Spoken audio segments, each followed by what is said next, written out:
Yeah, Bubba, you were in it. And I could see Rhett was trying to force, but he didn't want to interrupt you. Well, Lummy, I got a new thing, Lummy. Yeah, a new little thing. There's a bell up there, isn't there? yes, there is. All right, Yeah, all there right. is. So, Lummy, you at Rhett, what's your absolute latest? Like you would need to be out of my studio and in yours, and be able to get everything uploaded, Wirecast Willie, all the platforms, so that boom, you're ready to go as soon as the show starts. Like give me like a fit. Was it be 51? 53. But so let's call it 52. Okay. All right. So Lummy at 52, Okay. which Lummy, the digital clock above the 620 countdown is like. The best ever. Well, I think what is it, Macho? Like hooked up to like some type of GPS. Like it's one of those clocks, isn't it? He's rack rooming it up. Oh, But yeah, okay. it's like a GPS satellite deal. Yeah, like that's the time where the clock that says 6:04, 10 seconds, 11 seconds. That's like not just some clock you buy at Walmart and plug in. That's like hooked up to some kind of radio. The world clock. It's We'll put that. yes, it's a legitimate world clock. Like that's really what time it is. Like for real. All right. Like all time is based off of that clock. That clock is wired into or Wi-Fi'd into or GPS'd into the world clock that like all the world goes by, right? Yes. Like if the White House had exactly a noon press conference where, that exactly at noon they were going to start, they would go by that clock. So when that clock reaches 52, Lummy, you are to hit the button, ding, just letting me know Rhett needs to leave. Okay. Maybe I'm going to change it. I'm going to make it 51 because Okay. sometimes it takes us 2 minutes to figure out, Rhett, like what we're going to talk about, like what the clickbait Willie's going to be. That's fair. So, Lummy, at 51, you smash it. Okay. That'll give me and Rhett 2 minutes to figure out what we are going to call today's show, and he's solidly in his little area with his dog in hand. You know what, Rhett? One of these breaks, you need to bring Scout in because we didn't get to do our early morning ritual. Yeah, she didn't get to give you kisses. Right. The crazy thing is that Rhett and I came in actually 3 minutes early, thinking, okay, let's get in there. Yeah, but we let's got a talk. lot. I mean, we got a lot where, like all I three know. of us were involved in some we're talking about a lot of business right now, especially, but listen, we're consumed, you guys, outside of producing this show, which, and everybody has an on-air presence, so that takes time. So outside of that and your normal duties of Rhett, you have to put together the videos and run, all that, you're the video guy. And Lummy, you're co-host, general maintenance, lawn, goat, the muscle. Like if there's anything heavy that's been sent to us, what do you think I tell the merch crick? Get Lummy. Wait for Lummy. Yeah. Which is fine. Like if she comes over here because there's a big ass, drop shipment of T-shirts, I'll be like, and she wants me to carry them upstairs. What do you think my answer to her is? Wait for Lummy. Wait, can it wait? First of all, can it wait till tomorrow? Yes, of course, Daddy. Okay, then have Lummy do it. So you're also in charge of all heavy carrying, okay? Oh, thank you. Yes. And like Anna, you're a co-host, and then you have your own show, which is a lot of responsibility, and you prep me, and you prep me like you're a nurse. Yeah. Shaving Sometimes you get it, up my sometimes you butthole, don't. Yeah. and then you also do the Instagram, and you have your hand in the podcasting. Yeah. So you got that stuff going on. Macho Man, my lord. I mean, please. Sometimes, you're kind of a co-host. I wish you'd be more of one, but you seem like you don't like the microphone that much. I'm trying to make you a star. I'm trying the more Macho Man, good responses you give me, the more popular you're going to become. Oh yeah, no comment. Yeah, he officially told me he has no comment on the matter. Yeah, and he's a real prick on the air, but everything else technically is done through him, and so we all got a lot going on. That's what we do day to day.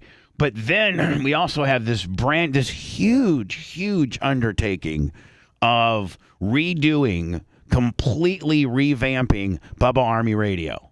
Like Bubba Army Radio is so antiquated And so, Mach may not want to get on the microphone, but I know you would agree that at least before we started, Bubba Army Radio was held together, Lummy, with just literally, like with 1996 technology, right? Yes. I mean, it had flim-flam computers and it just was a mess.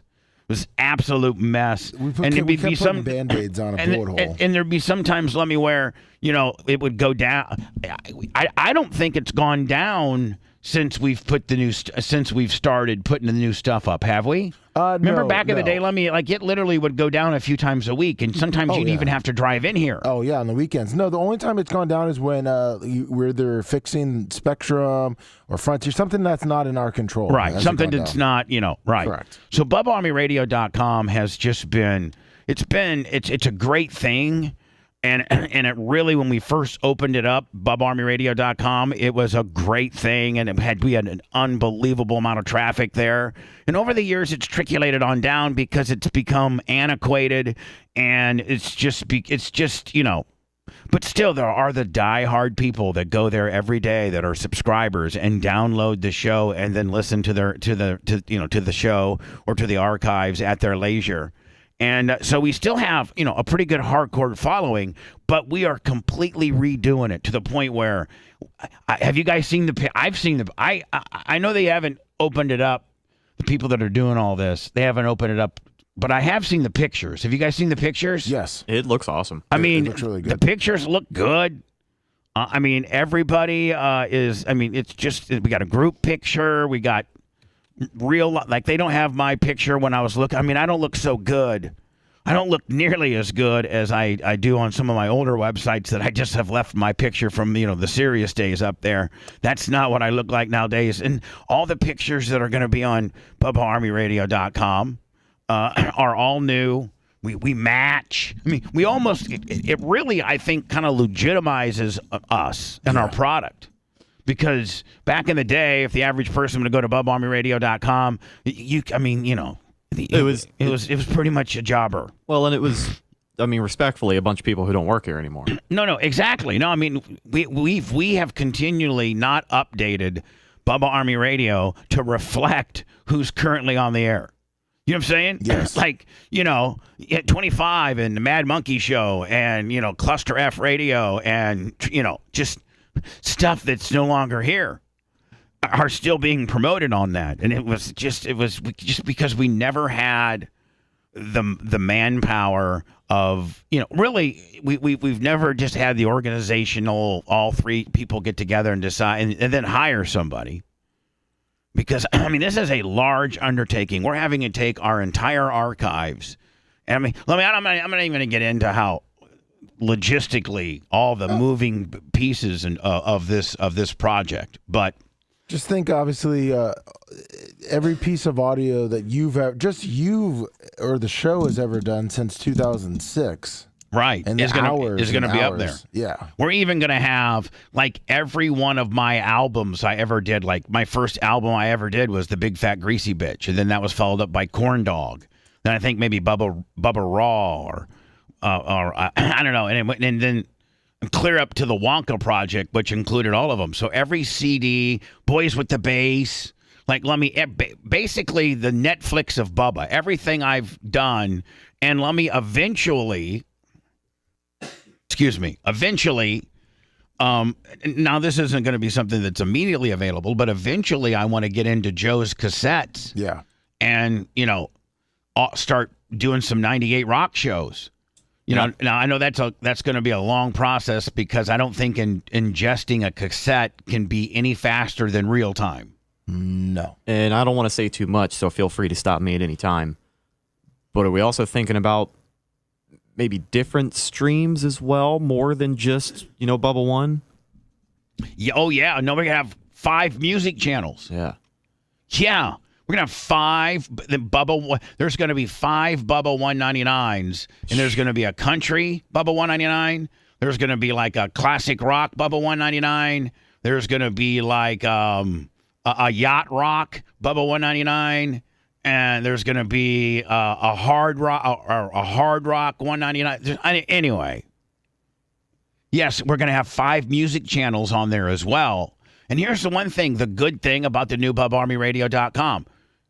And by the way, that's why Rhett's late today, because we're all 3 of us. Macho Man even participates. Do you think Macho Man just goes in the rack room sometimes and sits on a chair because he doesn't want to? In there too. He just hides. Because he doesn't want to be on the air? Yeah, and the temperature is probably about 10 degrees cooler. Right. You think he's just back there maybe just, He's doing push-ups. Do you think he hides? Yeah, he's doing Does he got a chin-up bar back there? He's trying to hook up a live feed currently, he said. No, right. I don't know if Macho Man quite has I don't know if Macho Man understands my cynical delivery sometimes. I think he thinks it really literal. Like I really think he's in the back doing chin-ups, pull-ups right now. Well, that's the thing, is that like sometimes it's like over a year for me to understand, what you say on the air and what you say off of the air is sometimes 2 different things. Or what I'm saying on the air, it may sound mean-spirited, right? But I'm really not mad at you, and I'm just trying to be funny. Yeah, just hamming it up for the show. Yeah, hamming it up for the show. Yeah, I had to explain that to him. I think hamming it up for the show. I think Macho is very passionate about his work, which is good. That is true. I think sometimes Macho Man his is emotions take over. I think, Macho Man, new rule as your employer. and Macho Man, I can't even really think of how many rules I have with you, per se. But just one considering, I don't have rules. I wouldn't have taken a job if there was rules. Yeah, my other place wouldn't let me superset arm by curls, but you do. So if you could just do me a very solid favor as a friend, I think we become friends, and that is don't return any business emails concerning my business or anything that we're doing while you're in the middle of doing chest and back. He's back there laughing. At the powerhouse, okay? At the powerhouse gym there. Because you know that Macho Man doesn't go to like one of those floofy gyms. Oh, he was all hopped up on pre-workout yesterday by the time he sent that email, I'm sure. And he's got a pre-workout. And then he's got like a during the middle workout, and then all the stuff that's going on with that he's got a lot of hormones running through, a lot of testosterone running through his veins naturally, and so please and otherwise whatever, and just a lot of stuff going on with Mach that can make you mad. In conjunction with, when you're in the really middle of, and Macho doesn't go to like a UFit or a, LA Fitness. Oh, no. No, he goes to like those kind of. The warehouse ones. Yeah. The garage. Giant fan, Yeah, and it's mostly barbells and dumbbell. Like there's not that many machines. Yeah. It's all free weights. It's old school. It's bunch old of tractor tires. Yeah. Sledge hammer, ropes, that kind of deal. At the deadlifts.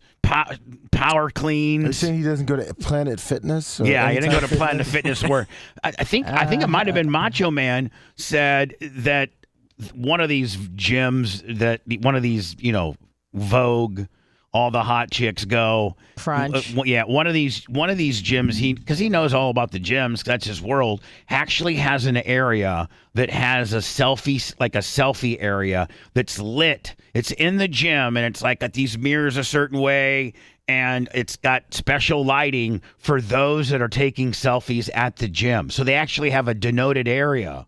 That's how much it's one of those kind of gyms. They've got a lunk alarm at Planet Fitness. He walks through the door and it goes off. Yeah, you're right, Iggy. The place that Mach goes to has rusty plates, real collars, not those Vogue little clip-on collars, but real screw-on collars, because you got a guy that's doing 550 on the squat rack, and that little zip tie. Have you seen those cheap collars? They're just made you just squeeze them and they're like little pieces, whatever. Yeah. Everybody's wearing a Hogan weight belt. Yeah, well, that they actually got a chalk barrel where you can chalk up your hands because you're getting ready to, clean and jerk. It's all dusty in there. Yeah, real gym.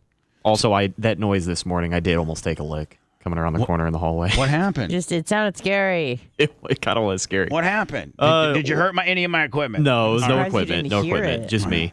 So it's dark in the hallway. We got black floors. I keep it that way. And then, I like it dark. like right in front of the pantry door at the corner was this black wagon. Yeah, it's the cart. That's using. Macho's wagon. I ran right the hell Whoa, into did that you thing. break And it? almost, Did you break my wagon? No, that's my wagon. Did you break Hold my on. almost went through the That's wagon. your wagon? Yeah. Probably for Walker. What? But I brought it here for Macho to use. Well, we've for been him- using it to clean too a little bit. Yeah, like it's easier to throw 5 old mic amp processors in that and wheel it down to where you're putting it than carry them all 5 individually. Did you break it? Did you? No, I don't think so. I mean, I was more concerned about getting in here, That's Lummy's. so I didn't quite check. That's But Lummy's little. That's Lummy's little. Yeah, Walker little loves that thing. yeah, I mean, don't nickel and dime me, but if it is damaged, I'll buy you a new one. yeah. I'll buy you a new one. Because I did hit it pretty hard. I thought. Lummy, maybe the next break you can go out and inspect the wagon if you could.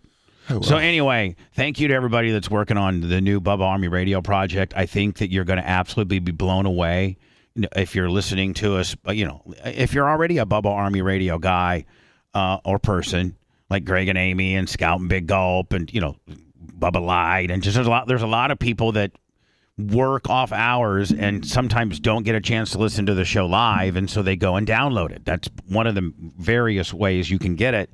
And it gives you, even by today's, we're still using the old system manner. It still goes and gives you archives and things like that. It's still functional somewhat, Lummy, but we are weaning it down to get ready to roll out the new one. And the new one is going to be unbelievable. And the one, go ahead. I'm sorry, I didn't mean to interrupt you. Oh no, C Rubs $20 super chat. I was gonna say, as a person that is very, very knowledgeable about Bubba Army Radio and uses it a lot, if you like it now, you will love it when it's done. Oh, I mean, yeah. if you like it now, you're gonna be like, oh my God. It's like now if you're not familiar, if you're Camry from '96 and being in a Benz. 2000, a Benz.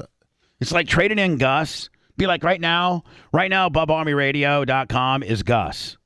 But it would be like, Anna hitting the lottery, going and trading in Gus. Anna, what would be your dream car? Like maybe a Tesla? Maybe like a Like what Gus Tara has? 3.0. Oh, a brand new Camry? Yeah. Kind of like what the reliable. Merch Crick has? Yes. There you go. Minus the red interior. But yes, exactly like that. All right. So it'd be like Anna turning in her 2010 Gus Camry and going to get a brand new 2024, the Sport, the Toyota They're race. really cool. Yeah. So I do like Range Rovers too. Yeah. But that's it. I don't know anything about Hold on, To you be need honest, Anna. You need to get her. See, that's What a about high, a Jeep? No. Can you see me as a Jeep bitch? chick? If money was no object, you would go out and get you like $125,000 like pearl white Range Rover. What would be your favorite color if money was no object? And you were going to go out and you go to the Range Rover dealer. I feel like I'd have to get it in black. Okay, there you go.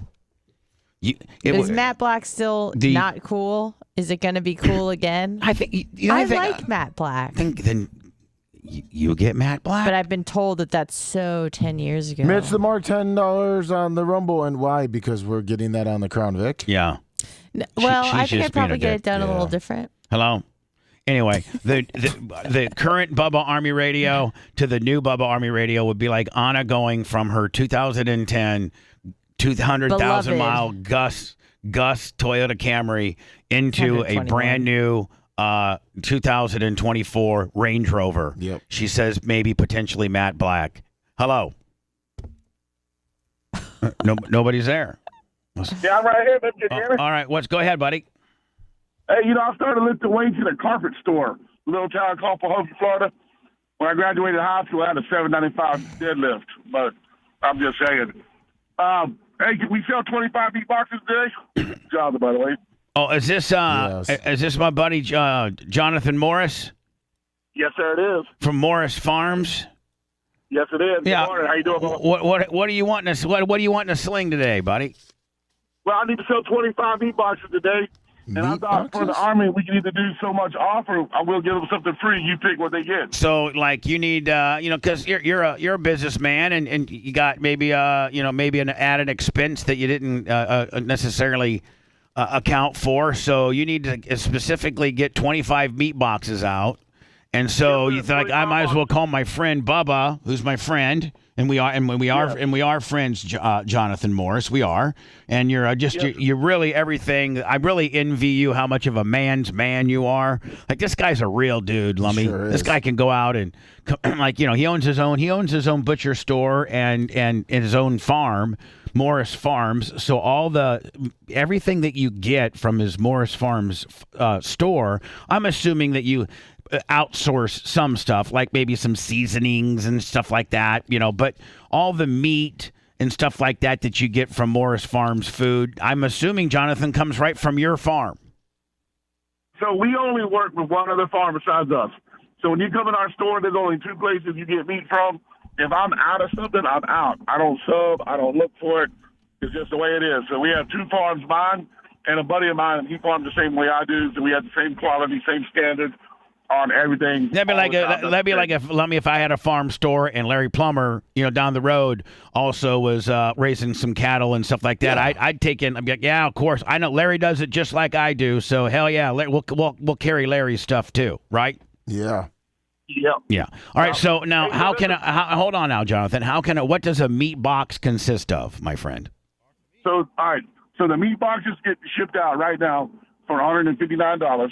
Okay. 2 boneless skinless chicken breasts, a dozen wings, 2 New York strips, 2 pounds of ground beef, a pound and a half of stew beef cut up ready for the crock pot, a pound of Amish hand rolled butter, pound of Grandpa's breakfast sausage, and 4 pork chops. There you go.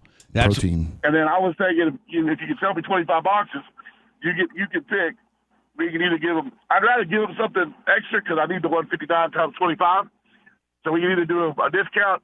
No discount. It's just easier to throw in something extra in there for me. The discount, now you're starting to do now you're involved in math, and I don't know the girl that works. I don't know that your daughter that answers the phone necessarily is as pencil sharp at math as Tom Bean is. So I'd just rather throw in maybe one other something cool. A tomahawk steak. No, that's too much. It's way too much. How about this? We make specialty burgers. We have a bacon and cheddar. We have a blue cheese jam. So what if I threw in a 4-pack? There you go. A specialty burger. There you go. For anybody who calls. There you go. And it's not just after 25. It's like the first guy that calls gets this deal because so. Oh yes. Yeah. So. After they get done taking my Bubba arm, they need to say Bubba, or they need to start the process when you call Morris Farms 407. It's old school, man. You got to call. You can't go. That's the way this dude is, man. It's old school. We got a little technology now. We actually take texts. Oh, really? Take checks. No, now, but hold on now. Now, how do you take their money? Do you take their credit card? Do you guys process their credit card? Is that how you do it? Yes, sir. Yep. All right. Alyssa will do it right over the phone with them. What's that? Alyssa, my daughter, will take care of it right over the phone with them. All right. So listen to me. So there's only. Remember, let me back in the day, the only way to do business with a place was to call them and to order it, and then have to give them your credit card information over the phone, things like that. That's just old school, Jonathan Morris technology, the Morris Farms technology-wise, as far as processing and selling their goods, are about it back in 1986 or 87. But they're old school farmers. He's a good friend of mine. Who would ever think, Blummy, that I would take my nationally rated syndicated radio show and do a guy a solid favor like this? But this guy's solid. I love this dude. I will tell you, it's some of the best steak I've ever had. I don't know if a person can upgrade in any way, shape, or form, or maybe buy, but that. I think was it a ribeye? That ribeye was it a ribeye, Jonathan? That I went crazy. Well, I think did you go crazy with the 40-day dry porterhouse or the ribeye? No, it was the ribeye. I gave you a little bit of it. You like the ribeye? Oh, the ribeye was unbelievable. Now? So what's your prices on ribeye? What if a Bubba Army guy said, "Yeah, I'll do the 159, but I want to buy some ribeyes"? What's the ribeye? Right. I got 2 ways I sell them: $25.99 a pound. Or if you buy a whole loin, and then I'll cut them any way you want them. I would think you want to cry pack them. So you can text and buy a ribeye loin. I'll cut them out, cry pack them, and ship them to you. and you save $4 a pound if you buy the whole loin. I know. What's a whole loin cost? I guess it's just based on weight, right?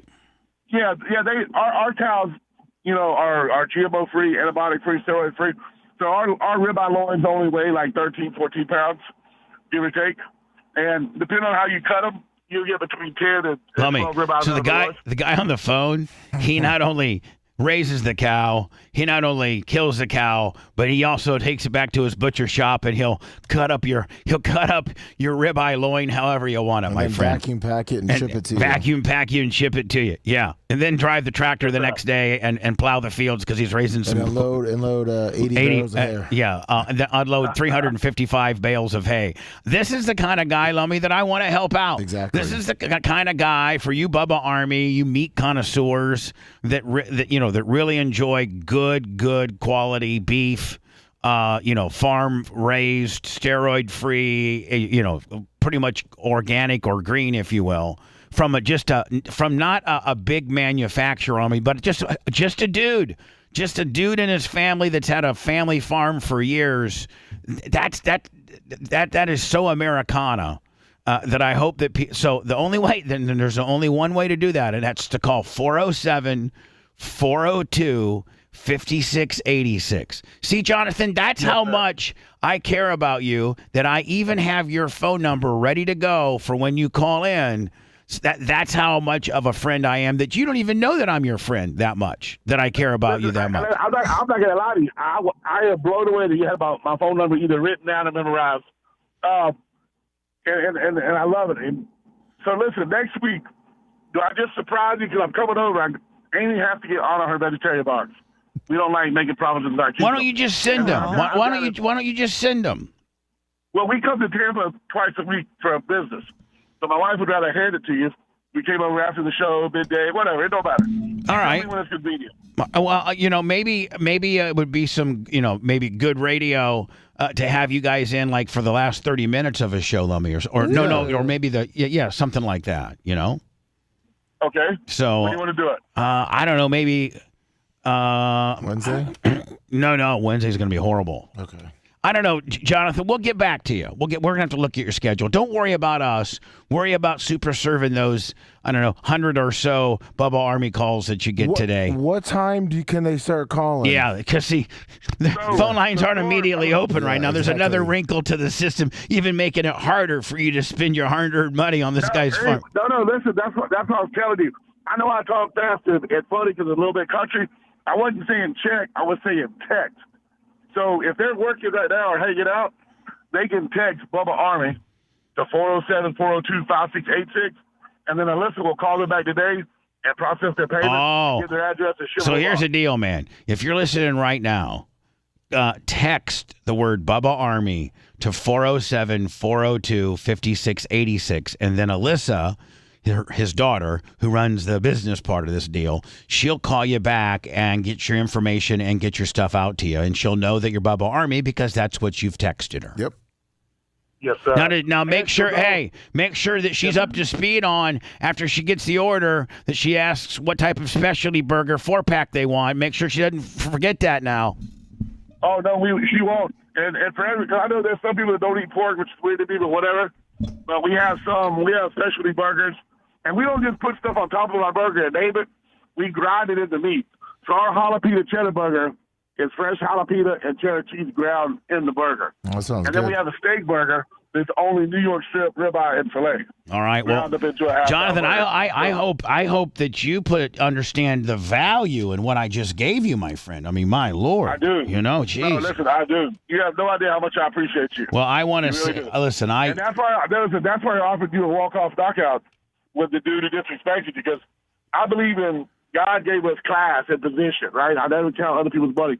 People like you paved the way for guys like me to have an opportunity, to talk and entertain and do stuff on radio every once in a while. So, well, you keep farming, really you keep farming, my friend. I'll keep promoting.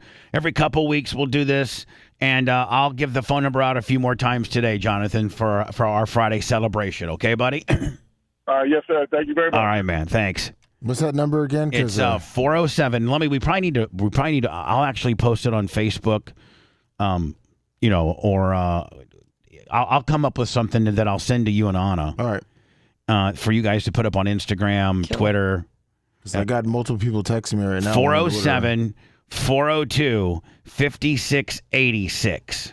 So, Lummy, if you want to, you or Anna, I guess, yeah, you guys I'll handle the Facebook, or you guys can just wait for me to come up with. I'll do it this break. I'll literally do it this break because there's somebody that's missing.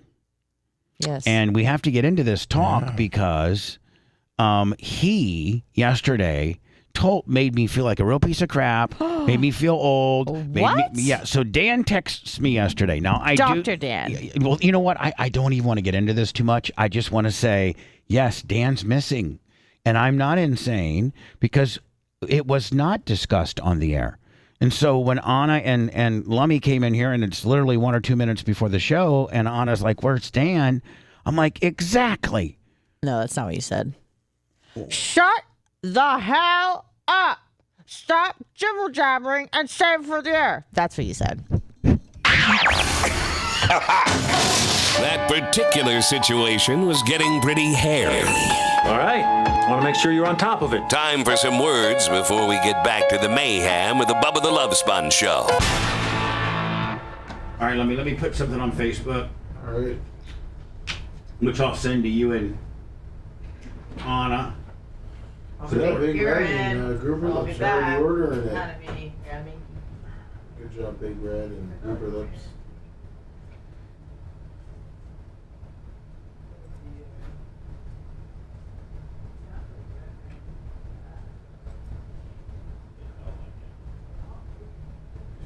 Powers.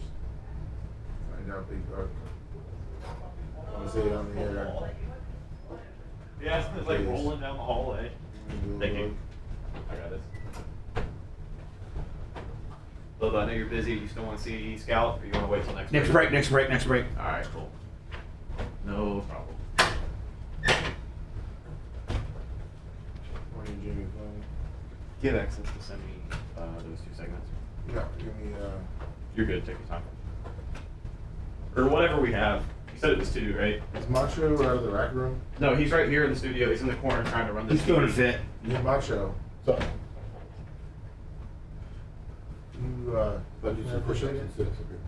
Superset in this TV. What?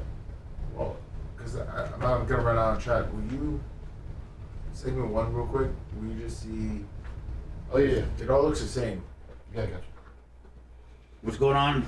No, nothing crazy. I just because I can't leave the studio. Just want to make sure segment 1 gets cut right. All right. See how it looks all the same. Yeah, you just want to make sure the audio is. Yeah, normally it has that. Yeah.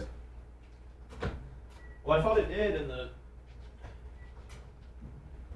second half of it there.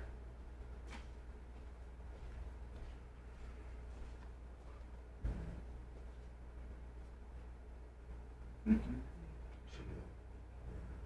You can see that one's a little more, but that's probably a phone call. No, leave it in the beginning. As I'm saying, yeah, there we go. Cool. All right. Fuck. Thank you, Macho. Thank you, Macho.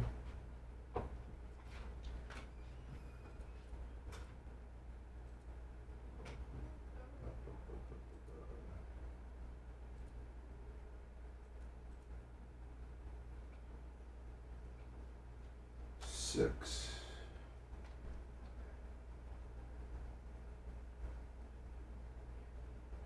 Nice little orders. Should join my buddy Sweet Lips Lou and Colton. They do a bike hunt every Sunday. They're going to Quicker Steak and Lube on Sunday, but they always ride the river and all those spots on Sunday.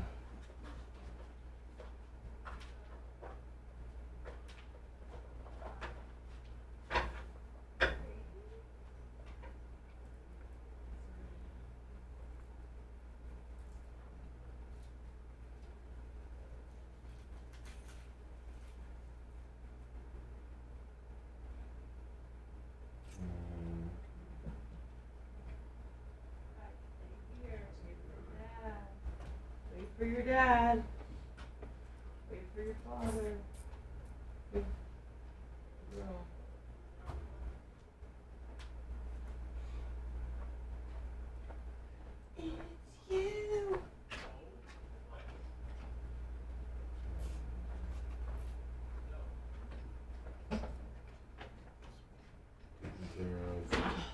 2X.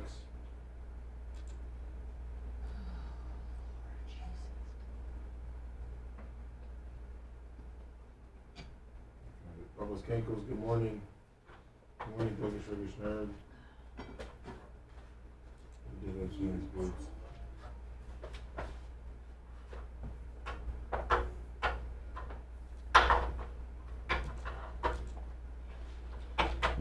Jelly Chugga.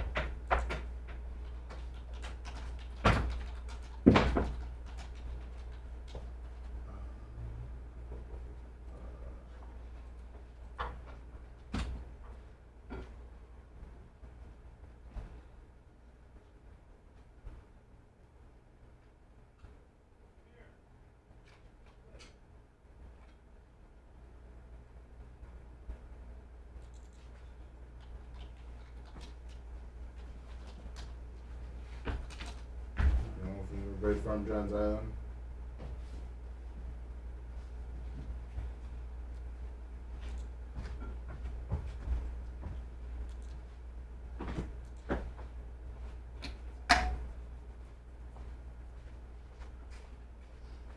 All right, I just texted you guys.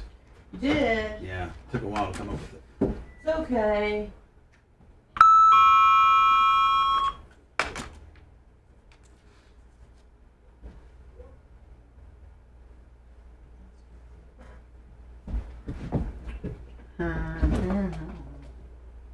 Alright, I'm gonna just post this as a text on Instagram. I'm at 18 hours and 40 minutes, Anna. You go, boy. I almost feel like telling the merch quick, man, don't bring it to me till 8 because I'm going to go 20. Oh, shit. Well, now's the time to do it. No, I think she has actually to go to the dry cleaners and for all of our stuff, our Vegas stuff. Yeah. But we're getting, like my suit, it's clean, but I'm getting re-dry cleaned and pressed. Yeah. So I think she's actually taken all that stuff there today at 8:30, whatever the fuck. Because we had to get a seamstress because I'm changing the buttons out on my suit coat. Yes.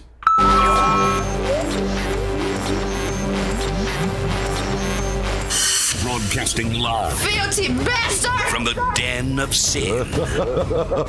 Just leave your morals at the door. Yeah! You're listening to the Bubba the Love Sponge Show.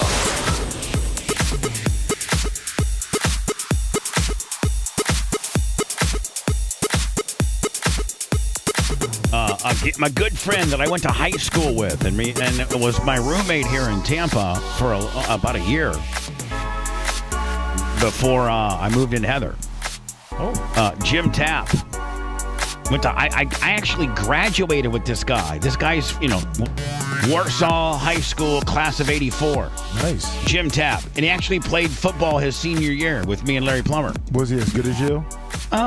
No, he wasn't as good as me. Me and Larry were captains. Larry was probably on that year's team. Larry was probably I think Larry and Chad Hopkins was. I think we had two guys that were all state, and that's kind of a big thing. Yeah, all state. Yep. And Larry was. There was only two people on our team that year that was all state, and Larry was one of them. Nice. So yeah.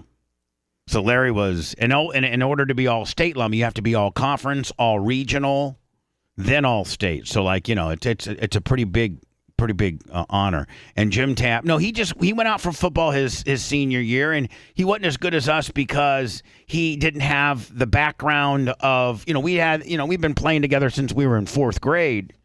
If you start football, back in the day, and I think it even goes like that today, Lummy, where they start with the Pee-wee, and then it goes up to the Mighty Mites, and then it goes up to but I think back when I was growing up, you could start football, you could start flag football in fourth grade. But I think they even start them out earlier nowadays. Yeah, they got kids as young as 5 out there. Yeah, which I wouldn't, but So in fourth grade, so your fourth grade team consisted of 4th, 5th, and 6th. That was your elementary team. Then the first year you got a tackle was in 7th grade. And they had a 7th grade had a team and 8th grade had a team. So Lummy, I played with Larry Plummer and Bart Hanoff, we were Madison guys, Madison Elementary. So I played football with those two dudes, 4th, 5th, 6th, 7th, 8th, 9th, 10th, 11th, and 12th. So by the time that you're a senior, you've played with this guy for 8 years. And you've been taught by 6 different coaches. Even something as simple as what the correct, offensive or defensive lineman stance is. Yeah. Just in different drills and things like that. So, Jim didn't have any of that. He just wanted to play his senior year because he was kind of big and tough. He was tough as hell. Nice. I could always get a block on Jim Tapp, but he was just, you do when you're, like when you're blocking a guy, you can tell whether he's soft or not. Oh yeah, of course. Like when you're blocking a dude or tackling a dude, or maybe he's the offensive lineman and you're trying to maybe give him a club or a swim, you can tell whether you got him just because you're good or you got him because he sucks. It's just an effort thing. And Jim, he just was tough. I'll tell you what he was good at. He was good at, tackling a running back, because that's really that's the easiest thing to do in football is to tackle, right? Yeah, it is. The easiest thing on football and elementary and high school and lower level football, the easiest thing to do is to be a bigger dude that gets to try to run down a little guy and smash him. I mean, really, you can really almost revert back to your caveman, instincts about being a defensive player, like let's say a linebacker. As a linebacker, Lummy, your job is to pretty much just tackle either the quarterback or the running back. Yep. Now they have some different situations where you got to cover a wide receiver coming out, or a flanker coming out of the back, but that's far more advanced. In the most fundamental form, you are supposed to you need to try to tackle that guy. And Jim was strong as hell, pretty big guy too. So just primitively, like when we'd be doing a drill, remember when you'd had that drill and the running back have to pick left or right, and the guy was standing up and you just tattooed him? Remember that drill, Lummy? The Oklahoma. Well, I don't know if that's Oklahoma. Oklahoma, a lot of times, Oklahoma with extra guys. Yeah. Well, a lot of times, the Oklahoma could go one or two ways, where they put an offensive lineman and a defensive lineman, and they battle it out while the running back tries to run by him. I mean, they would just put you in a stand-up linebacker stance behind. There was 3 bags, 1 bag to the left, 1 bag in the middle, and 1 bag to the right. Am I right, Lummy? Yes. And the defensive guy would stand kind of in the middle bag, and then they put the running back on the other side of the bags, about 5 yards deep, and they'd pitch the ball to him, and he'd get a head of steam, about a 5 to 6 yard head of steam, and he'd pick one of the 2 holes, and you'd smash him. Yep. I feel like there's so many variations and names for it, but like at our school during our practice, we would have a down lineman, offensive lineman versus defensive lineman, and then you would have the quarterback. I mean, he'd be in the drill just to hand the ball off, literally, right. But the running back and then a linebacker. So 5 total guys between the alley, I guess is what they'd call it. So the hold pads on, you each didn't side. have your linebacker ran free. There was nobody to chip him. No, it was just linebacker versus running back. They had that too. Yeah, they did that's that a couple times because that's kind of not being so cool. Like, well, because if you put the 3 bags down and then the linebacker commits to, let's say, the 3 hole, and the running back is able to drive and juke and maybe hit the 2 hole. Well, we never did. We never even put the linebacker back there. We just put one single dude back there. It would be you back there, and then on the other side would be all the real fast running backs, and they would go. And sometimes before they even get the bag, Lummy, if you committed to the wrong, you'd literally hit the wrong bag, and he'd go scot-free. Or you'd meet him right in the middle in a huge collision. That was always fun. But I don't even think you could do that nowadays because it's just probably so barbaric, and would be. I mean, I bet you a couple of kids got concussions every drill. Well, you can't do that, and you can't do probably I know you can't Bull in the do ring. Bull in the ring, yeah. Bull in the ring was. Yeah, they banned that in schools, I think, like 10 years ago. Yeah. Bull in the ring was the best. It sure was. That's when the entire team. I'm just trying to let Anna, try to get her up to speed. She knows nothing about this stuff, but her shoulders are on point today. She looks thank you. Good as hell God bless. today. Thank you. You look tired though. Yeah, I had a lot of jiu-jitsu this week. Mm-hmm. It's good. Not complaining. Bull in the ring, Lummy, was where they take like all 85 members of the football team and form a huge circle. Yep. And then they put one dude in the middle. One dude. Mitch, $10 rent. They go like, Garrison, get in the middle. All right. And then they would go, and then the coach would yell out, Clem!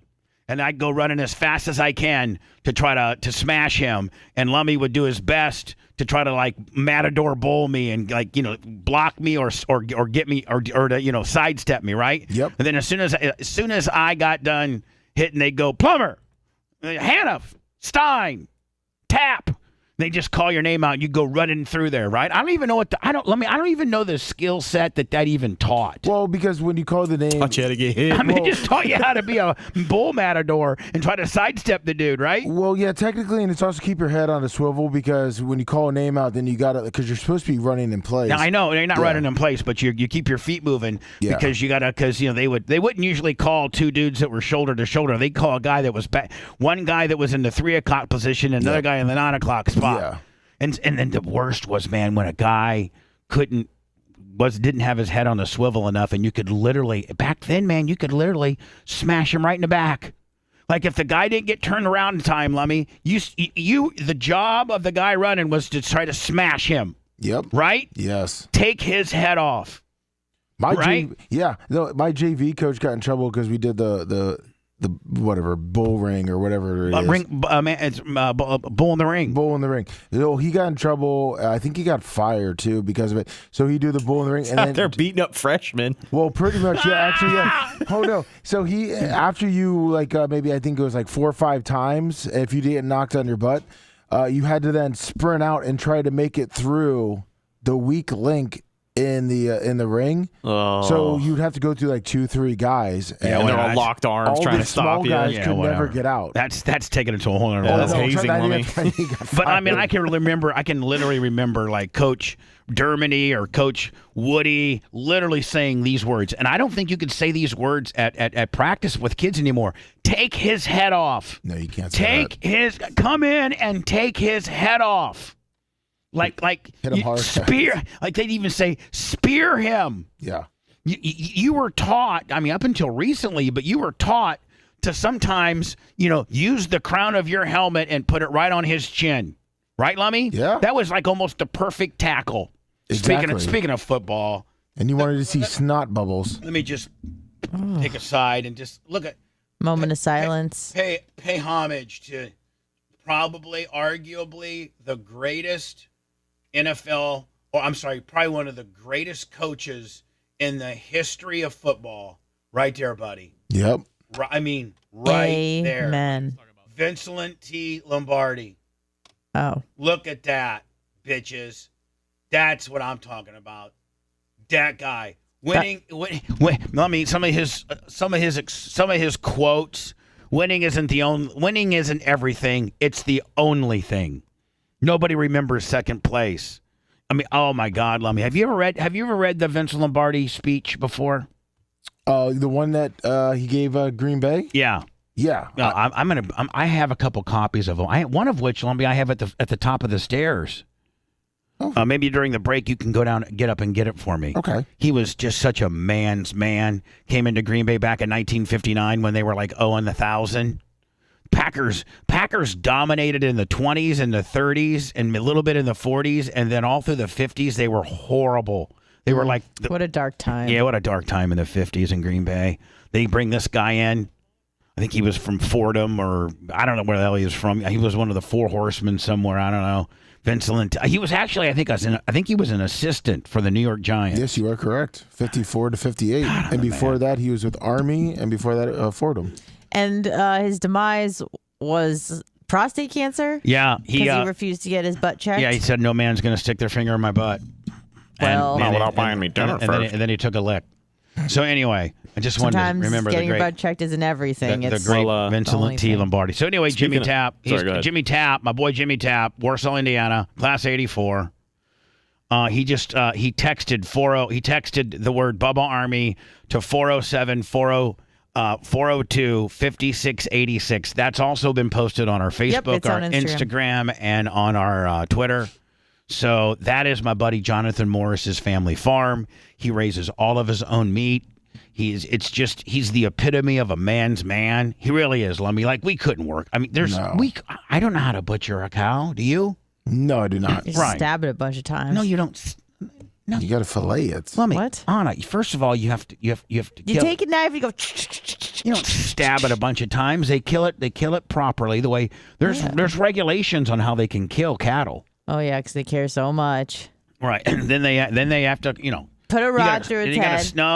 You got to slaughter it, and then you got to skin it. They don't slaughter it by hand. Well, maybe this guy does. Yes, he but I'm does. just saying- This guy has a big, like 3 or 4 or 5 big band saws. No, I know and this guy does. They saw it up. But the standard practice is just rod through the brain, right? We don't. That's to kill Anyways, it. sorry. We don't know. And then after that, you just got to slice it up a bunch of times. So anyway, what's better than a family farm? Well, I mean, seriously. So do some business with this guy. It's posted everywhere. So, And they also have vegetables Yeah. for those that don't eat meat. So, by the way, thank you to Big Red. Yeah. That hung our. I almost think. And he texts more family farms. Thank you, but I Yeah, almost support local think business. like other than the podcasting setup I'm going to put up.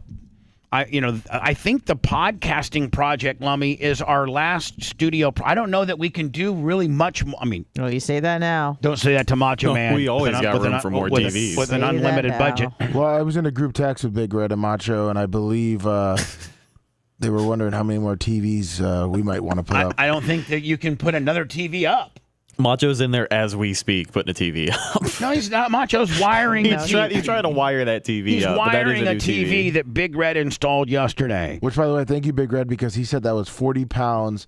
And, Big Red's not the tallest man in the world. No offense. But he said he had to almost go to the top of the ladder The last Poor guy. rung. by himself and Thank put you, it up Big there. Red. Big Red, I can't just even begin to think. I can't even begin to thank Big Red of all the things that That MFer does so much. For and he's us. so useful. He's the always in best. work mode, too. yeah. I love him. Oh, We'll be he's a dad bubble- mode, work mode, Great coach guy. mode. You gotta understand, he owns his own surveying business, so he Oh, I has know. he has like 50, 60 employees, and then after doing that all day, he comes over here and hey, does cool stuff for Gets He him. it goes done. scalloping for like 6 days, and then it's just crazy. He's always Do moving. some go-kart racing in between. Yeah, some Softball girl coaching. softball coaching. I mean, it's crazy. Some barbecuing, some smoking. He has that big Seafood smoker. boil. Seafood boil. He can Speaking of cook. seafood boil. He can cook. He can clean. He can build. He can coach. He's the perfect I man. mean, I haven't asked his wife about his lover skills, but I'm sure he's a hell of a lover. Of course. I don't know how well hung he is, but let's say that he's Very got a. well Let's hung. say, yeah, I mean, a guy that Lummy can do all knows. that. A guy that can Yes. do all that. Lummy doesn't have a tinky winky. Nope, he does not. Doesn't have a team. Very big. So anyway, thank you, Big Red, for our latest TV. I don't know what we're going to run through it or what we're going to, but it's Macho our said stu- the live feed. Yeah, it's going to be kind of like the live feed in that other corner. Oh, okay, perfect. It'll be Perfect. same thing. Man. Now I don't have to rotate my head at all when I want to look at a Exactly. screen. So really, another screen. Other than building our little podcast set, I think Lummy, there's not much really more we can do. Did you get those chairs and that table out? All the chairs are out. The table. It's been folded up and put in the back. It's We talked about, or you're going to do that. I'm going to do that. Right. But all the That chairs are means out. you forgot, and you're going to do it next. Oh no, break. I did so I was going to ask you about the table, but it's not really that important on there. I was just going to have And him- Macho too. Okay. I was just going to have you put it behind the bar, but is there something you got a I better? thought you got a better idea? I thought Macho might need it, but like you said, behind the bar, I'll just put it there. I Just won't fold even- it up behind the bar, take the Okay. tablecloth off of Yep. it, and somebody needs it, they can get it and unfold it and use it. Not a problem. All right? Yes, sir. Thanks. Word. Now, what about Dan. what about TVs Oh. down the front fascia of the guest stage? What are you talking about? TVs Oh, down right here? down the front fascia That didn't even, of that didn't even occur to me, Bubba. That's brilliant. Just say like 5 minutes ago. I'm, We're Fit not at doing least any. We're not six. doing any more damn TVs. I'm just no. That could be too much. Like that could I don't want you guys to think that that's law. Like that's what it's going to be. I'm asking your opinion. If you guys were saying, "Hey, man, we got listen, the more TVs you got, the bigger." Like Times Square. Right. Like if Times Square didn't have all those TVs and stuff, it didn't Who look. would it visit Times Square? Well, No it wouldn't look as cool as it does. Right. Well, But Bubba, you know what when you have like we have a really cool looking like most radio people don't have a really good looking set. We got a pretty nice looking set now. Yes, Lummy. Those might be a little tight, but what about above the couches, like a line, just like the one that's in front of the stage, like a scrolling one? Talking about the underneath red the wall. Bubba Army signs. Just go. But that might along be the- where people's heads are. Why No, not like both? You put it up a little higher than the You heads. make them a little smaller. Yeah. That's gonna have to go through Macho Man. And then you have a scrolling thing right there too. Well, right aren't there behind flags right there too? No. no. Well, I thought we had a couple of flags All right, well, because we you put know- up some Bub Army flags around Yeah, too. I How understand. about more flags and more TVs? Yeah, you can't go wrong there. Let me and like the front. I need a ruling on, and I need a ruling on from Macho Man. Don't think that you cannot have an opinion about this, but what do you guys think about the front fascia of the guest stage? 1, is it too much? 2, yes, or 3, I'm concerned that people may kick them. He just said thumbs down. A and C. Yeah, I'll say one in A and C, 1 and 3. So, Mach, you're saying no. Is your voting's no? Okay, his voting's no. Then we're not going to do it. Mach, how about TVs and there, right? You know, right on that little strip right there. They have like video projectors, like that water stuff. Yeah, but the bad thing about that is anything that we've tried to you try to project on this wall because it's so porous. It never. We've tried to GoPro. We've tried to project things, and for some reason, this material.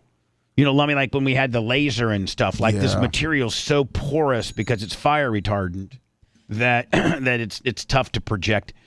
Maybe we're just done. Okay, let's worry about the podcasting set next. That's because that's something that we do definitely want, Lummy, and we haven't completed. So let's get that done, and before we start hanging more TVs. Sounds good. And then how about we talk about the Dr. Dan deal next so we don't get behind. Sounds good. And in fact, we're really, really, really on time. But Dr. Dan texted me yesterday trying to make me feel a little inadequate. And I'm not real happy about it. Not really mad about it. I'm happy about it in the fact that I'm not going crazy, that indeed he is lying. He's a liar? He's a liar. Oh my God. We'll do that next. Now, since nobody else has got the guts. The People's Hammer has spoken. How does that sound to you, mister? I think it sucks. The Bubba the Love Sponge Show returns after this. Yeah. You're a liar. Do those ones that I bought, are those good?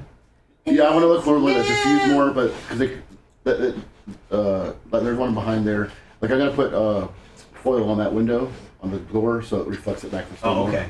But So I'll look for something. Okay, look for something back there. Yeah, for like a backlight. The remote for that TV, God knows where it is.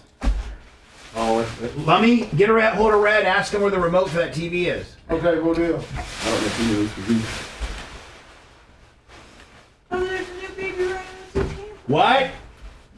New baby rhino with your tampon. Oh, where's my girl?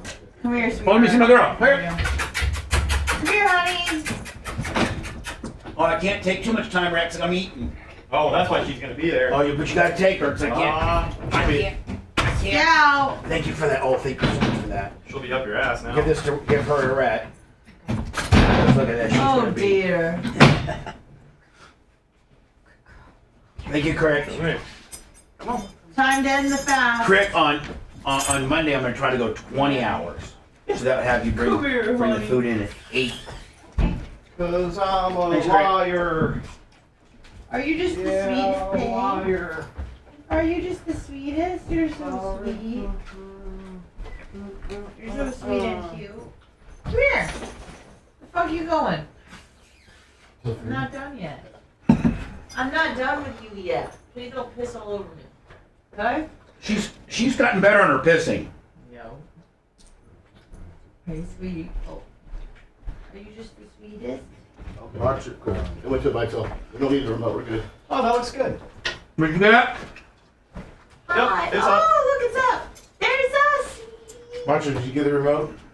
We don't need it. We're good. That's a good sized TV too. You can see that from all the way in Mummy's corner. It's cute. It's like looking in the mirror. Good. You smell so good, honey. Did I hear you back?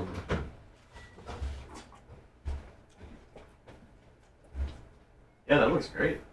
You're just so cute. You're just the sweetest little wiener. Little sausage. Little black sausage. She's so cute. You're so sweet, aren't you? So did you fucking see that literally, like, as we were talking about it yesterday, that sexy red chick posted her sex tape to her Instagram story. Posted what? Like, is it OnlyFans or OnlyFans? No, her Instagram story. Her public Instagram story. She posted videos of her getting fucked. Well, did she? By who? Some random dude.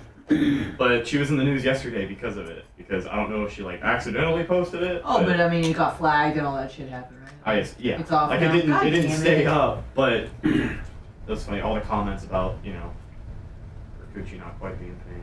Oh That yeah. was more of a brown. Her coochie's more brown. That's what they were saying. My coochie pink, but my booty hole brown. Say it again. My coochie pink, but my booty hole brown. Huh? Did you picture for red?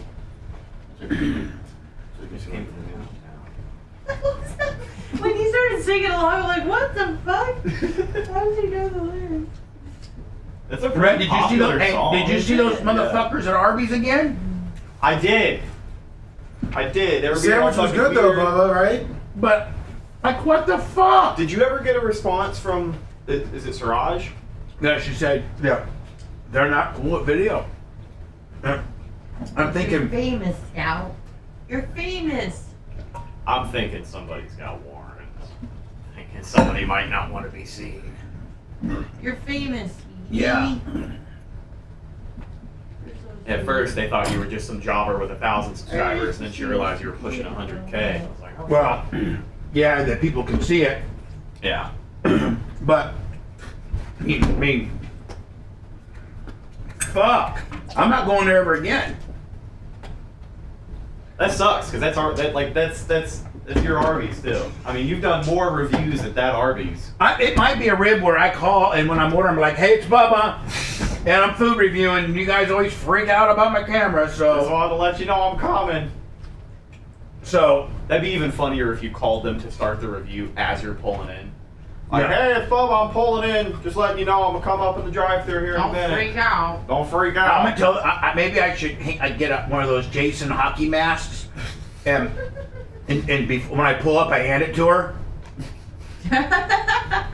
Say here, right?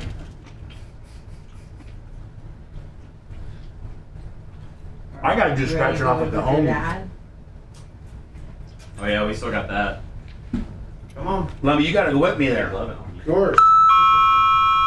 She'll probably let you hold it up. Of course. Come on, let's go. Let's go. Oh, she's stretching it out. Hey, sweetie. Oh my god, she's so fucking cute. I really like having Scout around. Don't you?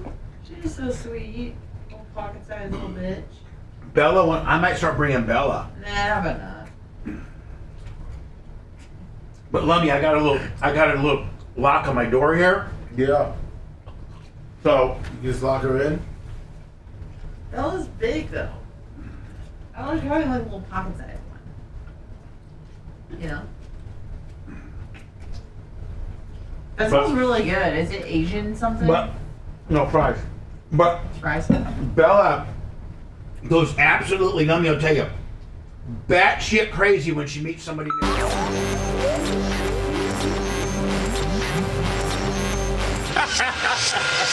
In Bubba, we trust. In Bubba, you lust. Naughty, naughty. This is the Bubba the Love Sponge Show. God, I love Fridays. I love Fridays. Anna slides in at 10:15, does her thing. It allows me to be able to, Jesus, sometimes I just go home and take a nap or something, touch myself or something. Great. So a couple things, Lemmy. One,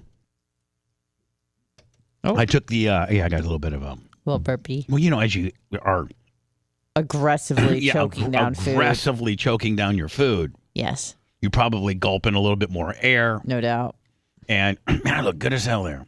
Oh, where? Last two pictures, my wedding picture, and then You did look really good. 248. yeah, 250, 255. Okay, I'll take it. So a lot of a lot of, when you eat, you produce, like phlegm and all kinds of Saliva things. Yeah. buildup, So for for me to clear my palate and get all my phlegm and all the juices that eating creates, it takes me a while to kind of get unclogged from eating. I gotcha. Because 7 o'clock is my 19th. Well, is the way I got it down is 7 o'clock is my first feeding. So I'm. You're gonna start talking like that. I do that too. But I'm so hungry. But I got to be honest with today. God, look at that picture, Lummy. You guys are probably way late with my shirt off. Oh, God, I just saw your mugshot. Yeah, and your back. Oh yeah. Traps. Then you can see Hogan in the background. Yeah, doing abs. Big Red is suggesting that we put a TV where the Bubba Army flag is above the door, the entry door. That came from him. That to me. Well, isn't that too close? That to the new other corner to TV is. That's too. That would be too. Bam, bam. Like they would both kind of do the same thing. Yeah. Like, tell Big Red no, thank you. All right. So I'm on my night. My last meal yesterday, Lummy, was the Arby's cheesesteak. I heard it was good. Which, by the way, you can go to our YouTube and watch the food review. I went to the Arby's, and you know what? We'll probably get into that here by the end of the show. After we address what you said you were going to address. Right, the Dr. Dan issue. Yes, please. But Anna, I think starting on Monday, I'm going to try to go 20 hours. Great. I think I'm going to try to go noon to 8. Because today, the Merch Crick brought my 7 o'clocker in, and I wolfed it down. I still got a little bit of more. A little bit of more. Yeah, little bit of more to eat to finish up. So, but I wasn't really that just starving, fiending for food. Yeah, I told you it'll get easier and easier. So go on maybe another hour. And some days it'll be harder, and some days it'll be easier. It depends. Mostly, you're just teaching yourself. It's also like an emotional thing where you're like, if I don't have food for a day, I'm gonna be just fine. I'm not gonna die, because I feel like a lot of people feel if they're hungry and they don't eat right away, they're gonna die or something. So I kind of your body's fine because my body's really used to eat. My body's real used to eating. Many of so at 7 o'clock, I just felt as if I had to eat, but I could have gone another hour. Yeah. But the Merch Crick has to go get a bunch of dry cleaning and stuff done like that this morning, and she has an appointment with a seamstress to secure some of my buttons on my suit jacket. What is she gonna wear? Has that been decided? I think I don't. The first thing she brought out, I thought really, really heaved up her jugs too much, and then it would be just an absolute. It would be an absolute distraction. Right. But that could be good because Howard would talk about it for a week. Right. Because so not about Ronnie's wedding. No, Ronnie made it about himself at Bubba's wedding. Bubba! So. That's very true, Lummy. Bubba wants that talk. Did you see Bubba's girlfriend? Whoa. Well, I mean, if I go anywhere, she is a hottie with a great body. If I do go anywhere, I mean, I always want to make a statement. I always want people to say, "Man, Bubba was there," point. And then they fill in, "Man, Bubba was there, and Bubba looked good," or "Man, his girlfriend looked good," or "Man, Bubba's really a lot nicer in real life. Bubba's a pretty cool dude," or "Man, Bubba's a dick." Or, did you see how big Bubba's girl's jugs were? Woo. My Lord. I can assure you that while I attend Ronnie's wedding next weekend, I will not be grabbing the microphone from the band and say, "Hey, everybody, let's some whores." I won't be disruptive in that manner. Lummy, yesterday I dropped off the Crown Vic. Nice. To Fender Works. It's right off of I think, is that 118th? I think that's 118th. I believe it is 118th. I looked it up the other day. And I got to tell you, this dude, Adam, who owns Fender Works, Lummy, it's a body shop over in Pinellas County. Let's see. 3975 118th Avenue, Clearwater, Florida. Will you text that to me? Yes, I will. Hold on. I'm just going to write that down. What is it? 3975 118th Avenue North. 118th Ave north, and it's called Fender Works. Yep. So if you're looking for some body shop or a car restoration or anything like that, go over there. Because my buddy Adam, who owns a place, which by the way, Lummy, I don't know in a pose off, he might be. I'm telling you right now, I know this is going to make Macho Man mad because Macho Man thinks he's the biggest, toughest, roughest. Nobody's bigger than him. He's the king of striations. This dude, Adam, and I think this dude's way older than Mach. This dude, Adam, was jacked. Really? I mean, jacked. Doing body work all day, painting cars, and he owns this place, Fender Works. And Lummy, they're going to paint the Crown Vic. Nice. And they're going to put the lights on it too. Awesome. It's going to be I don't know if it's going to be quite as gaudy as the smart car, but it's going to be gaudy. Can you put like a loudspeaker system on it, almost like the Blues Brothers, but obviously not with the speaker, but I guess we probably could. Where you like get on like a CB radio kind of thing and talk to people outside? Yeah, I can buy that. I can buy that as an attachment. Oh, nice. Yeah, I can do that. Pretty But I gave him like 12 yellow, red, and white strobes, and there's going to be a little one on top, and then so once we get it painted, and I told Adam, I said, Adam, don't worry about, because there's a lot of body damage on that thing, Lummy. Oh, yeah, there's a I've hit a couple fences with it. I at one time I was running it around the track, and I kind of got in I was pushing coming out of turn 2, and I kind of scraped the side, So it's not. So I told Adam, I said, Adam, just paint it, flat or matte black. That's all I want. He's like, well, what about the wheels? You want me to get some hubcaps? I go, no, just paint them black too. Yeah, black it out. Paint the wheels black. Paint the whole car black. Then Lummy, I'll get we used to call him Tommy Two-Tone, Tommy Taint. I know he listens to the show. Yeah. He's got the best windows. What's his window tint place called? Let me look it up real quick. I know where he's at. That guy does the best window tinting in town. Then let me have him re-window tint it with a brand new paint job, and then I'm going to have Red or whoever maybe Rainbow Rick, I don't know, make me a NASCAR-sized Bubba Army logo for the hood, like your NASCAR, Lummy. Yeah. And then maybe a couple Bubba Army logos for the doors. I'm pretty sure it's Advanced Film Florida, I believe, or Advanced Film Solutions. Advanced Film Solutions. Correct. Find out actually, let me we should give him a free 30 like we do Average Joe. Okay. Advanced Film Solutions. And what's the dude's name? Is it? Well, we called him Tommy Taint, but that's not his real name. No. I think his real name's Adam or something. Yeah, I think it is. Whatever.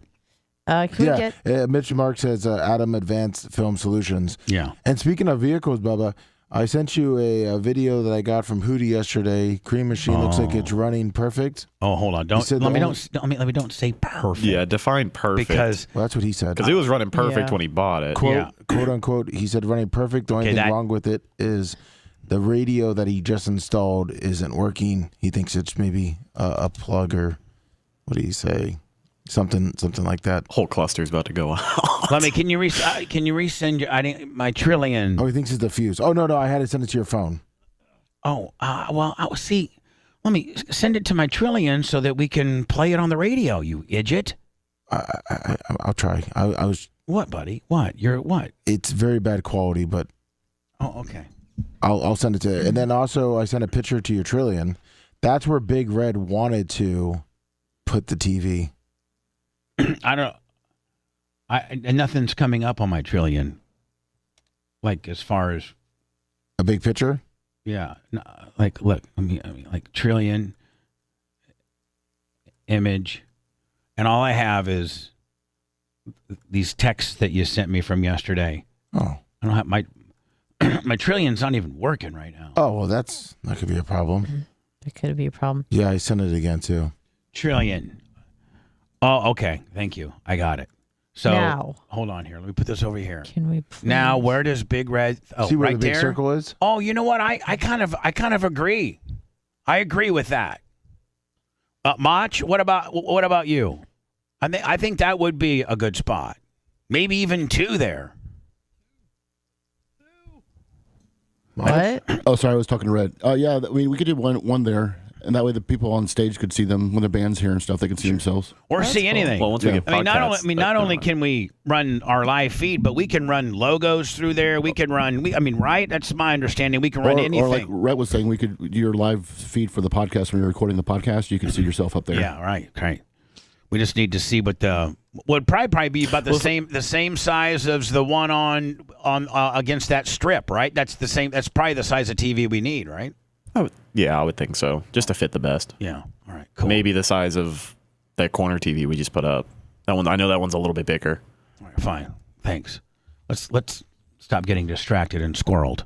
Finally. So thank you, Adam from Bodyworks. I'm so excited about getting the all new, improved Crown Vic back. I won't be so embarrassed when I go through drive-throughs when it looks like it's like kind of a station vehicle. You know what I'm saying? Of course. Maybe take you more serious. So Dr. Dan. Finally. Dr. Dan, I was aware, Lummy, that I had to coach at Blues Brothers style. Yes, you're right. Lummy, can you send me that on Trillion if you could, please? What? The cream machine thing? No, I have to upload it because we can't play a video over Trillion. That was the problem. I'm going to put it in the back end of YouTube. You send me videos to Trillions all the time. Yeah, with links. Oh, okay. You can't play the link, or you can't play the video on your Trillion. Whatever, figure it out. I got it. Thank you. Appreciate it. No problem. So I think we all agreed and we all knew that Dr. Dan was going to be gone tomorrow, Saturday. And Dr. Dan had made arrangements with me to coach his boys' football team. Yep. And last year I started coaching like the last 5 games, and the kids really liked me, and I liked doing it. What do you? It's hilarious. I sound like ghosts back there. Rhett and Mach having their own. Rhett, what are you guys doing in there? Laughing? But it's coming through on the radio. Oh, I think Macho had his mic on. Yeah, you idiots. No, we're trying to do this show, and next thing I hear, Do we have it's spooky season. No, Anna, isn't that what it sounded like? Like on the air, you're like, It was through the glass. They were laughing that hard. I want to laugh. We're enjoying our work back here. Having a great time. Okay, great. Well, now you got me scared though. It's leaking through the air. We're trying to do our show. Next thing we hear, My apologies. You did say this place is haunted. Whatever. I never got to that. So, I started coaching last year, liked it.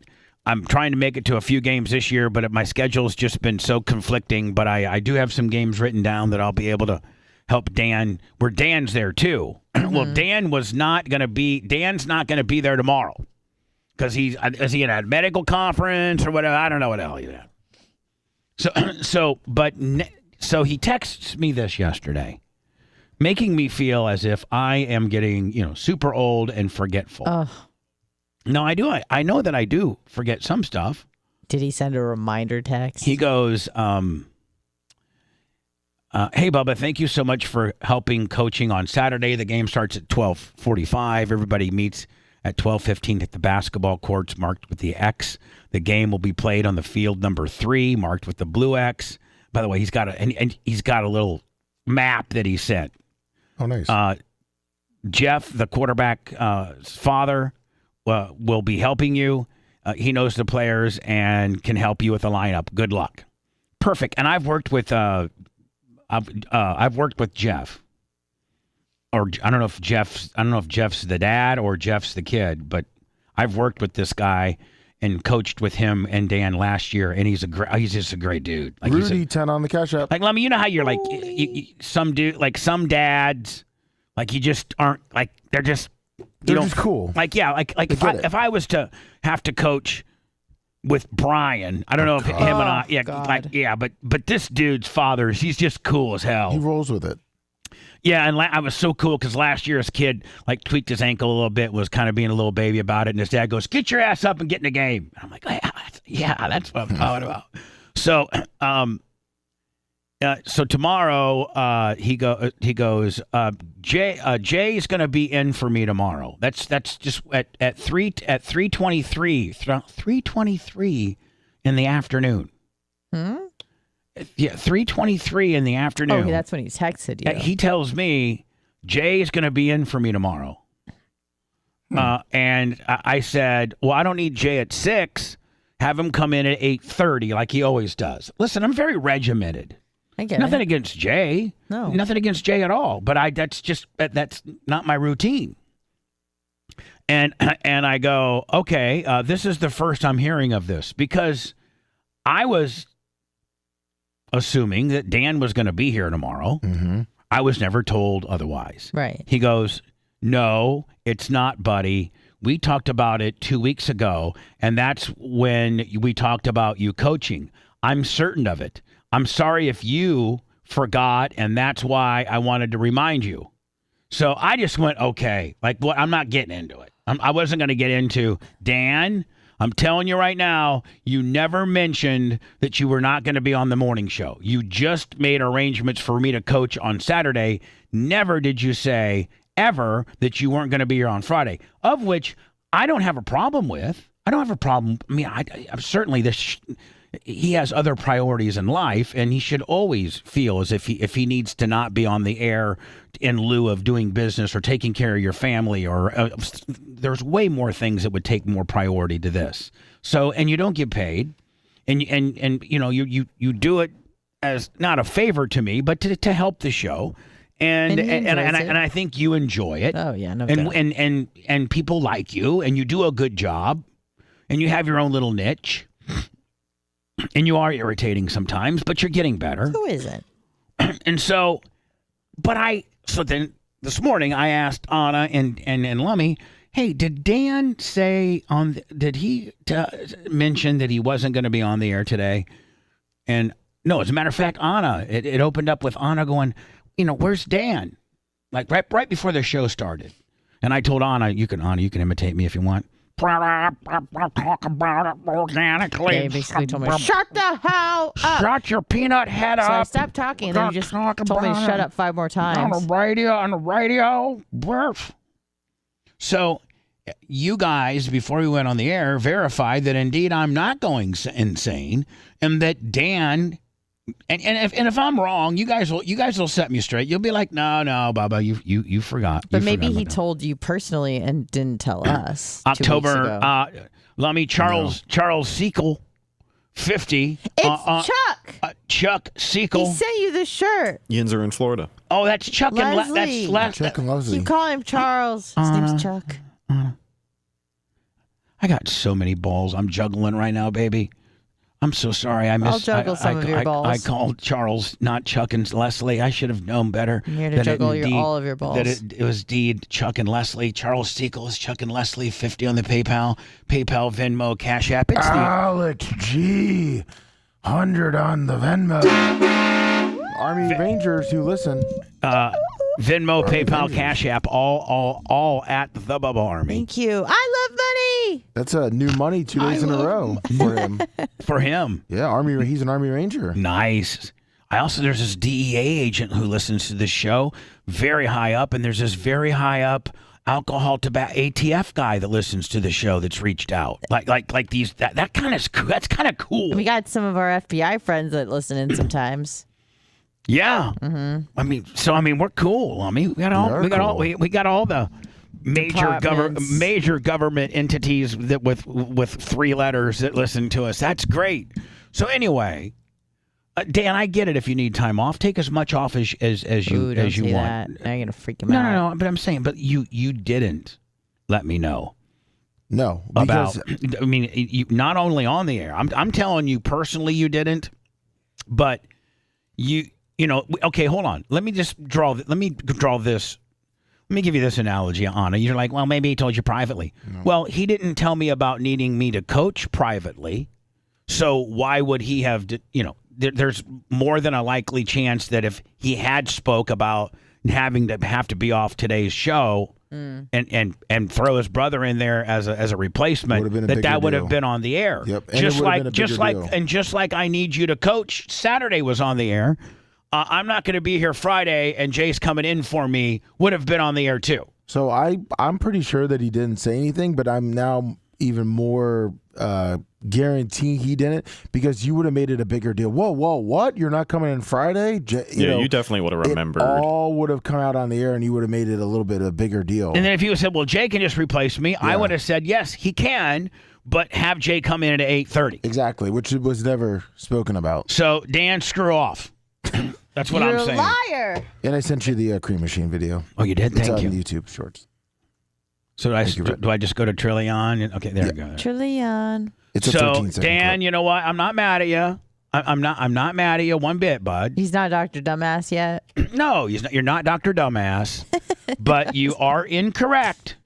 And you are just as old as I am. Not Dr. Hold on a second. But you are incorrect. And you are just as old as I am.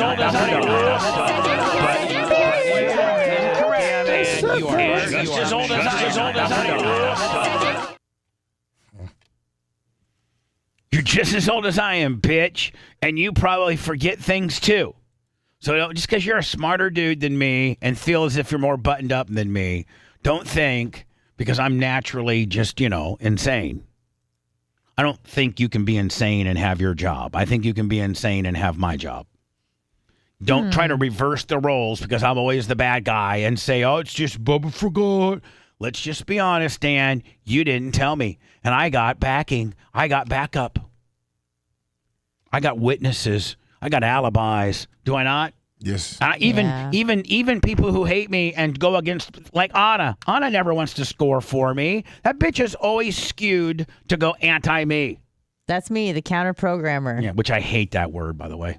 You hate that word? Mm-hmm. I thought you use it. Counter programming? I don't like that. When he's angry. Well, but what would you want me to call it? Just whatever. You can call it whatever. Just do it. Don't put a label on it, because that name was always synonymous with Spice Boy. So I don't. I didn't realize. I do that was apologize. Spice Boy would they would call him that, the counter programmer. I don't want to be that. You can do it. You can counter program and be be opposite of me and try. But I'd rather I prefer cheerleading over criticism. Yeah. I play devil's advocate sometimes. There you go. Yeah. Devil's advocate. Yeah. Devil.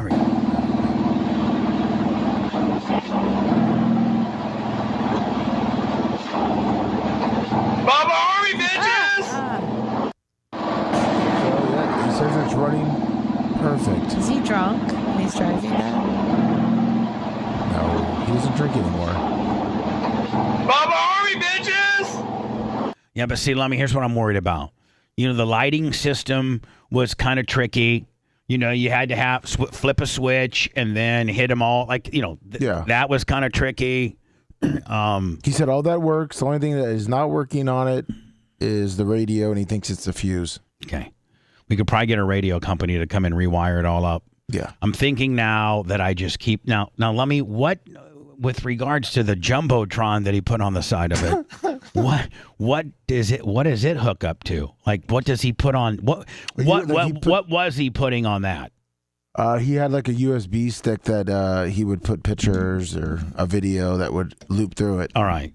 So if that still works, Mach or Rhett, we could, put a big logo, or where we're heard, or where, I guess we could do something with that, couldn't we? Yeah, we could build something like we have, kind of like stage TV. All right. If there's a USB insert, we could make whatever and then put it on the side. Lummy, is that waterproof? Do you got to keep it inside? I don't have anything. I don't have a garage big enough to keep that inside. It's supposed to be waterproof. Oh, it's water. Yeah. Okay. All right. How much did he spend on that? A lot of money, which is probably why he got a divorce. Probably as much as he paid for the machine. So you're saying that the Jumbotron on the side of the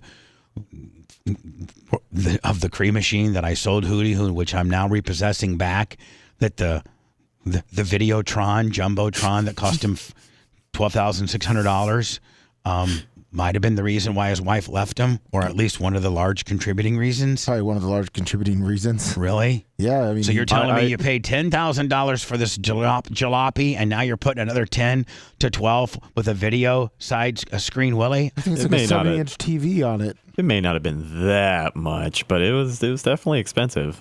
I also remember him calling in and mentioning, hey, I need to get this thing, away from me because it's becoming a problem for my wife. I know he said that before. Yeah, I mean, when it's parked outside in the back there and your wife has to come home every day and she doesn't like the fact that you're Bubba Army to begin with, she feels that you spend too much time fretting over the program and not doing your husbandly duties. So she automatically doesn't like the show. And then you buy a vehicle from the show and put a whole bunch of money up, and you're picking your kids up at school and taking them to the soccer games in said mobile when you don't even like the guy.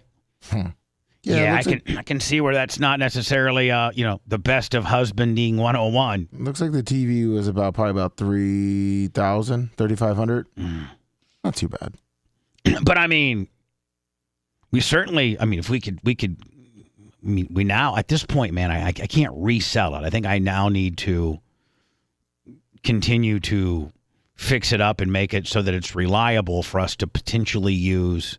I mean, Brett, we literally could get a ton of advertising if we just drove it to functions. Oh yeah, 100%. That with the Crown Vic and the smart card. Yeah. Well, I mean, hold on. I'm not talking about having a parade everywhere we go, but I'm talking about let's say that there was a Bucks game. Oh yeah, Park it off of 4th Street. They get paid like $10,000. Those big trucks with the screens around them. They get paid, like $10,000 for stuff like that. Yeah, just drive up, that's right. Just drive up and down the Howard Franklin during. Lummy, we just need to get it to somebody that's really good mechanically to go through it and make sure that it doesn't overheat, because there will be situations where it could be gridlocked in traffic. Luckily, I mean, it probably won't make that much of a difference, but it's not going to be as god-awful hot outside these next few months. But lightning season is just around the corner. Obviously, the Bucks still have some home games. So, that's a good point Macho said is, when you go to games now, you see those billboard trucks, or even if you go to the beach, you'll see them driving around with these big-ass screens, and those guys get paid a lot of money. So you could definitely make something work. How many people... And it would benefit the business and us. Of the 72, 70... what's the capacity of Ray J? 68? 64? 65. Right, yeah, somewhere around there. Of the 65,000 people that go in there, let's say that you were parked, you had a really good parking spot up on one of the sides, and you get, half of the people that attended the game potentially walked by your vehicle. Or let's say even 25%. And let's say you can get 25,000 people exposed to your brand that potentially might look you up further, find where you are, knows about you, Bubba the Love Sponge, but doesn't know what happened to you. There's probably, tens of thousands of men in Tampa, Florida, that grew up with me, from the Power Pig to 98 Rock to the Bone to Bubba 98.7. They grew up with me, and they don't know, because they just tune in their little FM radio. They don't know what happened to me. So you remember the African American guy that used to drive the car around the Bucks games that had the N-word and everything on it? No. Yes. Yes, Well, he that used to was tow it. Yeah. He used to tow a car. It was a lifted, box Chevy. Yeah. And it said Inward Racing all over it, and had rebel flags. And it was an old black guy. He used to park it outside of my high school. So he used to circle Raymond James, and that was always the biggest talk among everybody. But that was because he was dropping the N-word. I don't know if the Bubba Army logo is going to be the biggest talk amongst. I think a few dudes may say something here and there, but I don't think it's going to be everybody's talking about it.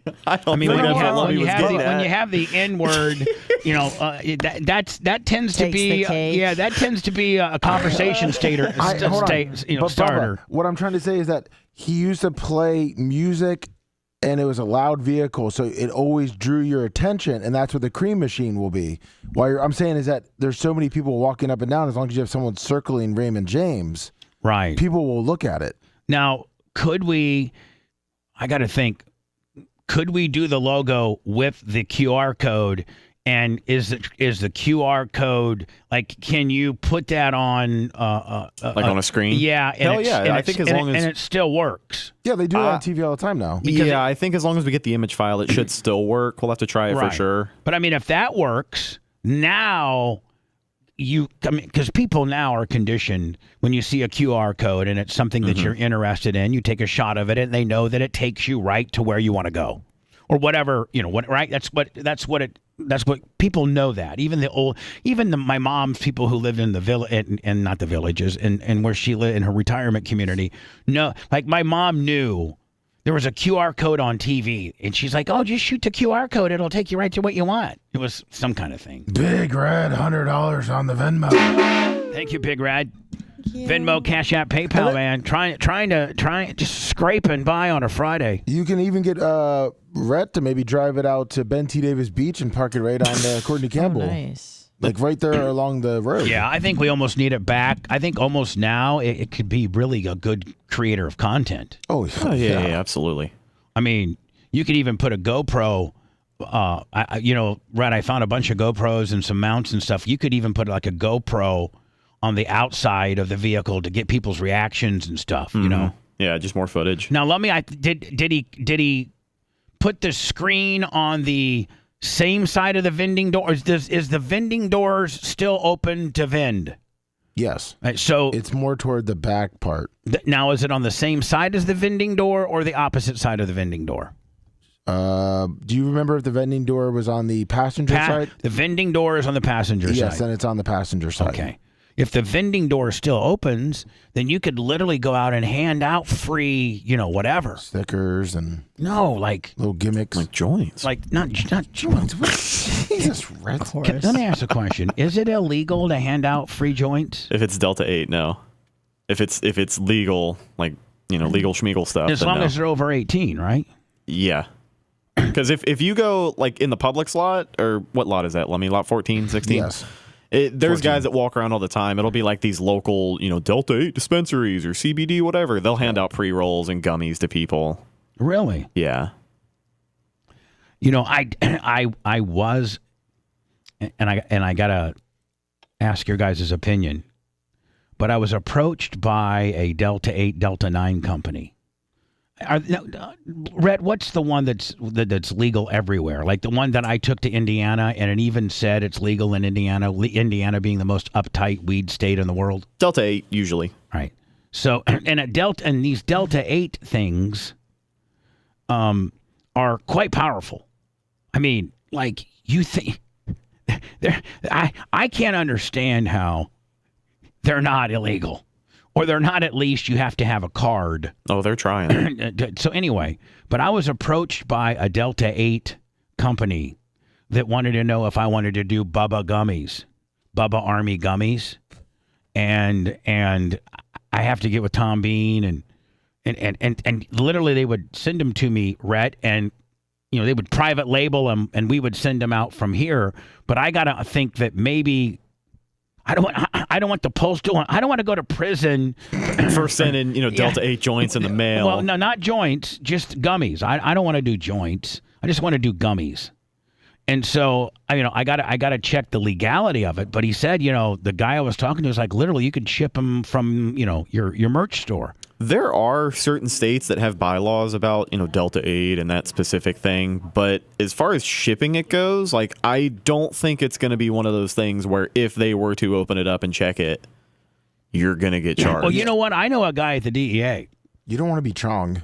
Lummy. Exactly. I don't want to get Bubba chonged out. Yeah, a little pipe you sent out. But on the other hand, Lummy, if I did have Bubba Army, Delta 8s, we might sell a lot of them. I bet you we'd sell a lot of Bubba Army branded paraphernalia. So literally, I'm going to ask my buddy from the DEA. I'm literally going to ask him. Listen, I've been approached. I'm going to be totally honest with him. I mean, they can't arrest you, Lummy, if you're just thinking about it. Exactly. Not yet, anyways. Yeah. No, I'm going to genuinely go with what he says, like whatever the law is. But I'm going to say, hey, listen, let's call him Fred. Let's call him David DEA. Hey, David DEA. If I was to get this company to private label Bubba Army Delta 8s, could I ship those, like I do a T-shirt or a straw hat or, a dog harness, Lummy, all the of course. In fact, the new Bubba Army polos, Lummy, a lot of them of the bigger sizes sold out, and so we just did a reorder of those. Oh, sweet. So could I literally sell them on my, Bubba Army store, Bubba Army merch, BubbaArmyShop.com. Could I sell them there and ship them? Maybe just. And if he says, I mean, Rhett, if he says as a DEA guy, yeah, I mean that's perfectly legal. Yeah. As long as it's Delta 8, yeah, you're good. And I'm trying to look into it. I'm trying to do more research on Google so I have more info for you. And I'm getting both answers. I'm getting, even though Delta 8 is quasi-legal due to coming from hemp, its THC content means that it is not legal to send through the mail. And then the very next result I get is, thanks to a clarification published in the USPS regulations, hemp products, just like Delta 8 THC, can safely and legally be shipped within the United States. So at this point, I don't know what to believe. What about the 5-6 states that it's illegal in? Well, maybe then you would just say, on the order form, not available in the following states, and if they try to, you just you don't ship them. Yeah. The merch crick's on top of it. She wouldn't, guy from Indy, she wouldn't slip up on that. She's not like you, Lummy. And then the other one would be, we just refund their money. That'd be a good CYA tactic there. Bubba the Love Sponge, federal prison. They finally got him for shipping for his girlfriend not paying attention and shipping Delta 8s to Iowa. Delta 8, that's not even the real thing. Well, that is Iowa. It's Alaska, Arkansas, Colorado, Delaware, Hawaii. Hold on, you can't. Hold on. It's 100% legal. Weed is 100%. The THC weed, real weed, Delta is 100% legal in Colorado, but you can't ship the fake stuff to them. They don't want competition. Oh, that's probably right. I mean, you can really ship anything. It's just a matter of. But it's a business. Rhett, not Bubba the Love Sponge. No, absolutely not. No, I wasn't recommending that for a business. And I don't want to, be processing credit cards and doing all these sort of things. I want to make sure that I'm. But if indeed it is legal, and I've been, told by, Lummy, the agency that polices this, that it's legal, then I might start doing some Bubba gummies. Oh, there you go. Nice. And Rhett, I think they would sell like hell. Yeah, no, I do too. That'd be pretty pimp, honestly. Yeah. The Bubba Army gummies. Yeah, hell yeah. We're pimp. We got our own gummies now. I mean, what other radio show? What other radio shows got their own gummies? I swear to God, screams of pain or screams of pleasure. Nobody really knows. The Bubba the Love Sponge Show returns after this.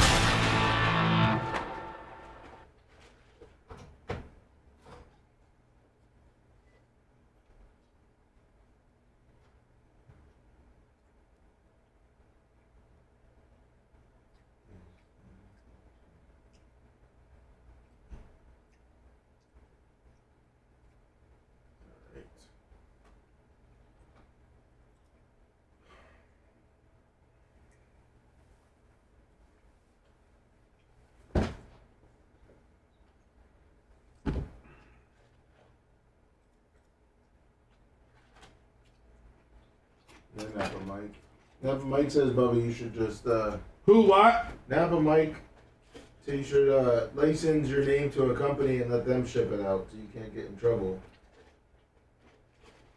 Yeah, Napa Mike, that's.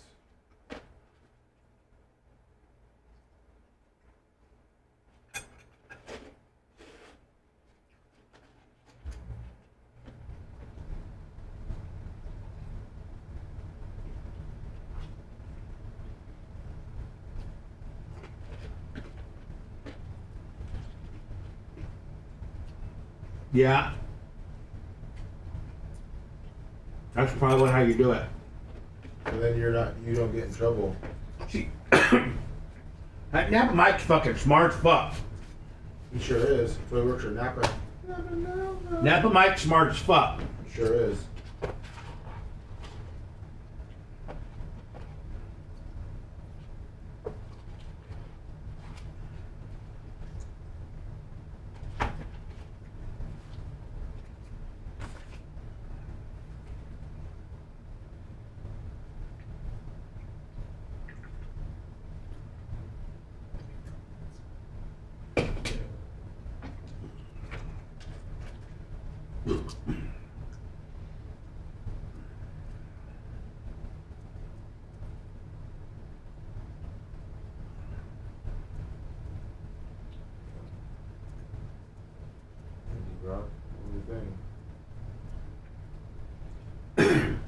See, I got Watson, but he's on a 5 week this week.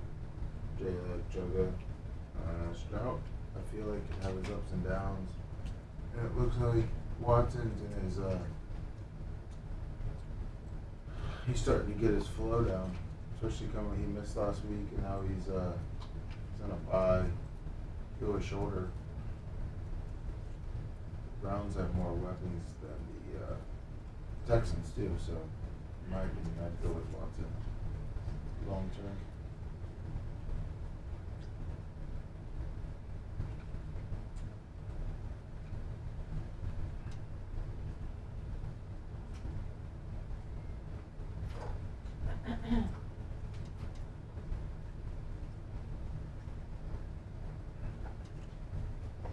Yep, sure. Like kimchi. Kimchi? Yeah. Yeah. I feel like it kind of smells like kimchi. And it does a little bit. Which is not good. No. That means something sour Mm-hmm. and fermenting in the walls. Don't say that. What? Don't say that. I'm Especially in the looking walls. Where'd you smell a lot at? Well, I have some at my house. No, like in here. Oh, and I just kind of walked in and I was like, kind of smells like kimchi. Do you smell it too? Not in that little corner. Mm. I walk by the door. If I smell it, it's scary. Yeah. What's up, Julio? Where's Charlie at today? Charlie bit my finger.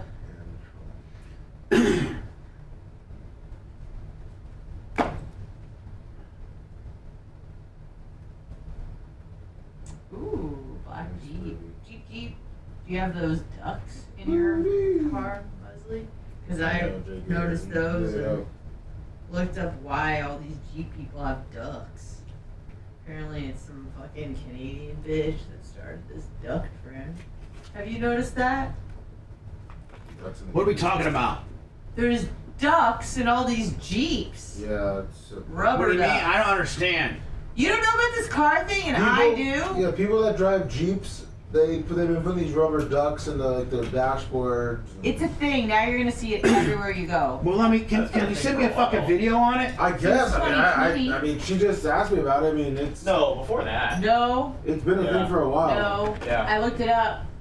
I promise you, people have been doing it since before that. Yeah, who people would have been know? doing it for a while. You know who would know? You know who's probably got a shit ton of ducks? Grouper Lips. Yeah, but he doesn't have any ducks. Look it up. Since the pandemic.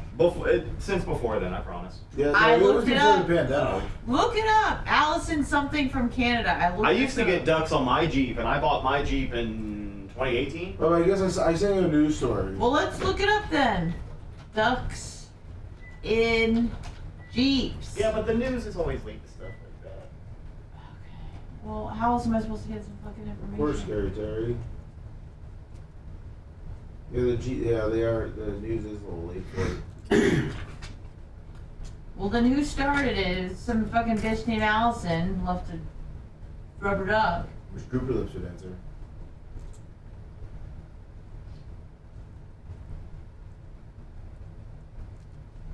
Well, what's with the animals? They started.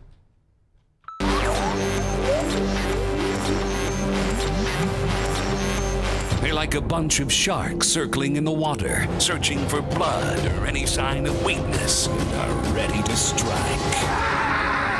This is the Bubba the Love Sponge Show. What do you got so far? You got Bob Cook. Mitch the Mark, Wizzy. And just fine. We got our regulars. Yeah. The only one that's no longer a regular is Florida Stanley. Oh. Son of a bitch. Guess what? What? Florida Stanley's dead to me. I'm sorry. So very, very sorry that I stooped to near troll level and besmirched your name and integrity. I acted like a buffoon, a dolt, a wedge if you will, and I will correct myself immediately. I thought you were in that cat. Why would you talk to me like that? I'm sorry that I said you talk out of your ass. We all know the only thing that hears you talk out of that ass is Dion's tub drain. Oh, sorry. Bet I could whip your ass, you little 110-pound fucking. I'm sorry. I said you couldn't whoop anyone's ass. You would whoop my 110-pound fucking ass. And I probably can't whip anybody's ass. You don't have to fucking bring it up. I mean, I am. I'm the god of the Bubba Army. Well, you are Bubba. Right. The brand is Bubba. the Army. I'm sorry. I was on vacation, maybe on shrooms, and made a dumb post on Facebook. Maybe Macho Man will see me as a chipmunk instead of a weasel if he was on the same shrooms I was while making that post. Anna, thank you for defending me. I love you for that. I was not sober while making that post. Although not an excuse, nonetheless. Oh, first one of the day. Stanley the Cyber, $100. Love you, Papa. It's all about money for you. Sometimes it's not about money in life. Sometimes you heard me. Even though I've only donated $3,291.57 over the last 365 days. Not you. Not you. I'm willing to still give so much more because I love my dear, cult-leading, arm striation having, salt-to-the-earth man, Bubba the Love Sponge, who could whip my ass any day of the week. Hold on. Can you please ever forgive me for what I've done? I promise you won't get any more calls about guns from Chief Sheriff Carmine. It's really simple. We just got to make an agreement. Here's the deal. There is solidarity in sickness. Oh, I hit the wrong button. Mach, did I just fire a stop set?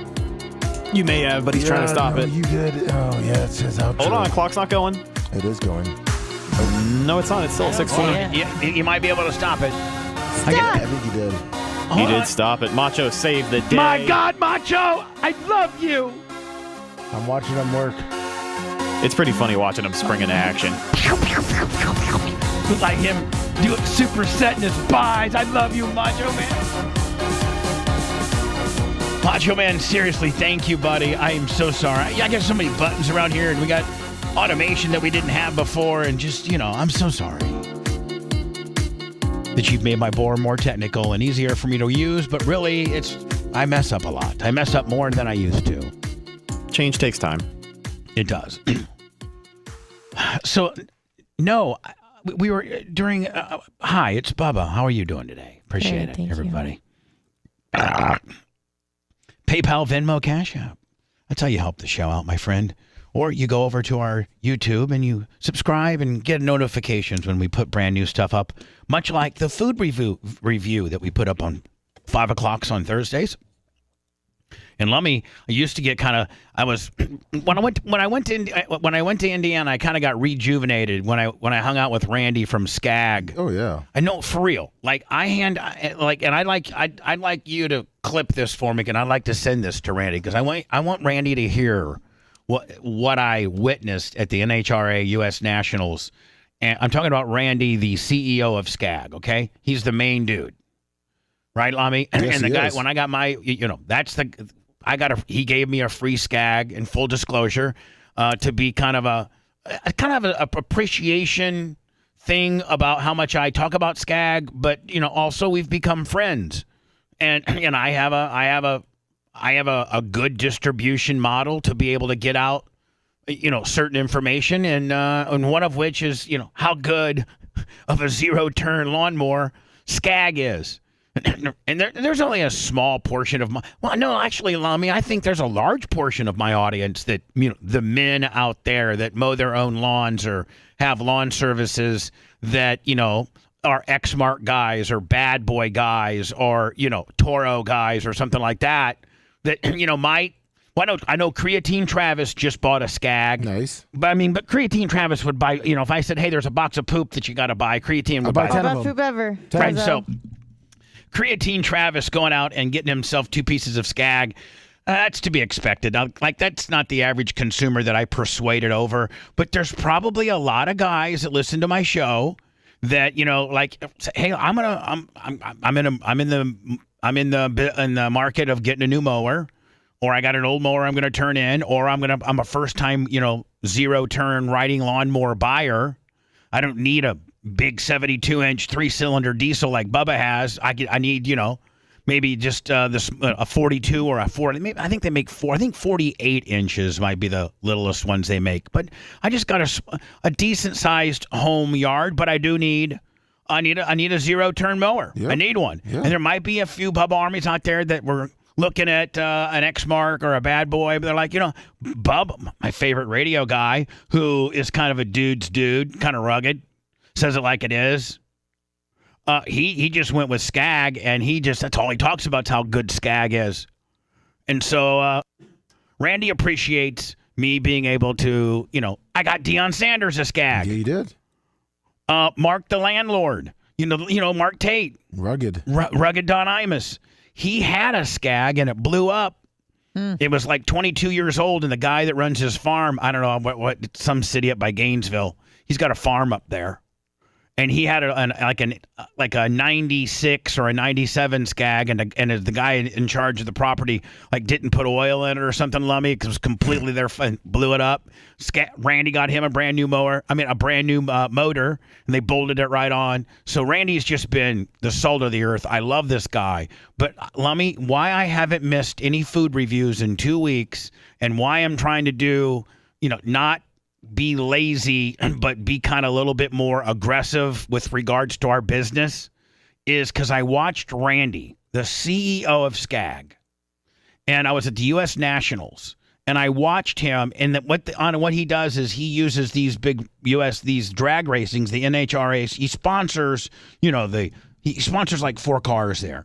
And he has a huge logo presence on TV, FS1 and Fox. Lummy, like Skag. Of course. He's he sponsors not only NHRA, but also 3 or 4 different cars. So Randy really is one of the biggest sponsors for NHRA. So he's got a lot of whip around there. So Lummy, he actually has like a pit box that NASCAR has. Yeah. He's got like one of those that's got 2 rows on it, and he's the only sponsor that he wheels that right up to the start-finish line. Nice. And he has like a little roped off area, and so he brings dealers, these people, these dealers that sell Skag, because when you order your new Skag, you don't go through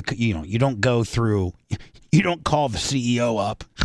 You got to go down to your Skag dealer, right, Lummy? Yes, like when do. you go order a Ford, you don't call, Dearborn, Michigan, where they make them, and say, hey, I need to order a new F-150. And they're like, no, sir, go to your local Ford dealer and get it handled. So Randy brings in all these dealers, and just, you wouldn't believe, here's the CEO of the company. And if I was the CEO of the company, I'd have my own big recliner up there and have all these people waiting, having a bunch of people making sure the dealers were comfortable. Exactly. Not Randy. Randy hardly watches any of the races. He just goes and asks the dealers, what do you need? Anything to drink?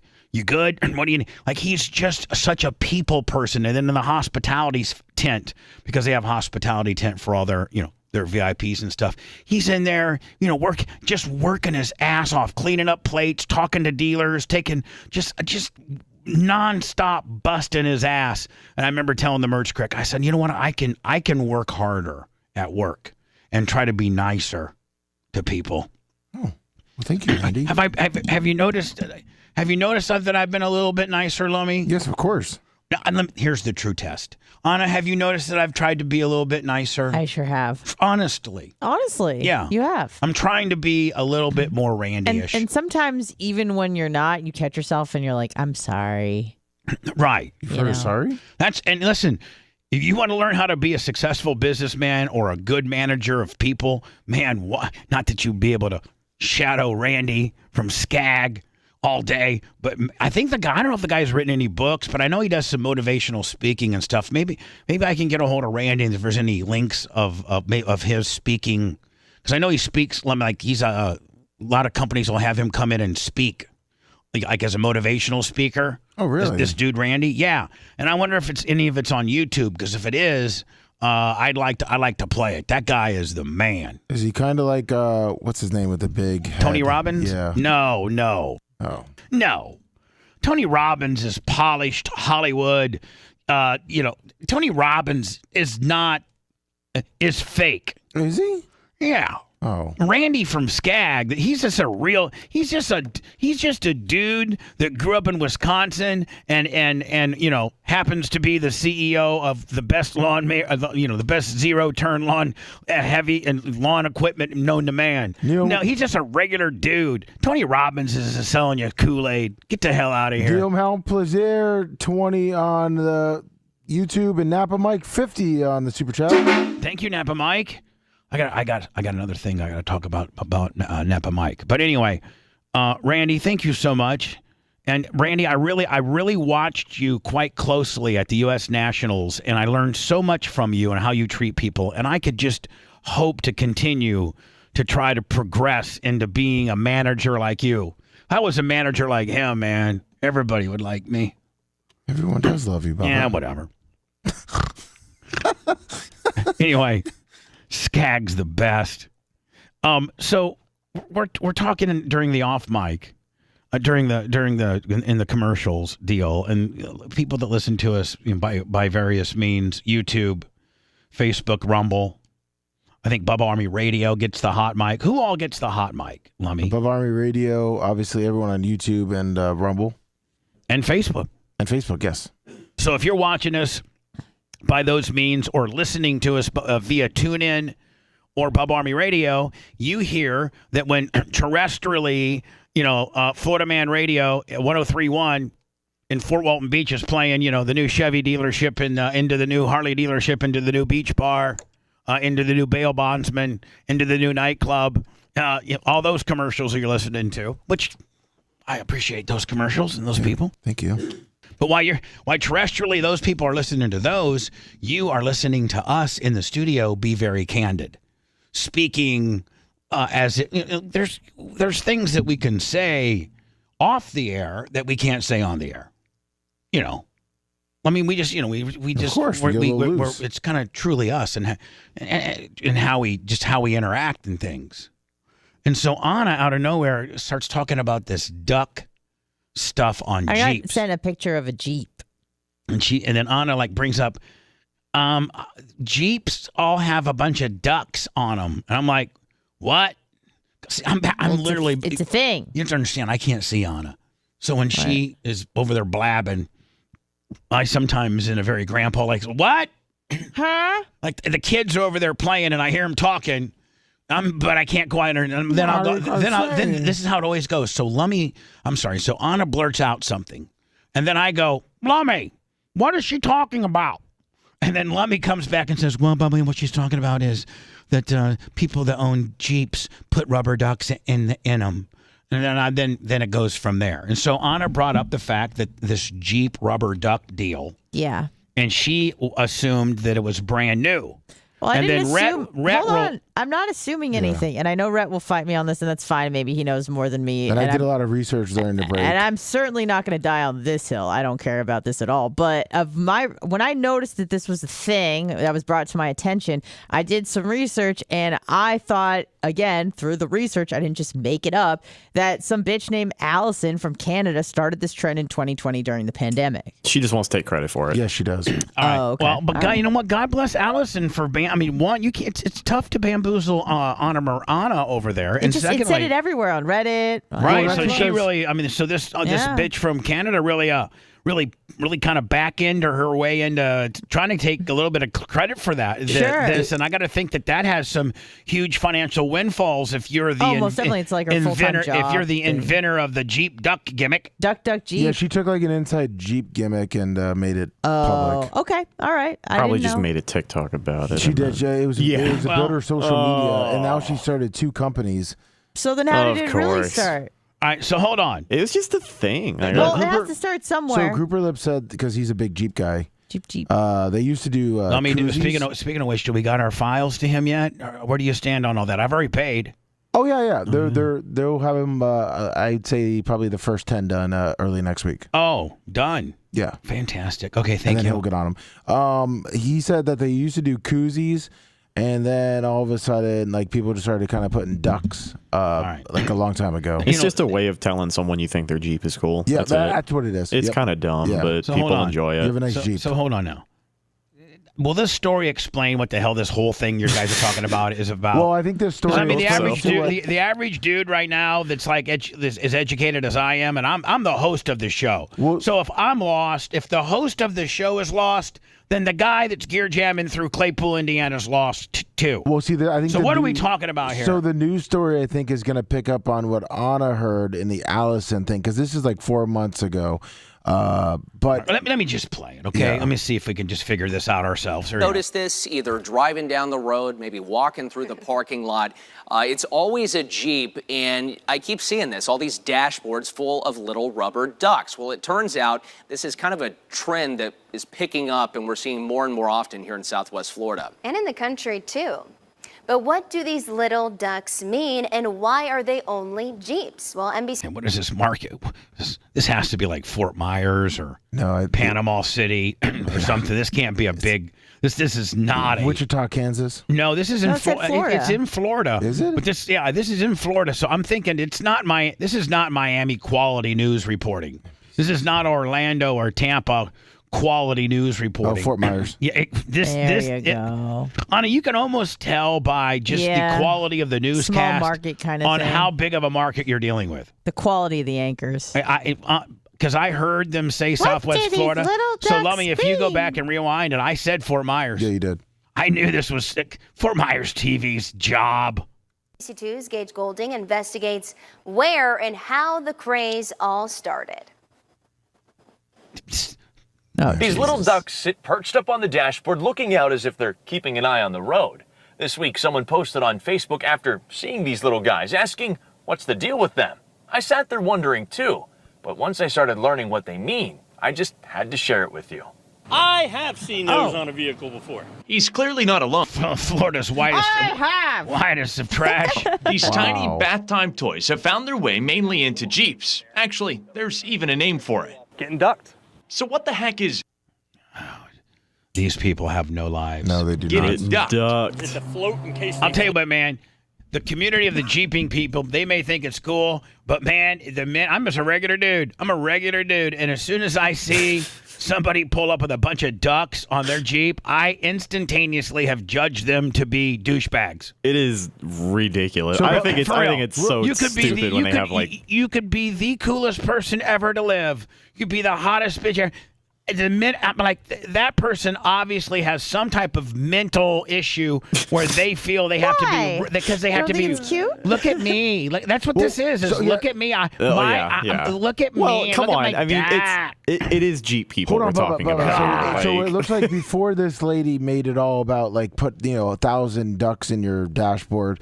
It looks like back in the day, if someone respected your Jeep and you had a really nice Jeep, someone would put a duck on it saying like, hey. What if you're a Jeep owner? You got to carry around 4 or 5 ducks at all times. That's what I'm saying. Yeah. Jesus. Exactly. So you're saying, Lummy, back in the day, it used to be like if somebody would leave you a duck on your Jeep, it would be like, man, that. It's a nice souped up Jeep or something like that. That's like, wow, stupid. You have a nice Jeep. A canal, they got little floaties. Not quite. The start of these little squeaking ducks goes back to 2020, a year we all remember. 2020, a year we all remember for the COVID. Yeah, hi. So getting ducked it started back in COVID. There was a lady out in Canada and she started putting ducks on people's Jeeps that she liked. In a time where it was best to be apart, these little ducks brought the Jeep community together.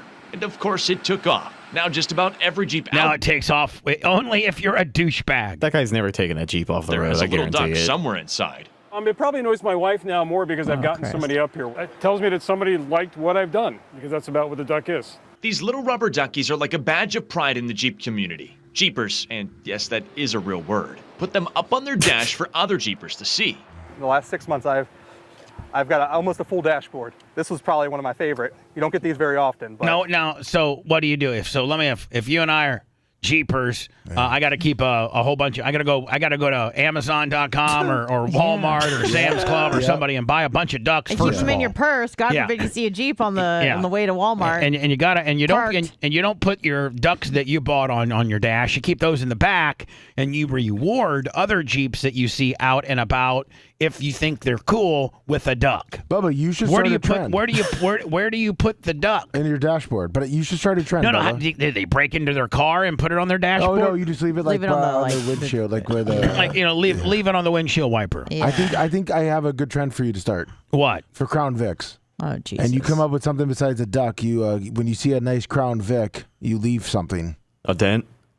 No. Big steamer. I mean, the only thing that would have happened, it would have been, the only way that this could have happened would have been back in the day when I did No Panties Thursday. I was going to say panties on the And dashboard. if you saw, like you'd have to, but then you'd have to be a sicko and you'd have to go to Walmart and buy like 15 pair of extra small, sexy. How about some granny panties? Yeah, granny panties on the.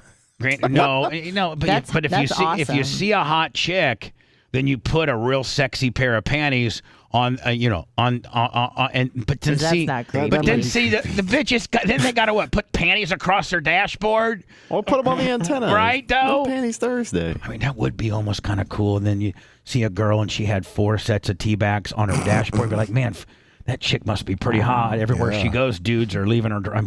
I mean, we, as stupid as it may sound, we might want to start doing that. Exactly. You see a hot chick. Yeah. If you see a hot chick, leave a pair. I thought if she's driving a So Crown she'll Vic. come back to a pair of strangers' underwear in her car? I mean, maybe. Oh, what if you bring back the Bubba Army panties? And then like people can buy them and then go put them on people's cars that are hot chicks. Just leave the receipt so she knows they're not worn. With the QR code. Oh, my God, yeah. Bring back the Bubba Army QR code panties. Yep. And tell all the sickos out there, the dudes, the Bubba Army, to buy a bunch of them. Yep. And I'll giving them to strippers. I'll even make them so like I'm not even making much of a profit on them. Like I'll make them so cheap that it'll be like maybe a $2.99 or something like that. And then when you see a hot chick, you put that pair of panties underneath her windshield wiper. Now, if chances are she's not Bubba Army, but that she's gonna at least hit the QR code with her phone, No right, doubt. to find out what Then happened. she's going to think it's you. And then you could have all these restraining orders against you. But no. But it's just like the prison ID. It can start. They Right. call in and be like, "Why did I get these panties?" I got an email about that. Yeah. As a matter of fact, yesterday, woman saying, "Hey, my daughter's getting ready to get out of Pinellas County Women's Prison, and there's a rumor going around that you buy women prison IDs." I don't know how that started, but it's still to this day an urban legend. Perfect. Just like the panties, they call in. Why do I got these panties? Oh, well, Right. because somebody or a listener thought you were hot. Right. And then Lummy, when she scans the QR code, we can even have a little section that said, did you get left some panties, panties left on your car? Yep. Click here. And then you click there and it says, it kind of gives a brief description. And then it says call into the show. If you'd like to call into the show, here's the studio numbers. Here's the hours we're on the air, and tell us that you got left a set of panties. Yeah. Then she's on it. It actually might be a pretty damn good brilliant idea. That's a great idea. That's what we're going to. Let's go. Roach Crick, when you get done doing your dry cleaning and all kind of deal, we need to look up girls' panties immediately with the QR code Willie. Woo. Well, Anna, let me ask you a question after I take this phone call. Hello. Hello? Yeah. Hey, I just called in about the Jeeps. The Ducks, they're doing this also in Charleston and Somerville. It's Pookie, by the way, from Charleston. No, Pookie, I think they're doing it everywhere, and I think it's a worldwide Well, it started deal. in Canada. Well, who knows? I mean, I think, like, buddy, it's not just a Florida thing. This is it's everywhere thing. I see it a lot. I've actually already seen it this morning. I've only been on the road for 20 minutes, and oh yeah, it's everywhere. The Ducks, though, they're not just doing it in Jeeps. I see them in all vans, trucks, cars. So It's all been probably propagandized by the duck making industry. Yep. Big Duck. Big Duck. We got Big Duck. Big Duck said, "Man, let's start this Big Duck deal." Increase the duck sales. It started with the Jeeps, but it's branched out now. It's all cars. All right, buddy. Appreciate you, Anna. What? So the panty thing is this, okay? Yeah. Let's I'm all ears. let's just say you're a chick. Okay. And you go to hypothetical. I'm a chick. Yeah, you're a chick. Right. And you're And I'm hot. So this well, is I mean, you're super hot in somebody's eyes. I mean, you're probably not hot. You know what, Anna? If we were to be intellectually honest, you're probably not hot in some dude's eyes. Absolutely. And you're super hot in some dude's eyes. And you're pretty hot in other guys' eyes. And you're right. There's probably some people. There's right. Yes. So you go to jiu-jitsu or you go to Publix or whatever, wherever your daily travels or errands may take you, and you come out to Gus, and there's a pair of T-back sexy panties that have a Bubba Army logo with a QR code in the middle. Now, you don't know anything about me. Well, no, maybe you do know. Maybe if you're a Pinellas County chick, and you're kind of close. You are close to radio, but you're so you know way more about radio than the average person. But if you're a 35, 36-year-old Pinellas County woman, you probably are at least familiar with Bubba Army. Like, you kind of know what that is. It's from this radio guy named Bubba the Love Sponge. He was a pig, whatever. Yeah. He ran out of Was town. a pig, killed a pig. Was a pig, killed a pig, acted like a pig by letting his wife blast Hulk Hogan, and he's just. I guess I think he got bored. I think he lost it all and lives down by the river in a van. Alive? Right. Yeah. Do you take these panties and just disgustedly throw them away, or are you somewhat inquisitive and you then take a picture of the QR code that is the logo? Now, you probably throw the panties away because you don't know if they've been used or clean or whatever, but whatever. Don't you think that the woman at least scans the QR code?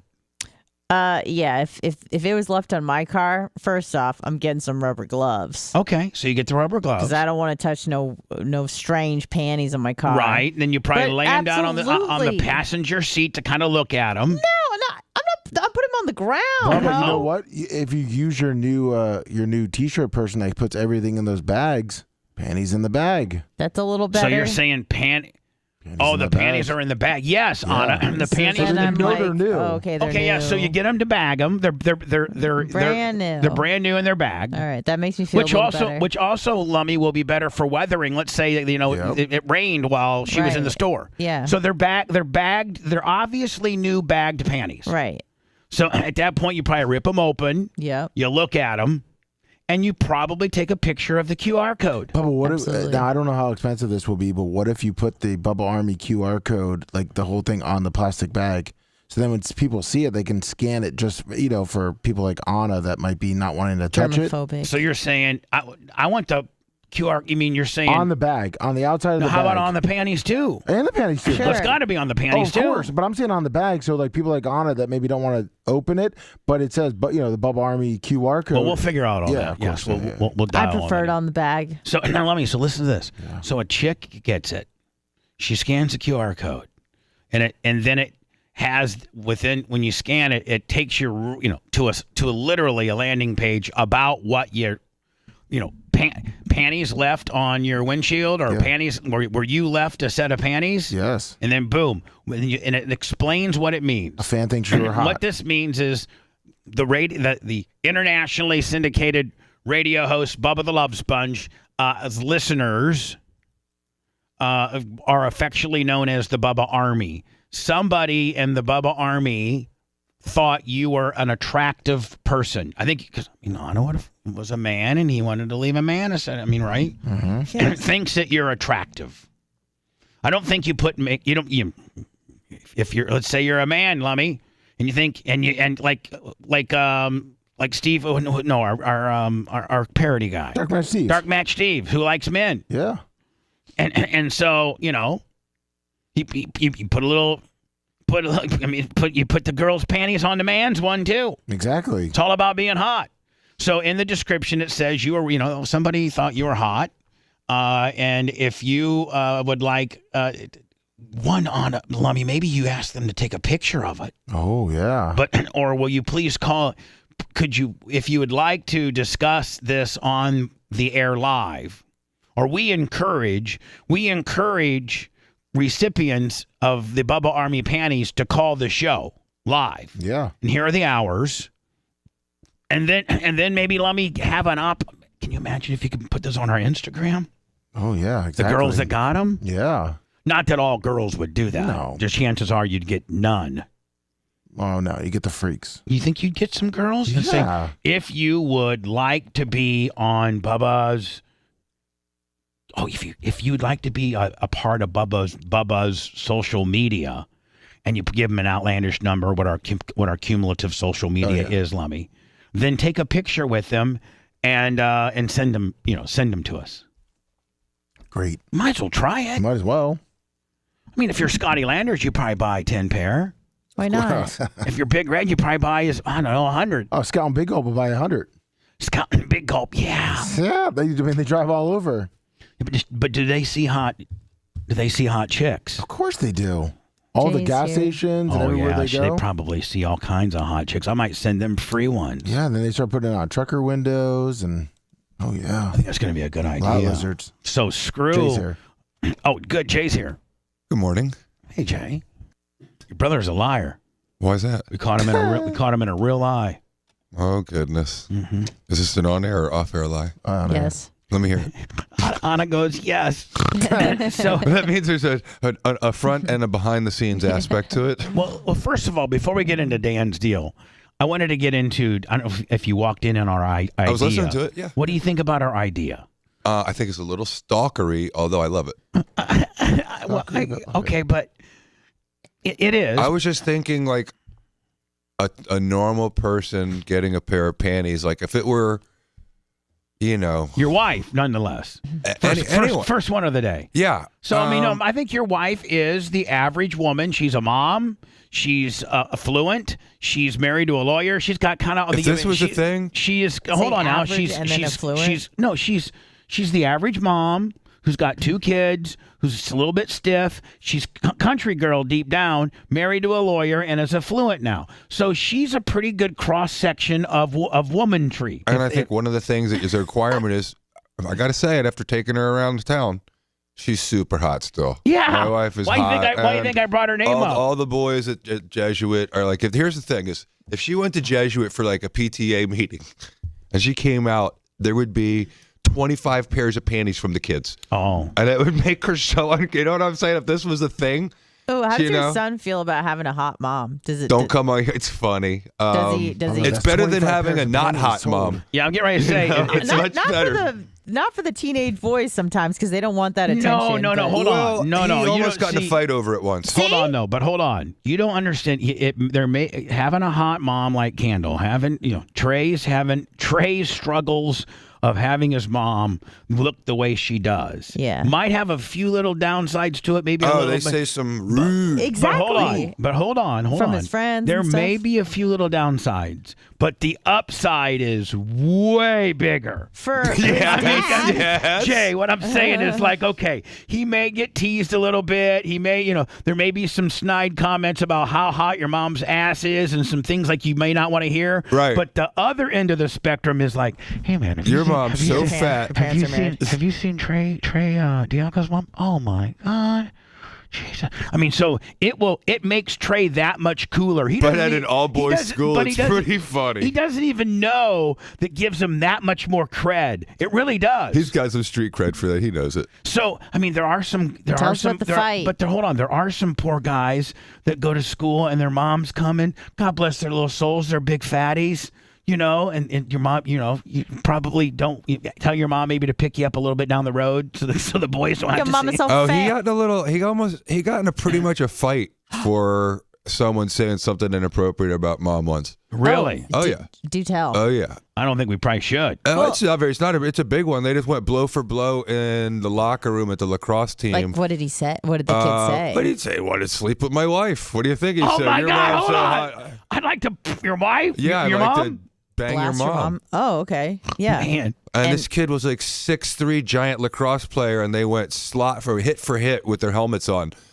In front of the whole locker room. Well, listen, I'm sorry. I was like, wow. I'm sorry in advance, Jay. If I start the Bubba Panty deal and Candle gets a few at Jesuit, I'm just going to have to go ahead and apologize in advance. I'll tell her exactly I know I'll get what a call it is from now. Steve. I know I'll get a call. Dan will think it's so cool. And then it actually might make the other two Diaco wives mad. Right, but I think you guys have talked through the right way. I think a bag that shows they're clean, with an image that you can put, a barcode, whatever it's maybe called. Maybe QR code. Do you even, Jay, maybe even put like a little slip of a little explanation. Yeah, I think slip in so. there. I think so. So it doesn't seem creepy. So you'd be like, listen, and then you put like this barcode, like you have on the back of my right, shirt, exactly, on the panties, right. But But maybe within it, maybe maybe within it, you stuff in like maybe this little card that says, please, first of all, do not.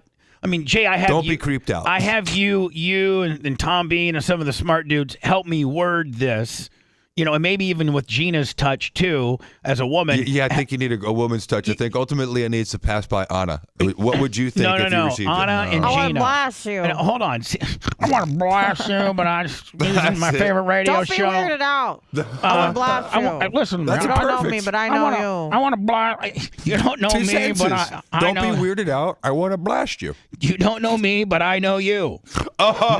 Hashtag not really a stalker. That's not creepy. Don't at forget all. to like, follow, and subscribe. I'm going to have Regina do it so I have a tone of legality about it, but something to do with like, listen, I'm a listener of the Bubba the Love Sponge show, and there's something about I'm not a stalker. I'm not interested in getting you. I just wanted to recognize you in our Bubba Army way of being an attractive person.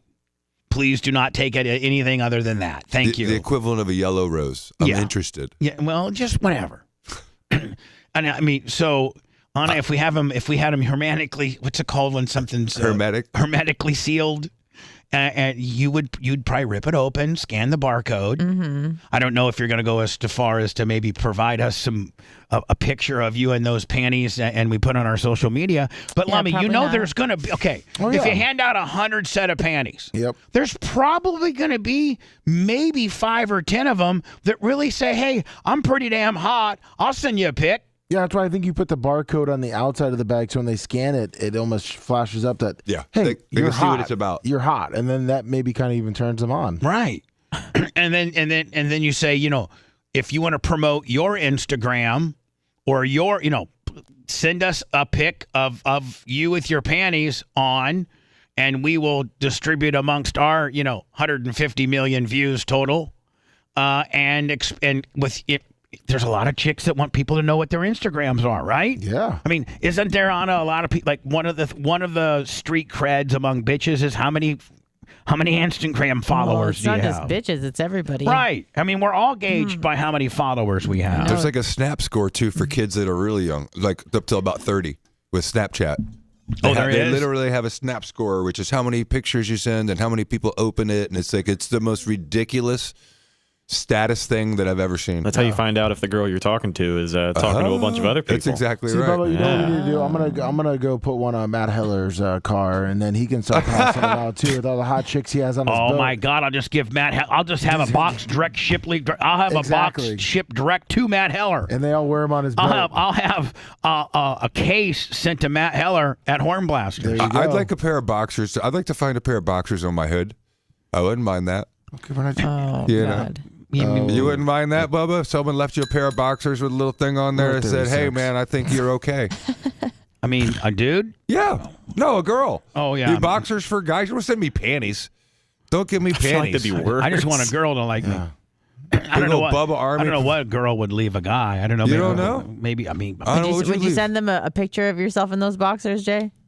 No, Dan would. Yeah, of course. Yeah. Speaking of which, shirtless. So your brother, I gotta go into words because I'm way late. But your brother texts me yesterday and says, Jay's gonna be in for me tomorrow. Now, Jay, He told me that. He never told me that. I knew that I had to coach on Saturday, but he never mentioned that he wasn't going to be on the air Friday. Never did he. And of course, I say to him, I'm hearing this for the first time.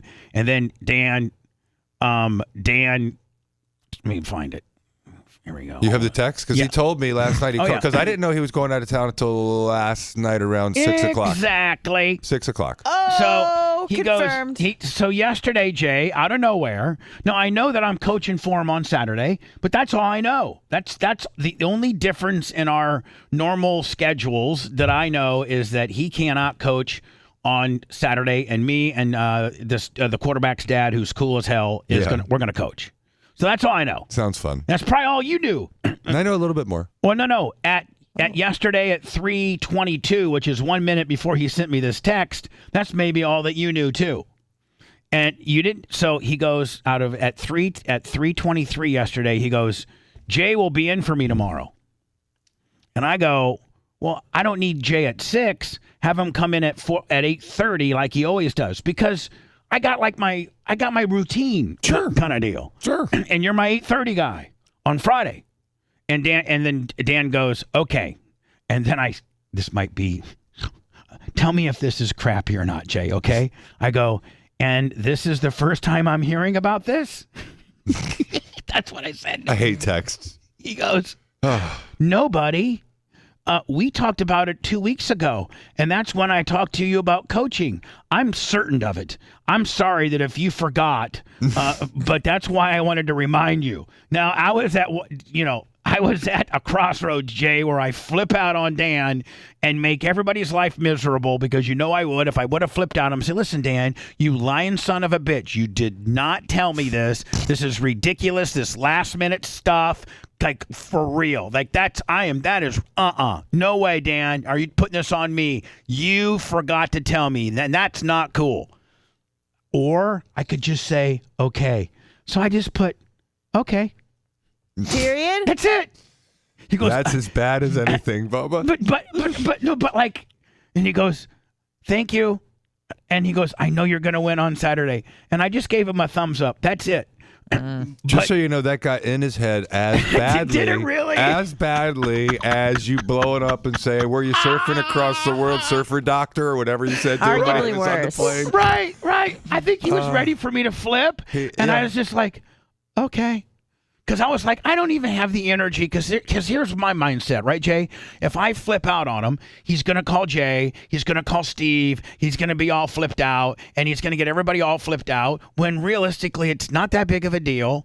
But don't try to turn it around on me. It's really you, but we'll get through it. Whatever, no big deal. We'll actually end up clowning it and making fun of you. So that's, rather than to get into the engagement then, I'd rather get into it now. When he's not here to defend himself. Yeah, exactly. So did it get back to you? Because I didn't Yes. I didn't say anything wrong. All I said was okay. Exactly. So that was enough for him to, in his mind, spin that into more. So what type of call or text do you get? Him and he says, "Oh, I'm going out of town tomorrow." And I'm like, "What?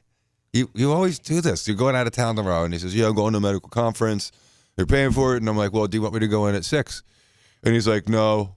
I'm like, "Oh, why?" And he goes, "Bubba said just come normal time."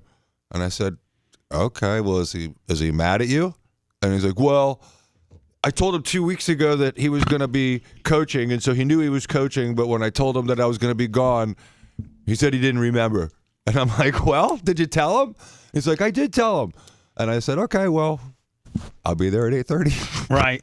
So it was just enough, Bubba, that it went in his head. He's still thinking about it right now this morning, other than he's listening, I'm sure. He woke up, in Arizona or wherever the hell he is. I think that's where he said. Didn't he say he's going to Arizona? I think so. Okay. I don't know where the hell he's going. So yeah, he said he's going out west. Yeah. Yeah. So I think he's a couple hours behind, and Poor guy is already right up, now freaked out. It is 6:30 wherever he is, and he's listening. And so, Dan, here's the thing. I was just ready to take it like a man. Like, okay. Because knowing very well that indeed you did say something on the air, because you did on the air proclaim that I needed to coach on Saturday. So maybe indeed you did. So that's why I just put okay. Now, I know that flipped you out, but whatever. It's certainly, nobody could blame me of being rude or being combative or anything. Not this time. But just that was a very Jay response. That's why I hate text. Yeah, okay. Here's one. Eat that. Yeah, okay. So Dan, now, there's no way like this can be spun as I was, rude or anything like that via text. But when I got in this morning, I'm like, okay, I just want to make sure that I'm not crazy. And, so I asked Lummy and Anna and Maj. You didn't even have to. Yeah, they're like, no, Dan. Well, First of all, where's Dan? Anna's like, well, where's Dan? I'm like, it's 5:59. There's no Dan. I was waiting outside for him to open the door, the gate, because he doesn't have a clicker. So I was waiting. I thought I heard him, but I obviously didn't. You know what? I'm starting to remember, and I think this is what Dan's in his mind is thinking. Oh, here we go. And obviously, Jay always thinks I stand up for Dan. But when he said, I remember against me, you'd say that for Dan against me. No, never, I never said that. Never. Just against everybody else. Just against everybody else. Dan did say, he goes, Can you coach on Saturday because I'm leaving Friday for a medical conference? Okay, well, that's it. That but doesn't I think mean. in his mind, I think he thinks. That implied. You're right. Exactly, and I think that's what Dan thinks in his mind. You speak Hold on Dan, now. huh? Hold on now. He thinks Dan. He knows exactly what Dan's thinking in his head. Let me refute that in my mindset because I'm going to Ronnie's wedding in Vegas, but I'm still. I found a noon flight on Thursday so that I didn't have to take Thursday off, so that I could still do. So I could do Thursday's show because every day that I'm not here, it greatly affects us. So I try to take as least amount of time off. I think the conference starts today. Yeah. So he needs to realize that you can still fly out on Friday and have done the program. I mean, especially when you're flying out west, you're gaining time then. And and when he flew to New Jersey, a month or two ago, he did the show. He did the show and then went right to the airport. Well, I mean, so anyway, you know that means he would if he could. No, listen. I just want him to know that Dan, you didn't mention it to us. I'm not old and feeble like you're trying to make me feel. And this Bubba one, Biden. this or one's like pilled Biden. out. Yeah, pilled out. Out of control. Your text would have been Degenerate. different at 6:45 if you'd already gone TT night almost. Oh, if you would have caught me in fuzzy zone, I don't even know. That would have been a paragraph folled by a Let me paragraph. tell you something, damn it, son of a bitch. They're staying in Arizona. I've never come back to the show. Because I'll tell you right now, you want to leave early? You can just leave forever, bitch. Babyface was Tell you good that right today. now. Babyface I'll just was have good. Jay in on Monday, bitch. I bet you he wasn't that prior. But the beauty of that is when you're slurring and you're upset, When we know Jay- you're not going to remember it When tomorrow. Jay's gone, That's right. Jay lets me know about it. Jay does. Babyface 5 days a Jay week. doesn't let me know, 12 hours before the fact. Dan, you know what, Dan? I'll tell you what right now, Dan. You enjoy yourself, but no, Ben, you're not coming back on Monday. I'll tell you that right now. Fired. Yeah. He'd be like, I'm on a plane on my way back. So anyway, Dan, here's the deal. I love you. Enjoy your conference. Nothing's changing. It's great that Jay's here on time, but it's not me this time. It's you. It's not my oldness and forgetfulness and or highness on pillsness. It is you being the narcissistic prick that thinks that you don't have to ever tell anybody anything in advance because it's Dan's world, and you messed up this time.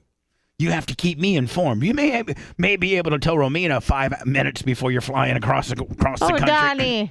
But Donnie. not me, my friend. So I would have been, and I'm sure if you were really going to get into it, if he had truly gotten your permission, it would be via text and you'd still have it. Yeah, because I love text. That's the way you roll in special things like that. When the phone rings anytime after like noon, I'm like, oh my God, I've already been talking for 6 hours and I just want to. I'm the only guy that calls you and that you pick up for. Very rarely do you call me though. It's Like just the when I reason can't why I text pick up, something. but the reason why I pick up immediately when you call is that you don't call very often, and when you do call, something's wrong. It's usually something pretty pertinent. I can't lawyer via text. I know. Let's go into words. Yes. I got so many things to talk about, and including I don't know who the hell's on the phone. Let's just clear these people out. Hello. Perfect. Exactly. That's even better. I went to the Arby's yesterday. By the way, you can find this on our YouTube channel. Go watch it if you could, please. Give it a thumbs up. Make comment on it as well. There's this. I got this update from. No, I guess that was from Facebook. I'm supposed to tell you? No, there was this update I got from Facebook that's saying like they're on a bonus program where the more comments and things that you get on each review, you got a chance to make 8 cents or something. I think we got a break. Let me just hit that belly 10 times. Gonna hit it in a second. I'm setting the break up. Yeah. When I come back,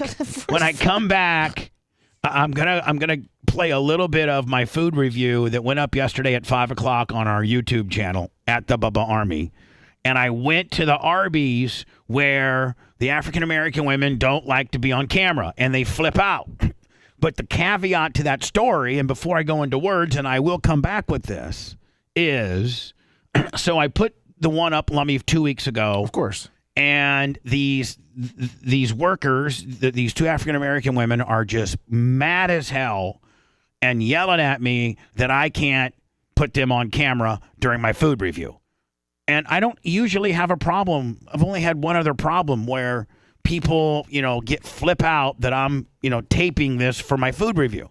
And it's my understanding, and Jay has backed it legally, that if you would probably have to have that posted, Jay, through your drive-through, no video cameras allowed, in order for them to have a standing, because you are dealing with the public and you're in a public place. So I don't think there's a reasonable expectation of privacy when you're working the drive-through at Arby's. Boy, are you smart. That's exactly the standard. Is there a reasonable expectation of privacy? Right.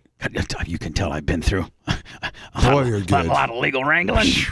I was trying to figure out what the word was, and you were there. Yeah, Thank you. You're trying to shoot holes in my testimony, and you couldn't. But so the only way an Arby's or a McDonald's or a Burger King would say is no videotaping allowed. Okay, now if they did that, they'd established that you can't do it, and they've put you on notice. You still maybe legally, you still might be able to, because you're in a public venue, but they've at least put you on notice that you shouldn't. You should probably, if you're going to record the audio, two-party consent state, you should probably let them know, hey, we're being recorded. Right. So, but they can't really object to it. But when you're working drive-through, now if you're the guy that works in the back fryer, you may never have to see the public. But when you're working drive-through and you're taking money and you're giving the drinks out and you're giving the food out and you're the drive-through person, you are 100% dealing with the public. And you're the face of that branch, right? That franchise. Yeah, you're the face of your brand. You are the ambassador to the public. You put the best person you have on drive-through. If I'm a McDonald's, not if you're Arby's on Waters. No, not even this time. So hold on. I went 2 weeks ago. They flipped out, and I went back yesterday after talking to the general manager. The general manager reached out to me and said, "I'm so sorry this happened. I saw your food review. Please come back." Did you let her know that you were going to come back like we talked about? I texted her a half an hour before I went and said, whatever her name is, Shalimar, I'm going to your store to review your cheesesteak. We'll talk about that. I know you're over there smashing a bell. You did tell me if we got over 50 minutes to literally force you to do it, so. I am doing it now. Man, Bubba's the best. Brutal honesty. When he gets full hot and just starts reaming on somebody. They bring it. They don't hold back. They brightens up my day every day. We love you. The Bubba the Love Sponge Show returns after these words. I'm going to come back with Super Beats and get that done, okay? And then we'll go in. So we'll go Super Beats, and then food review, then back into words. Okay? Yes, sir. I have dog treats to try to bribe Rhett's dog to fucking liking me. Really? Yeah, my wife gave me a whole bag of dog treats because I told her that I have a dog that doesn't like me, and she's like, bribe it. See, she knows. Exactly. Hey, I'm going to run back there just to get that clip. Yeah, I got it. What up, everybody? Good morning, Big Red. How's everybody doing? I'm great, thank you. How's everybody? Nobody need anything? No, I'm good, thank you. See if I can't get Rhett's dog to finally like me. What up, JK Kostinka? Sister Girl Tease, happy Friday, everybody. What up, Finn212? BT Dog Mom, what up? Race Day Sunday, Big Red, huh? Very good. What up, Big Lunger?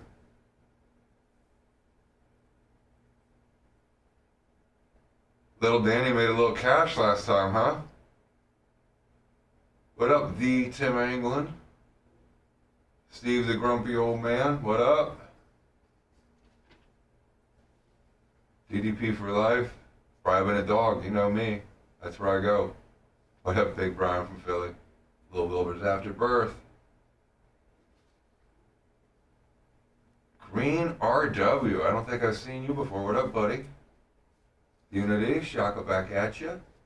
Jason Hepner. Thank you, BT Dog Mom. I had dinner there the other night. It was fantastic. What up, Glow Bug? That's a new one. How you doing? Dr. Dan's Bloomin' Onion, good to see you. Grouper Lips, you're my hero. Sicilian Redneck, the man, the myth, the legend. Holy Ocho, bless you, Matu, as well, buddy. What up, Dan Wiz? Thuggish Ruggish Nerd, 7-7 Junior, you're new. What up, buddy?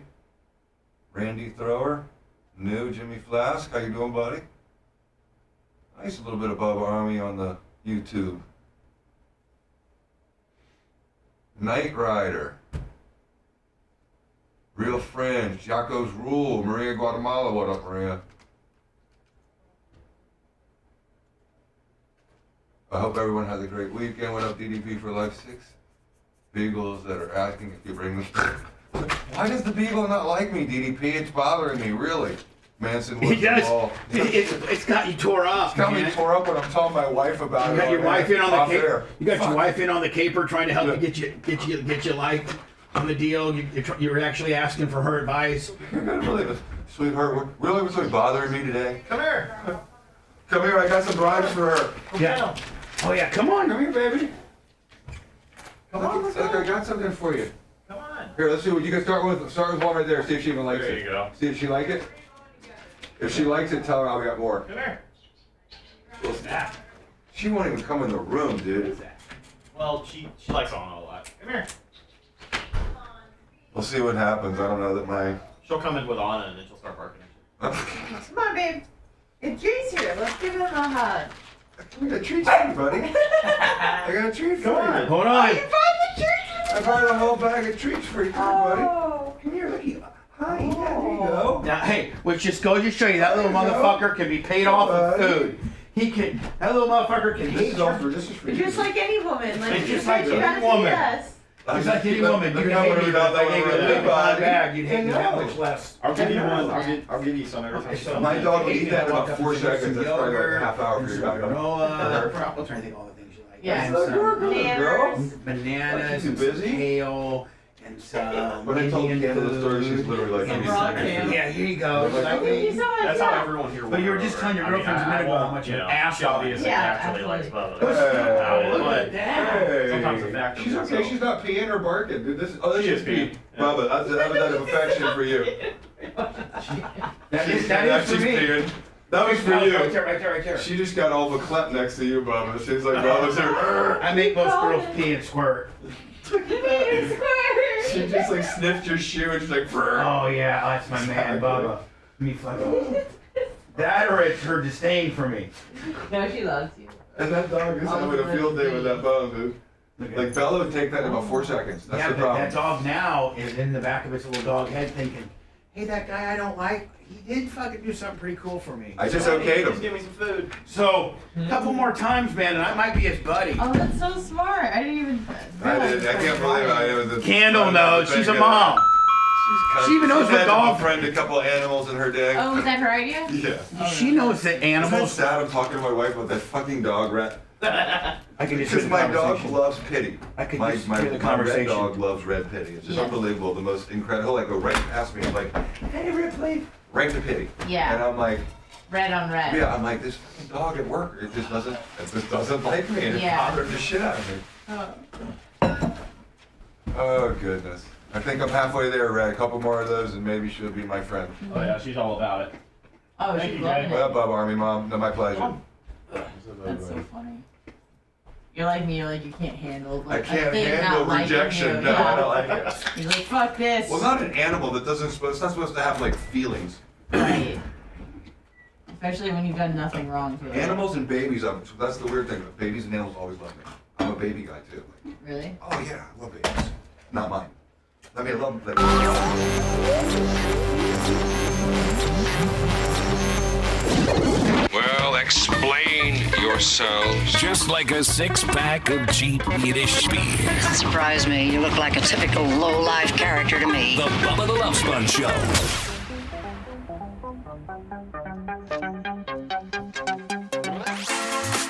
We all have a heartfelt reason to support our blood pressure, and you know where we're headed with this. Going right to the getsuperbeats.com. And in fact, more than half of the U.S. population could benefit from blood pressure support. Superbeat Heart Chews are an easy and convenient way to support healthy blood pressure, and they promote heart-healthy energy as well. Paired with a healthy lifestyle, the antioxidants in the Superbeats are clinically shown to be nearly 2 times more effective at promoting normal blood pressure than just a healthy lifestyle alone. Superbeat Heart Chews support healthy circulation, so you not only get blood pressure support, but you also get productive, heart-healthy energy without the crash. Superbeats is the #1 pharmacist-recommended beet brand for cardiovascular health support. It's blood pressure support that you can trust and count on.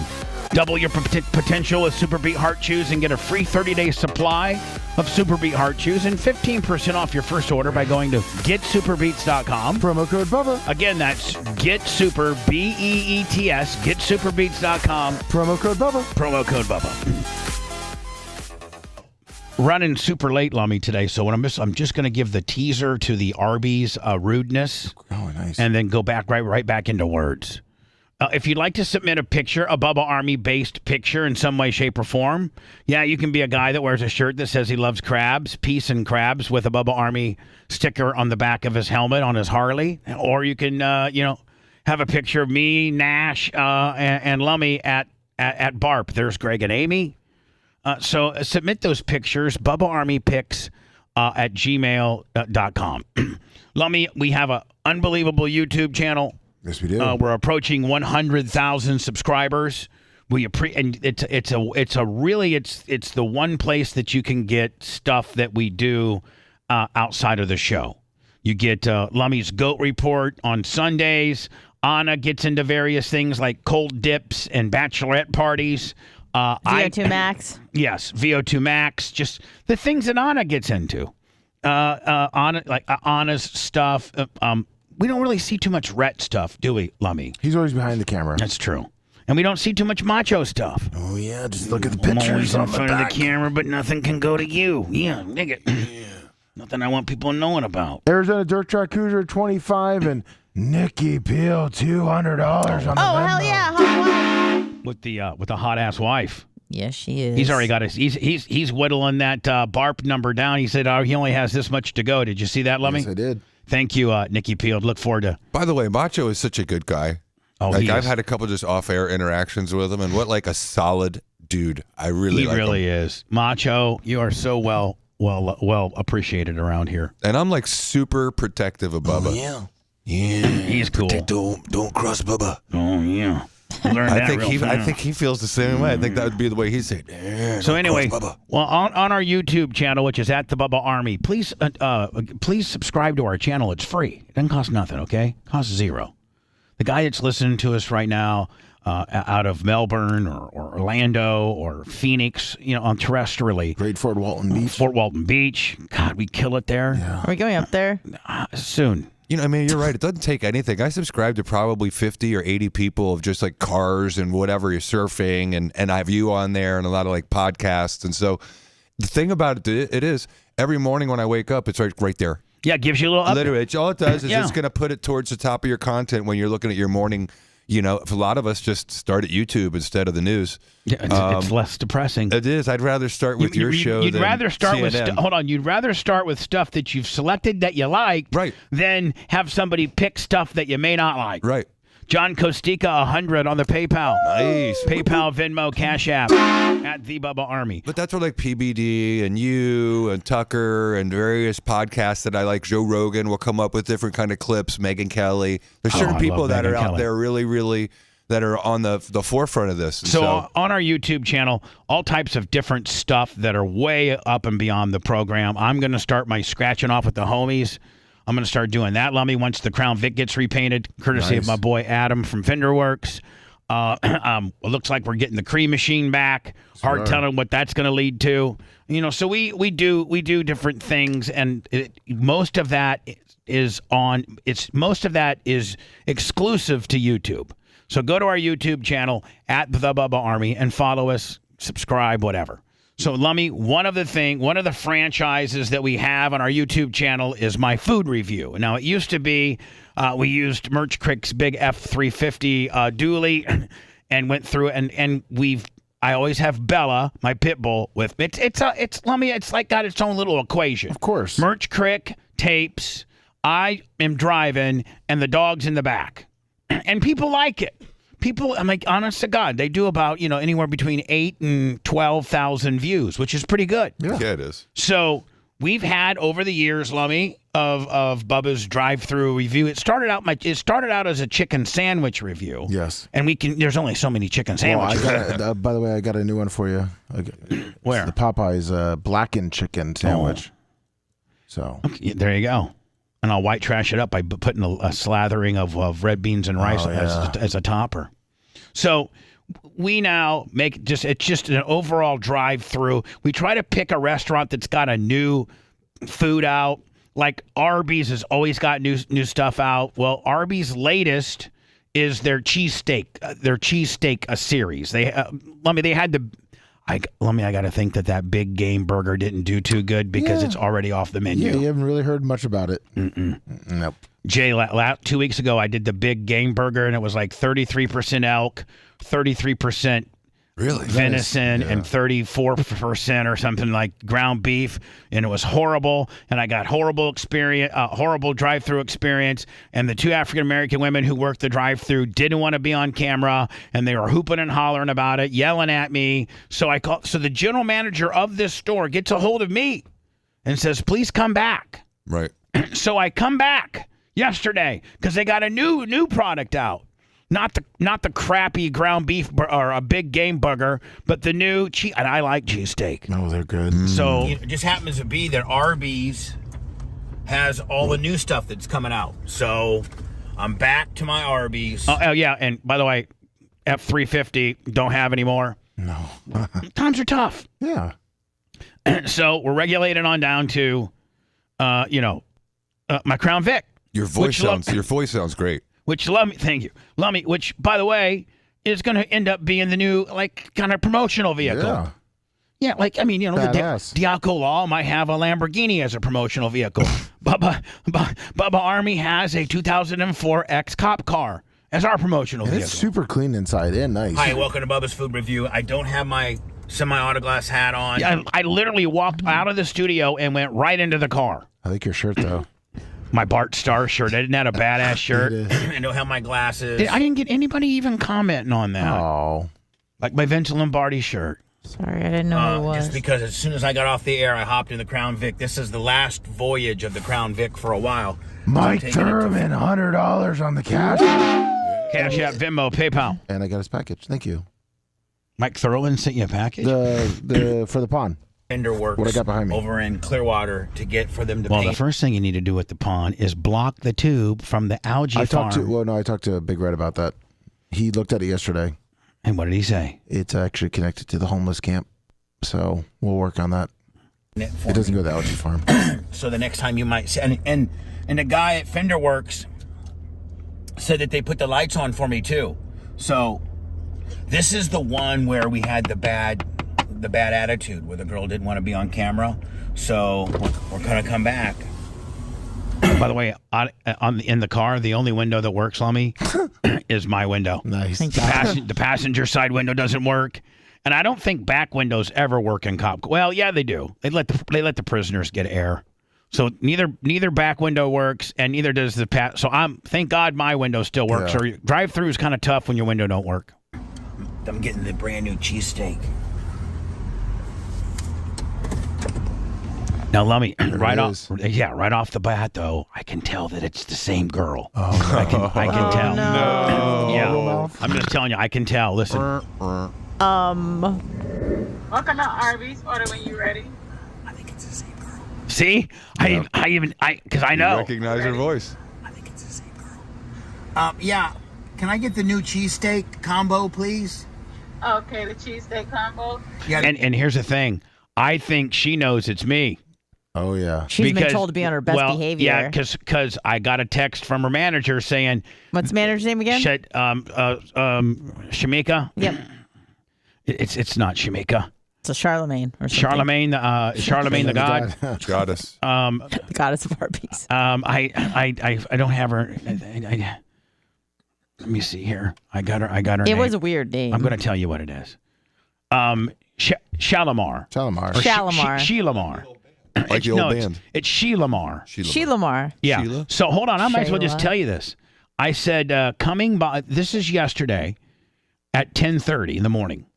Coming today at 11:45 to review the new steak and cheese. She said, hey, I won't be there today, but I'll be there tomorrow.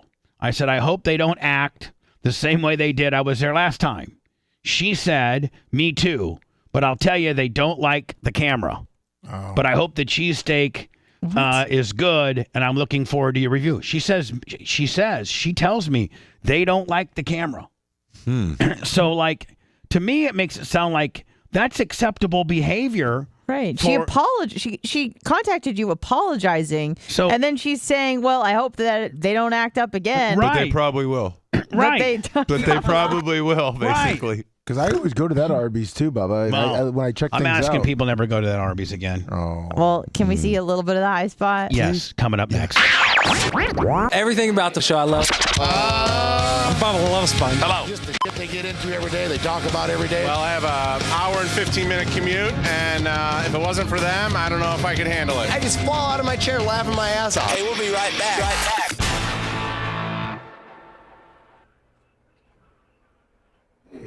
I got to bring you to Union, Bubba, for lunch one day. They got an amazing chicken sandwich. Really? The Oh my best. God. It's so incredible. You should go. Yeah. You got to hook up over there? Go on a drive. They don't have, you guys don't have drive through No drive-through, but still. You got to hook up over there, I heard? What? I heard you had to hook up over there. I maybe do. Okay. You know the head dishwasher? I do. Okay, good, perfect. We're in. Once Trey gets a good SAT score, he's going to be the head dishwasher. What's a good score? Oh, God, you know what it's going to take now? He was meeting with FSU and Clemson and all these schools last week. And at Florida State, if you don't We got a question from Jay, Bubba. You're looking for a 1,400.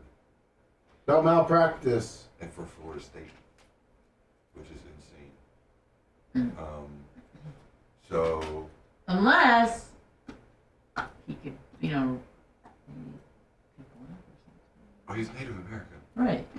So, perfect. I mean, you could. He doesn't want to put that on there, and I'm hacky, like I don't know, thinking, you're like, pretty for real, dark. like, I'm like, yeah, like, for real. Yeah. I identify that way. Sure. But he should, actually, because he is.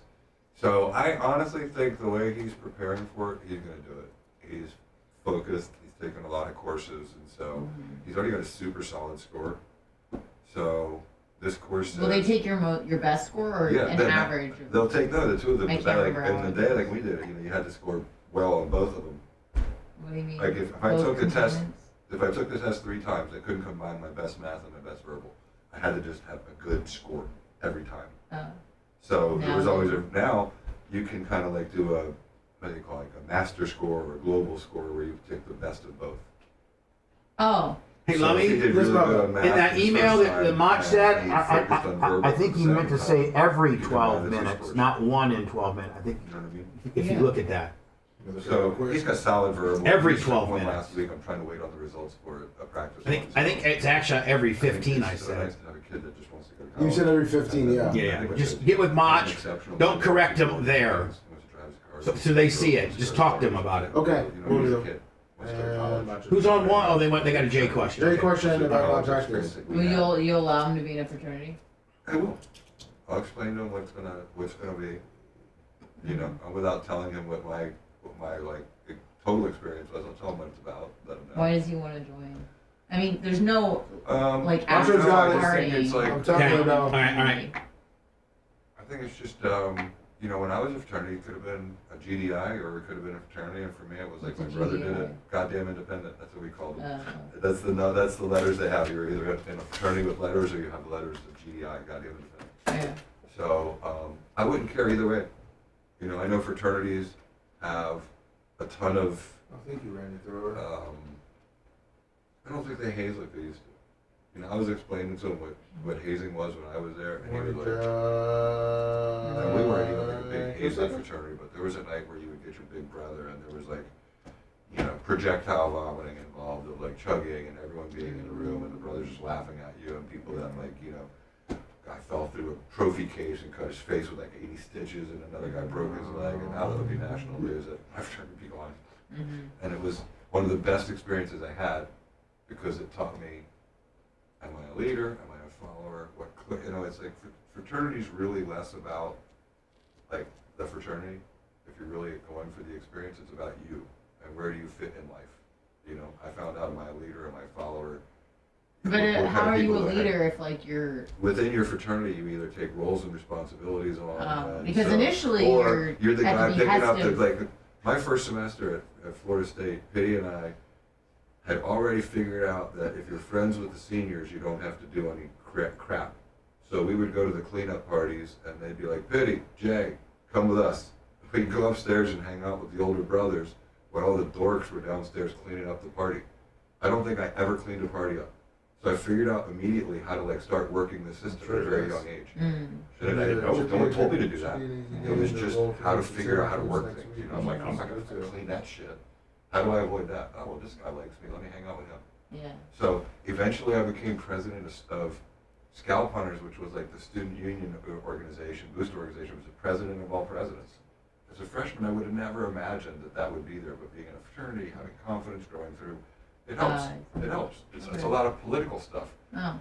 Because there's older brothers that think they're more important. It's just bullshit. But it's like a real experience with a political administration. Like you're dealing with bullshit. Yeah, and I'm sure like you keep in touch with brothers that graduate. I really don't have that many. Pitty's one, and I have about a hand. My story is a hand. Some guys like forever have tons. Like one of my dear friends who I deal with all the time, he's like connected with 25 Lambda Chi's constantly. Lambda Chi was yours. Lambda Chi Alpha. And I just don't have that kind of relationship with fraternity. You know what I mean? I thought that it's lifelong friendships you're building. Oh, it is. If I saw them, I'd hug each other, we'd catch up. But, That's not lifelong friends. well, I am kind of, I don't have like a lot of really, really tight friends. You know? That's why I'm not disappointed by people regularly. And you have real brothers. And I have real brothers. Yeah. And I got Bubba. And you got bigger. Yeah, I'll stop by and tell him hi. I'm going there next weekend. Where? Florida State? Yeah. Syracuse. I was supposed to go this weekend. Next weekend, Syracuse? He had to finish a 3-day retreat at Jesuit today, and it's not getting out till 10 o'clock tonight. And I'm like, I can't drive to Florida State tonight. Get there at 3 in the morning, have a 3 o'clock game, and then be gone. Yeah, exactly. It's homecoming weekend. And then 3 hours back. Yeah, I'm not. It's actually like 4. Is it? Yeah. Especially if you're going that time, like game day.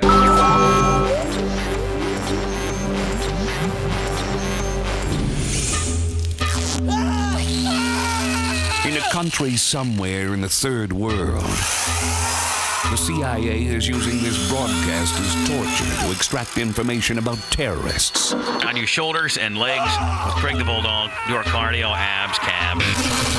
He thinks of it as doing his patriotic duty. Oh, yeah, my pleasure, too. You're listening to the Bubba the Love Sponge Show.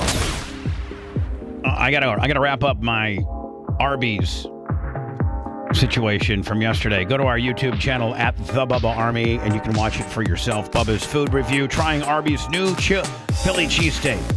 Do they make things right? Or are they the rude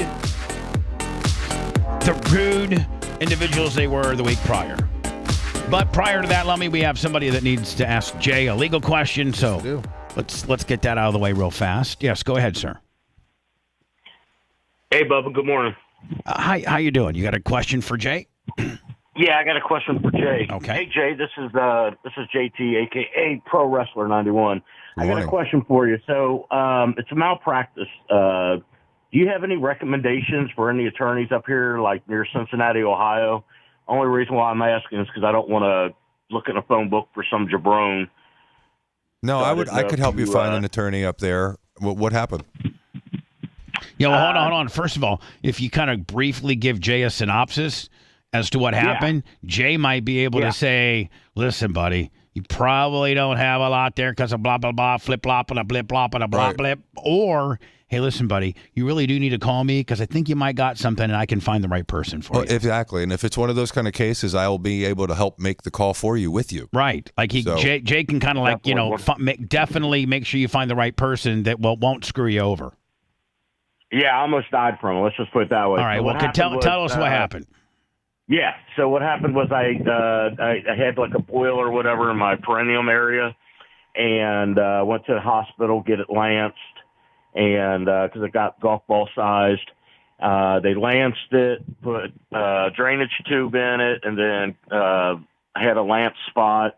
And then for 3 days, I sat there, and the nurses didn't change the gauze, and they were supposed to change it every so many hours.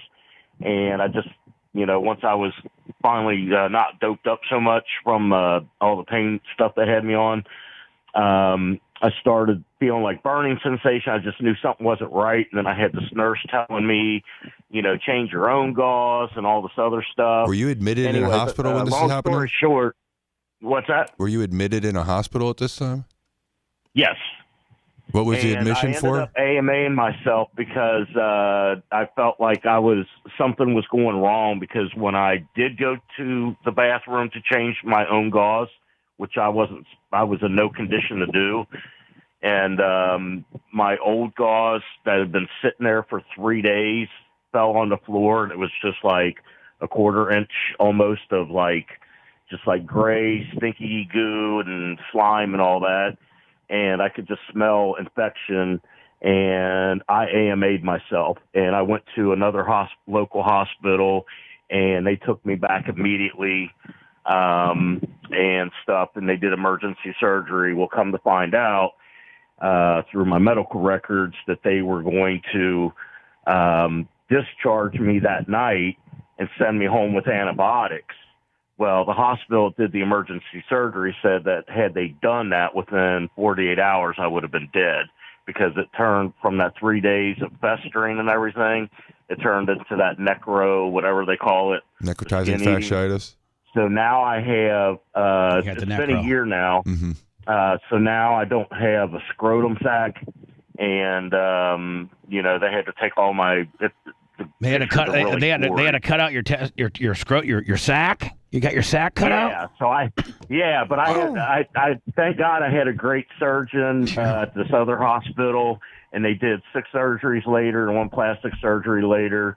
So can I ask you a couple questions? Hold on. Let Jay start asking some questions now to see if you qualify. So this is what you believe is a delayed diagnosis of an infection that you were even aware of by the smell, because that's one of the issues, Bubba, about feeling an infection is heat, swelling, redness, and purulent material. Purulent material is kind of that pussy stuff that he's describing. It also has a distinct smell.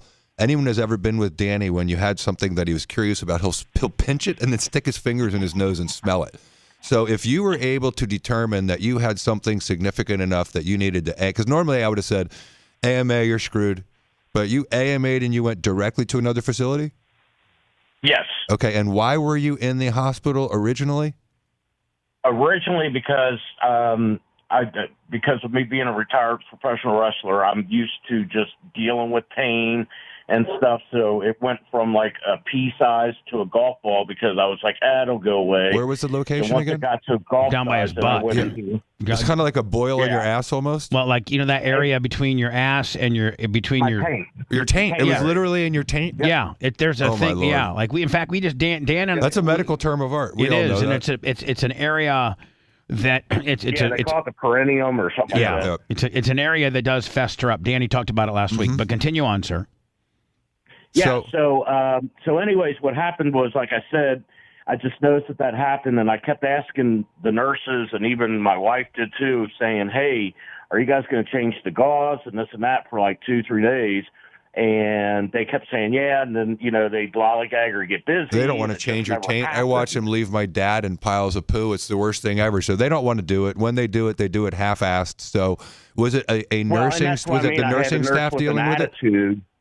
I had a nurse that had an attitude. The last one, right before I AMA'd myself, she's the one that came in, and I asked her if she was going to change it. She came back like an hour later, and she put medical underwear and a piece of gauze in the bathroom on a shelf, and I was hooked up to, I don't know, some kind of machine or whatever, so it's hard for me to go to the bathroom anyways, but I went ahead and did it because I didn't know what her attitude was about, and then that's when I found out what was going on. Is as soon as I dropped my medical underwear and stuff, and the gauze fell, and then that's when I saw that, and I was like, whoa. And so I called. That's the whole purpose of the admission is that boil or that issue, and did it continue to grow while you were there? Yeah. Okay, so listen, I always start with, they call me Mr. No Yes at my office because I say no to about 100 med mal cases before I think that one's real. I think you got a real med mal case. I think that the nursing staff has a duty which is super rare it's for you to say. 1 in 100. 1 in 100. I mean, I've had you on my show, and I have had you on my show, and it's 95%. No. At least. Yeah. And it's usually sometimes, years ago, I had someone who had medical negligence occur, and this happens all the time, but there's no good damages. And that's great because you don't want good damages. But his case has negligence, which is failure to timely identify and treat a bacterial infection, along with causation, losing your sack. And then the damages are brutal. Losing your sack. Losing your testicles when you're married, and I assume you were happily married? Yes. Okay. Has it affected your ability to do, because I imagine I've never heard. Too. Say again? I said, and it's affecting things too. I was going to say, I've never really asked this, but can you? His boner. I'll blurt it out right now. It's hurt his boner. Can you perform? No, it's not hurting my boner. It's hurting other things. Like it's hard for because my scrotum or whatever you call spit it out are up in me more. So you have like scarring and disfigurement and tissue. Does it make it difficult to see? Legs or anything else, it feels like squeezing it. Let me ask you a couple questions or comments real quick. I know you're not on the radio. We're talking over each other a bit, but do you still have like scarring and disfigurement and things that make it uncomfortable to sit? Yep. Is like a car ride kill you? Pretty much. Whenever I go to the wrestling listen, shows, give me a call at the office a little later today. I will try to help you find a lawyer in the city you're in, and I'll even help you try to contact the lawyer. This isn't like the shrub off, call the Hillsborough County Bar Association. I think that they have a duty. Nurses are the eyes and ears of the doctors. And if you've got nurses who are not paying attention to you and the doctors are relying on them to tell them about clinically significant changes in a condition. So if you're telling me you progressively got worse, you never got better during the hospital admission, and that you had to leave because you, as a layperson, knew you were infected and you went somewhere else and they agreed with you and immediately did emergency surgery, and they're telling you, if we had identified it earlier, we may have been able to save your testicles. Is that right? Scrotum. Is that correct, though? Sack. Your sack? Sir, is that correct? Is that statement that he made correct? They said to you, if you hadn't been misdiagnosed and they had gotten to this earlier, you may not have lost your scrotum. No. Who? Is that the new doctors who did the emergency surgery? Yes. No, they told me that had I not AMA'd myself, I would have died. Okay. Because here's the whole thing is, the way they defend these cases are typically, we may have made a mistake, but it didn't make a difference. Even if we had done what we had done earlier, it would have been the same outcome. But I don't think they can argue that here because it's like a complete failure to provide any care versus emergency surgery. So give me a call, 888-SOS-FIRM, SOS-FIRM, 888. Give a call to my office. Tell them we spoke on the radio today. And leave a message specifically for Jay. Ask for Sherry, and Sherry will do a detailed medical malpractice intake, which will let me know the names of the facilities, the potential doctors, so that I can help you have a meaningful discussion. And Jay will get it all rounded up for you, and then hand deliver you to an attorney that he knows is going to take care of you. When did this happen? That's the other question. I don't know the statute of limitations in Ohio. It was like a year. I'm coming up on my 1 year anniversary. Right, okay, because most states are a year or two. All right, listen. Okay, we got appreciate you. Listen to me. Listen, I'll help sir. you. Yeah. 888-SOS-FIRM. I sent a message. Right. I did a message online too. Right. So, and, hey, you guys want? Hey, and here's just one last kicker, and I'll let you guys go. I also have video of the nurse that was sitting there giving me bad service and everything, and then I started recording her, and I knew federal law states that you can record them, but you can't show them on the video. Sir, you're in a slippery slope. It matters what Ohio may be a one or two party hold on. state. It determines on what Ohio is, a one or two party state. If it's a one party state, you're clear. If it's a two party state, then you may not be able to use that. No, I'm okay here in Ohio. Okay. It's a I am okay because I already checked about that. All right, well, listen, that's another caveat that Jay will have to handle. I got to go. You got the number. What's the number? Right, what's the number? One more time. 888 Not SOS. not you, dumbass. Jay, the Oh. wrestler. I found. Trying to I thought it was my this is 803 Diaco. no. No, 808 No. SOS Firm. See if you Jesus. SOS Firm. SOS Firm. How hard is that? 888 SOS Firm. Not you, Jay. I know you know it. This is called off the top. I know, advertising. Bubba. All right, see, I gotta go. You're killing me, sir. Complete. I didn't even get a chance to do my high spot from Arby's. We'll do that next, and then we got to talk about Dick BUTKUS. I know. He died. R.I.P. He's dead. My fraternity brother. Dick, I got. You know what? Dick Butkus, a fraternity brother from Florida State. Lummy, I have a Dick BUTKUS. Oh my God! Oh, yeah, you do. I have a Dick BUTKUS signed Chicago Bear jersey. Oh, yeah. And it says Hall of Fame on it. Like I gotta find that. That's You do. killer. I gotta find that. Everything, man. I love everything about the show. Yeah. They make my day great. Keeps me entertained. Keeps the day going. The Bubba the Love Sponge show returns after these words. Big character. Yeah, but she never paid attention to football, really. I mean, And I'm not from Florida. that's what I'm saying. She's He's too not young from to- Florida either. Yeah, I'm not from No, he Florida. played. He's Believe it or from not, Chicago. he's a Lambda Chi at Florida State. Oh, is he? Yeah. We had to know who the important graduates were. Yeah.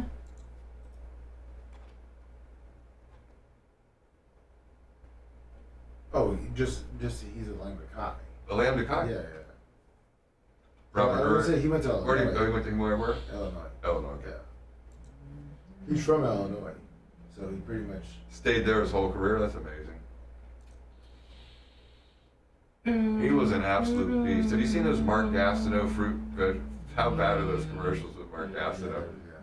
They're bad. He does not look like himself. No, he doesn't. He looks like a. You remember when? Who was the movie star guy? the telethon? Jerry Lewis. Yeah. He looks like Jerry Lewis. He's all blowed up. Like, looks like he's got too many prednisone pills in him. He got blowed up. Hey, we're looking at buying like a little playset, swing set thing. Where'd you get yours at? I just gave mine away. I would have given it to you. Well, We asked actually. I'll ask Campbell what the name of it is. Costco or something? No. It was one of those companies, but we had it when Trey was 14 years. Because I think it was in good shape. Then we come out and they refurbish it every year. You just got, did No, they? yeah, they come out and refurbish it every year or whatever. You maintain them, they can last forever. I was gonna say because I think we bought it. Last time I saw it was a couple years ago. We literally just got rid of it for 13 years. I've had it in front of my house. I'm so glad it's gone. Yeah. Every time I saw it. Campbell put it on Nextdoor. It was gone in about an hour. Oh, nice.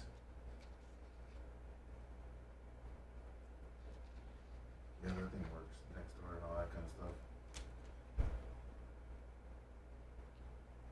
I don't usually get involved in chat cancer, but what's up with B-Hate44? You are a hater, buddy. I got 2 words for you. Fuck off.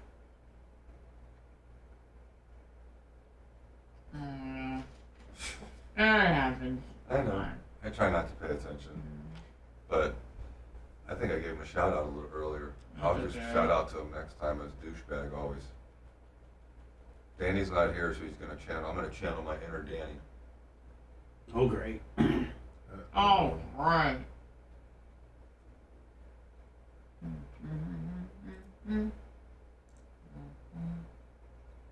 That's a hardcore case. Could you imagine losing your nutsack because nurses failed to change your bandage? Poof. In your ball.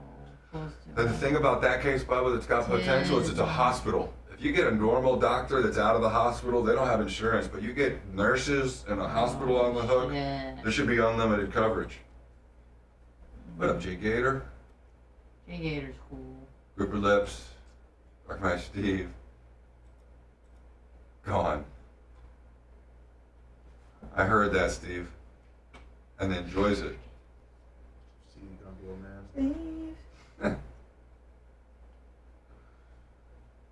PG-7375. What a Big E. I agree, Big Red. When I lived in Miami and had my office down there, those are the funnest places to go on their straight nights. Incredible. Crowbar, one of the best experiences ever. No, in South Beach back in the day. There's a Crowbar in Ybor, right? I don't know if it is. It's a complete cop off the other one. Oh. Thanks, buddy. I'm usually uncomfortable talking about Saks Red Wave, but, you know, when it's attached to a good case, I can't help myself. You gotta talk about them nuts. Gotta talk about these nuts. These nuts.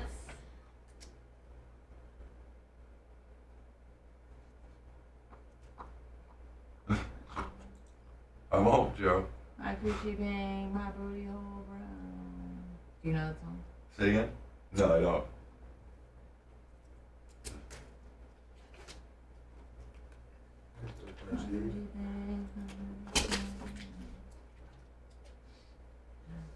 It's just so easy to be quiet. What's pink and brown, Lana? Oh, just my coochie, my booty hole. Oh, that's it? Respectively. I was just checking. Thanks. Thank you. I was wondering too, Bubba. Lana, what's that again? I'm trying to hear you. Yeah, it was my coochie pink, my booty hole brown. What? My coochie pink, my booty hole brown. Nothing wrong with singing lyrics. My coochie pink, my booty hole brown. My booty hole brown. My coochie pink, my booty hole brown. I actually looked up that porn thing that was leaked, and her coochie ain't pink, but her booty hole brown though. Did Rhett tell you about that? No, what? That sexy red chick that we were talking about yesterday? Right. There was some porn that was, I guess. Oh yeah, she released it, didn't she? No, she didn't. I think it was. No, she said that since she's been coming out for Trump, that the executives released her porn. Oh right, big fucking whodunit, right? Yeah, that's what she said. That's crazy. But her coochie was not pink. No. Can confirm. You looked it up. Well, of course. Porn? Yeah. How many minutes did you watch it? Maybe about 49 My coochie seconds. pink. That's all it 49 takes. minutes. 49 seconds. That's all it that was takes. available.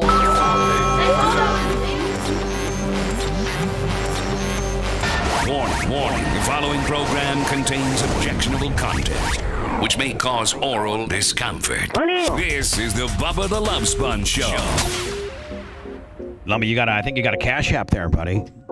From Eric. Did you see that? Uncle Eric? Did you miss It that? just I don't know. It hasn't come in yet. Wow. Big E7. Big E7375. $100 in the Cash App. And that's the Eric, right? Big E. Yes. Yeah. Thank you. Cash App, Venmo, PayPal. Right before we wrap up and leave for the day. Anna will take over today about 10:20 for the Anna Hummel Show. Sure will. Now, Lummy, listen. Today, this afternoon. Like, here's my plans. I plan on leaving here and going home and trying to take a big poop. I like to take a poop at my own place or go upstairs and take a poop, Lummy, in the Clem's Clubhouse because that's where the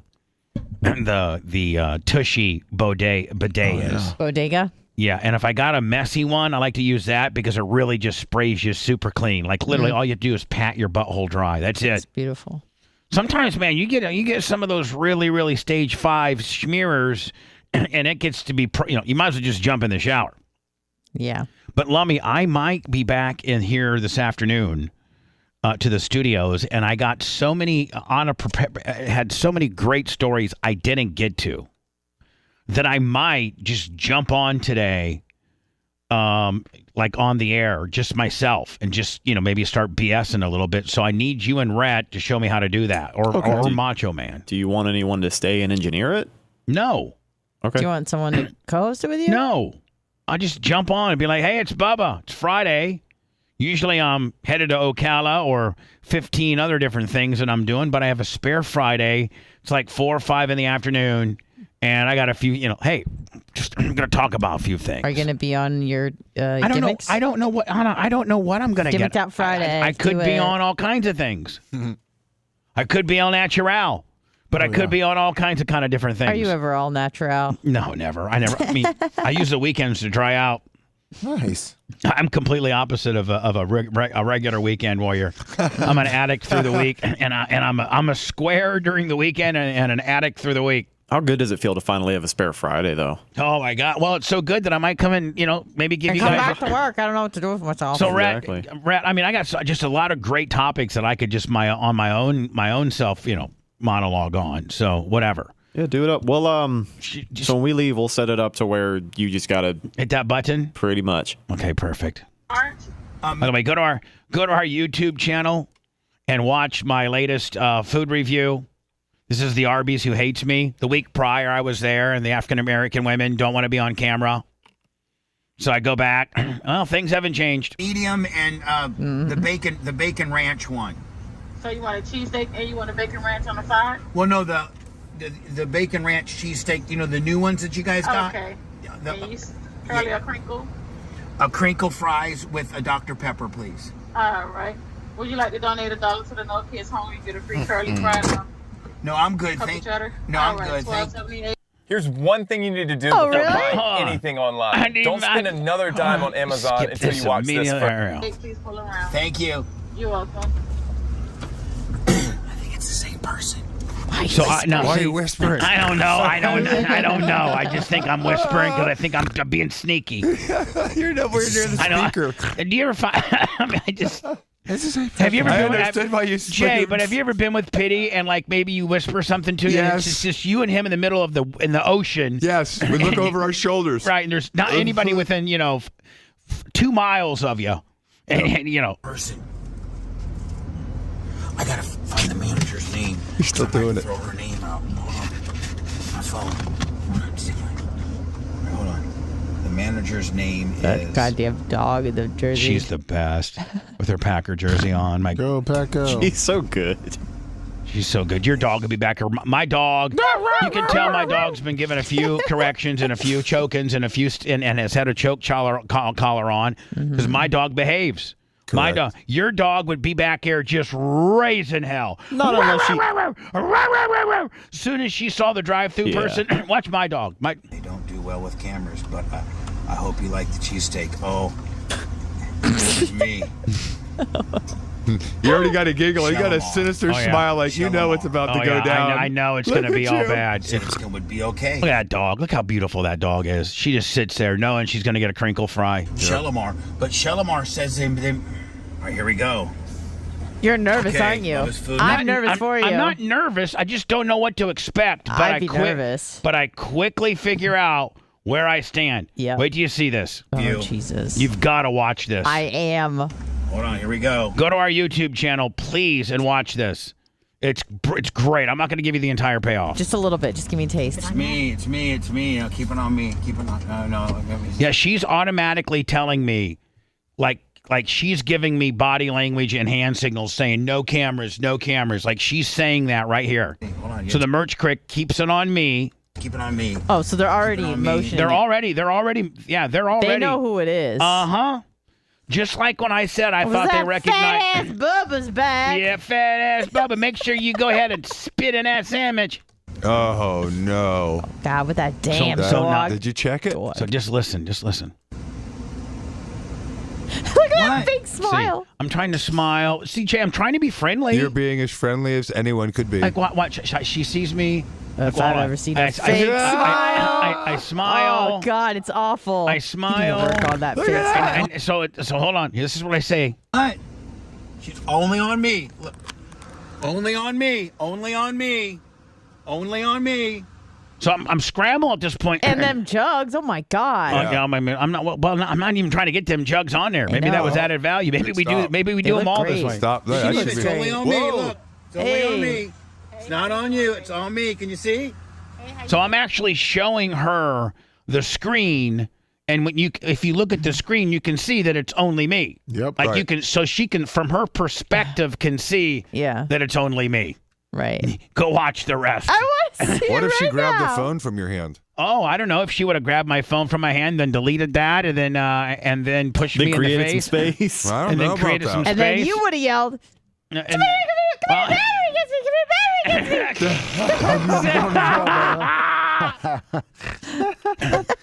So, you're going to have to go over to our YouTube channel at The Bubba Army. And while you're over there, subscribe and like and give us a thumb and a notification. All of that is for free. and see how the rest of this turns out. It's just so Lummy, I will tell you this. After the experience, I try to call Shalimar live on the air. So he sounds like a Pokemon. And she doesn't answer, so I leave her a message. Bubba, you know where you should go next? Actually, not even go to Popeyes. You know who has the best customer service? By Chick-fil-A. Well, no. Chick-fil-A and Culver's and yeah. Chick-fil-A. Culver's has a new sandwich. It's called the Curder, or it's released the Curder Burger. The what? Curder Burger. Tell me about the Curder Burger. It's their deluxe butter burger topped with a crown of golden fried cheese, offering a warm buttery crunch and a gooey cheddar in every bite. It's just a big old cheese curd on top of a burger. Oh, yeah. By the way, how many times have I told you? How many times have I said, man, Culver's, you want to have a good dining experience? Go inside. I've never been there. I've never eaten one. I've never had one. There's one on the way to my in-laws' house. Do you like hamburgers? I'm a hamburger freak. Right, That's all I eat. Let me just ask That's you. all I eat. Do you like hamburgers? I love them. Do you like cheese curds?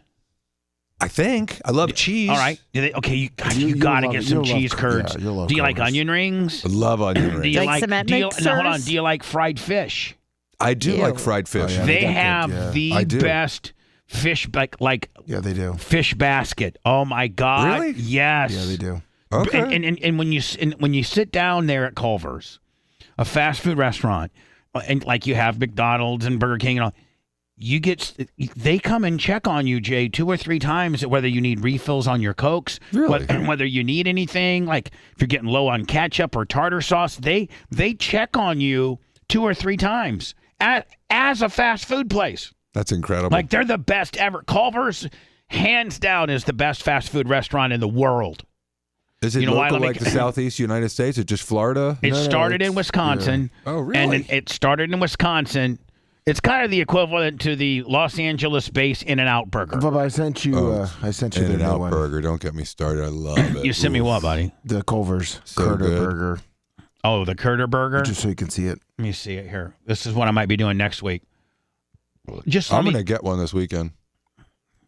And get you some cheese curds. Yeah, those are good too. If you like, get you some cheese curds. Right there. There we go. I'm not digging to pickles or to mayonnaise. Wait, what is you that? can take that off. Is that an Bubba. onion ring? Or wait, what is it? No, that's a big cheese curd. Oh, that's the curd. Oh, I thought it looked like cottage cheese. So let me. They got the burger, Yep. the curd, Yes. and then all the fixins. Yeah, You just see the take all buttered bun? pickles A and gooey onions. golden Yeah. Wisconsin cheese curd crown stacked on our. Yeah, I'd eat that minus the meat. That's a curd patty. Yeah, it is. That's just Exactly. madness. that is looks awesome. I'm doing it with no tomato, Me no too. mayonnaise, Yep. and no pickle. There you go.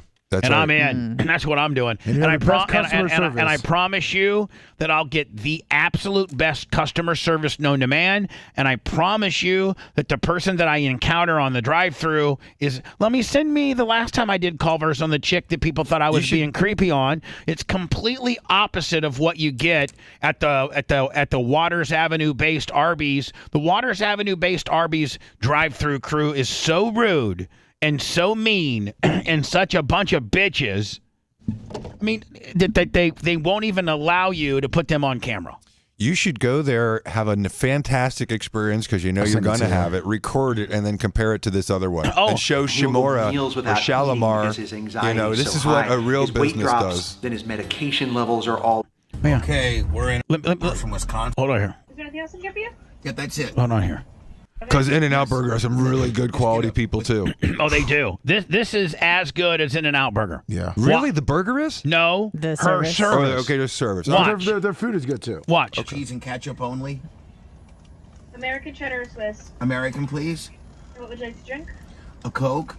We have Pepsi, is that okay? Yes. And does that, Yes. does that come with fries? Yes. Okay, that's perfect. Is there anything else I can get for you? Yeah, that's it. You can go ahead and move forward. Thank you. You have a wonderful night. Your drive-through voice is awesome. You're so pleasant. I mean, if I'm on the other end of receiving it, you're so pleasant. Scared. I'm always. I will tell you, I'm always very polite. Well, you in the don't want to drive-thru. start off a review with the mess with your wrong food. Well, no, wrong- but I just always am very polite. Just always am very polite. Just because, just because. I'm dealing with somebody that's offering me a service. I want to be appreciative. I know I'm the customer, but the more appreciative and easy I am to deal with, Like I'm opposite of Dan. Can you imagine Dan? Like off air, you're a super mellow guy. Hold on here. Took a while to get there, but she was very pleasant. She kind of looks cute. Think she'll be cute? She kind of looked. You mean sounded? I meant sounded. Cute? Listen, Jay, he had a long night. Yeah, I mean, he's at the track. Here we go. You'll fry. All right, hold on. Culver. What time of night is this? Like 5 till 10. Hold on here. So let me just. Here we go. So we're getting ready to pull up. And Jay, this is completely. How you doing? This is completely opposite of what you get at Arby's on Waters. I do a chicken sandwich review on my YouTube channel. Okay. Here's my bumper stickers. I love that. And here's my money. Thank you. How pleasant she They're is. just so. I mean, like completely. I'm like, this is the way you're supposed to go. Super happy. You sound quite nice on the intercom. Oh, thank you. That a little creepy. No, that's not creepy. Everybody. If that's your job, I mean, your hold on. job is to do two things. I One, know, but- interact on the intercom, and two, interact with the customer. But after we played this, man, a bunch of people, old man, creeped me out on this. Well, that just proves to you that people will bitch about it. Yeah, they bitch about everything. Here we go. So you're going to be on my YouTube channel next week, next Thursday, yeah. I'm gonna follow. The Bubba Army. Got it. Thank you. Of course, it's my pleasure. And then here's your drink. All right. And then if you just follow those orange cones in front of the building, that's what's gonna be brought up. Thank you. You guys have a wonderful night. You too. That's awesome. Now, can it get any more pleasant than that? Nope. They're having you because they make your food fresh at Culver's and it's just not laying under the heat lamp. They always have you pull forward and there's a little bit of a line and then they run your food right out to you because they're making it right now. It's not under a heat lamp. Nope. It's fresh. And she was, I don't know if she was of age though. She might have been maybe, like 17, which I don't want to get in trouble. So Jay, if you disclose that, if you're saying that she might be, I don't want to get in, then doesn't that take the creepiness out of it? Look, as a dad, it does. As a dad, if I have a friend that has a cute daughter, am I allowed to say to their parent, "Your daughter's so cute, she's so sweet"? Yeah, you are. Am I allowed to say that? Yeah. Saying she's hot. But you know what made her hot? Not only was she cute, not only was she cute. Wait a minute. No, but hold on. Oh. No, but I think this. I think this takes a lot of the creep. This takes a lot of creepiness out of it. Listen. Listen. Adds a little. Listen. You know what made her hot? No. Just Jay, listen. don't shade. Everybody listen. Just everybody listen and listen. This takes a little of the creepiness out. Can you go back like 5 seconds? Stop interrupting. Please. Everybody stop interrupting. Sorry. Here we go. Which I don't want to get in trouble for, saying she's hot. But you know what made her hot? Not only was she cute, physically attractive, but she had the best personality. She was like super cool. I need to find out who she was and write Culver's and said, that girl's got it going on. Great customer service. See. Should have left her a pair of panties on her car. Shut up, Jay. Oh my God. If we had the panty deal going on, I could have. Not that. I don't think that was creepy the way you described that. They're trying to distract me with pick her up. cuteness. Now I got to pull up. Okay, I don't see anything here. Boy, this poor girl here, she has to schlep the food.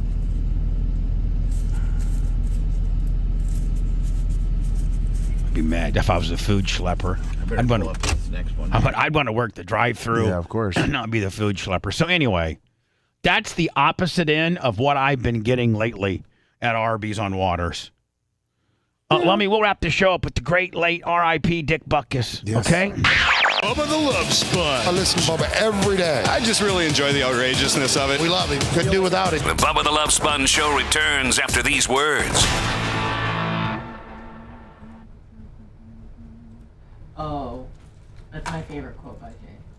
But I sent you a short video of his greatest hits. Yeah, it does. There's no way. No, it doesn't. But Okay. You're just like, oh. Minute 45, just of his best hits. All right, thank you. Oh, it's not creepy at all. Oh. I said that there. I don't Oh, want to. oh, Well, I like to put it over there, so I don't like. Why? I don't Because I put the belt. I thought you were trying to make me violate the rule by putting an open container. Well, no. I just because of the belt. I didn't want to knock it over. I'll move it over a little bit. I'm not going to violate the rule again. Bye, Dick Butkus. Stop bears.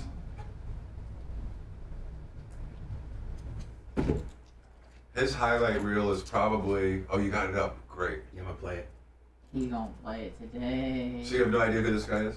Well, yeah, I know who he is because we mentioned him on the show, but like I know he's a football guy, but that's pretty much the extent of When it. you see the level of play then versus now, like what they Oh, man, you can do anything you want. the way he would do it to a quarterback? He would literally stuff him into the ground like a sack of They would, potatoes.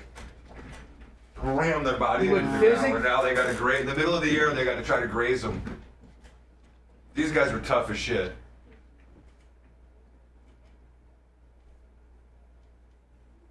Even the NBA, when Michael Jordan played, was a different sport.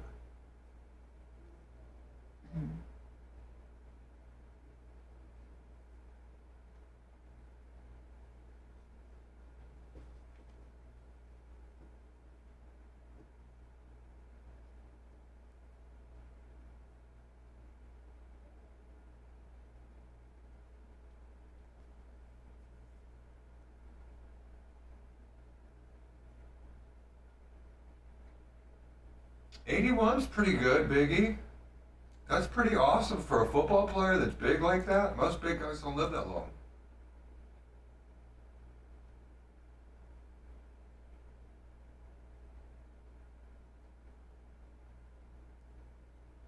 Holy Joe really wants me to say coochie's pink, booty hole brown. Is that better? You got it. As long as I'm just quoting a song. My ass. My back. What was that? You don't know that one? Of course you do. What was it? I'm gonna stop right My there. ass, my back. Yeah, my pussy and my crown. I think it's my neck, my back. My neck, yeah, Yeah, my neck. I just got my back, the last two. my pussy and my crack. That's like milkshake. It was kind of a funny one like that Yes. La la la la la. Warm it up. Hey, please. too. Really, Biggie. You're always there for me, Joe. I had to do it for you, buddy.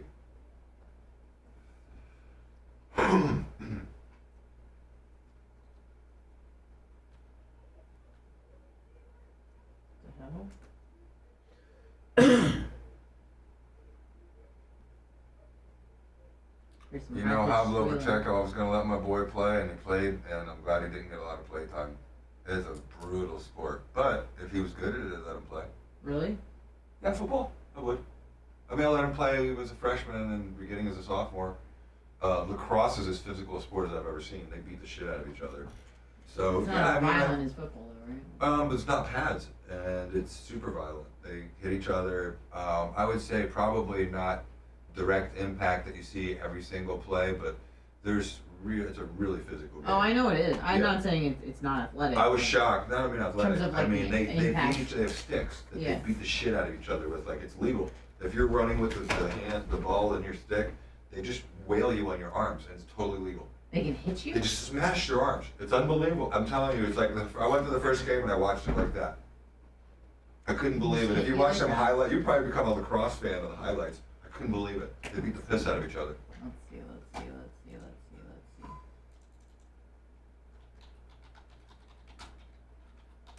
It's my... Yeah, like you watch like collegiate lacrosse is sick.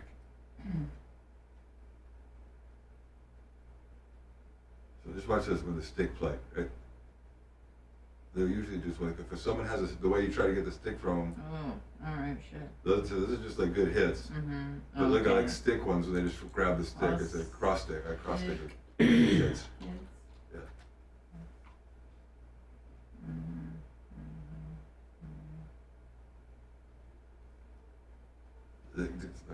This one?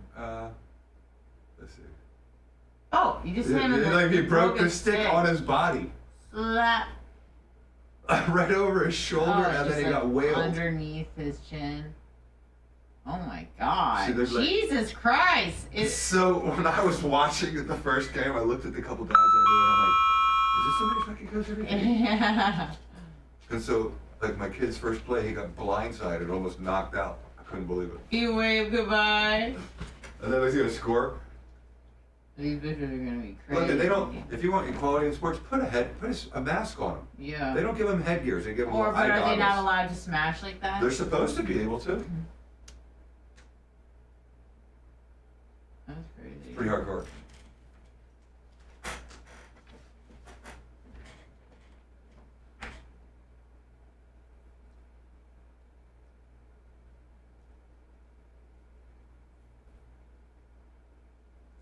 You know, Joe, I don't know if you're fucking with me or not, but I know the fruit there is fantastic. We have to eat it. Where? Costa Rica. All the food's good there. You get good steak, good fish. Yeah. It's just meat, potatoes, and rice, you know.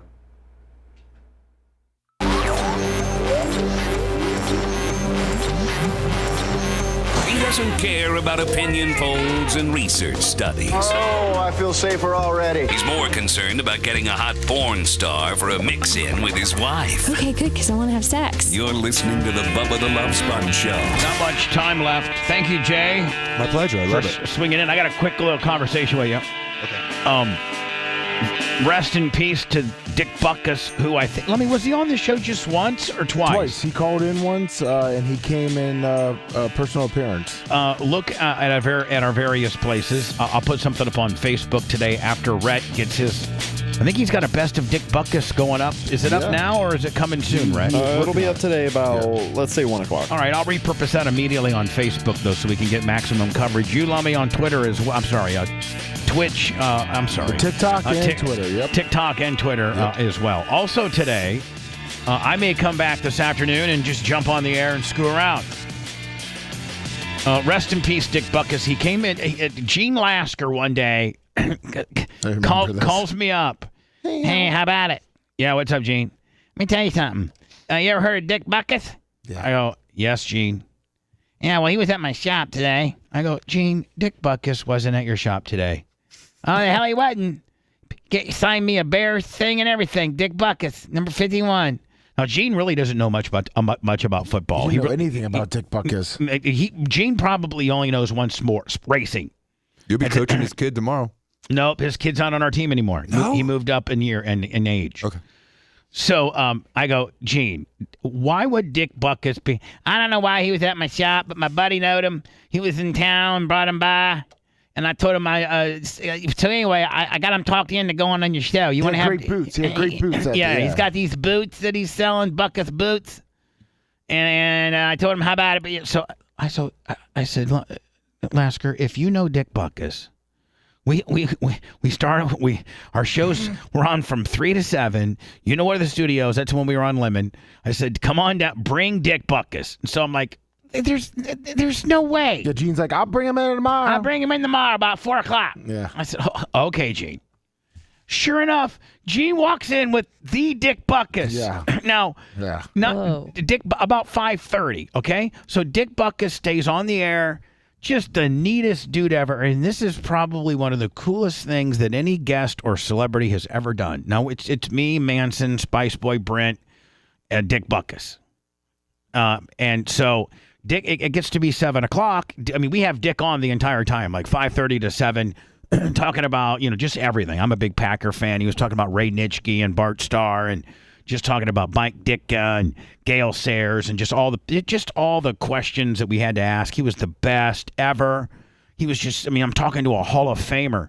So we get done at 7 o'clock, and Dick goes, hand to God, Dick goes, hey, you guys, it's about dinner time, and I'm just staying in one of the hotels down here. Because he was scheduled to go on, like, I think, Channel 8 the next day or something like that. Yeah. And he goes, how about I take you? There's a place right by my hotel called Charlie's, and how about I take you guys out for a steak dinner, all you guys? And I'm like, so you're talking about me? Charlie's? Yes. Killer. So me, a Hall of Famer. Me, Brent, Spice Boy, Manson, and Dick, and Gene, 6, go down to Charlie's, and he's like, listen, guys, order whatever you want. Wow. Like, I'm paying for it all.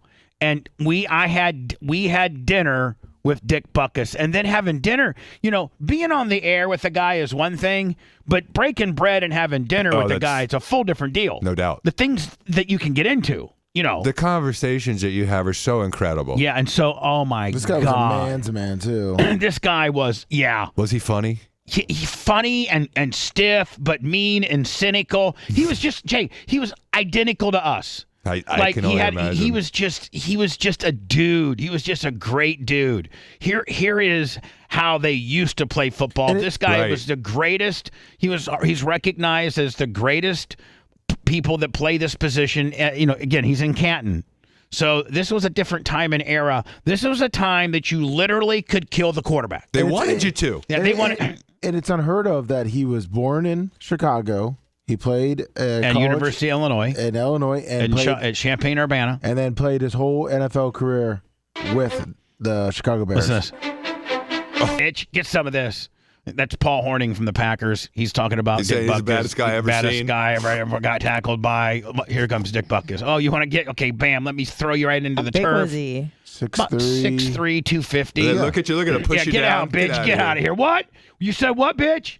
Look at his hands. Oh, I know. Look. That's how we're in the battlefield. A man's man. Look at this. Mask. Bam. Talk about targeting. Yeah. I mean, talk of this. Leads with his helmet to the guy's face. Bam. Bam. All right, hold on. Bam. Bam. Bam.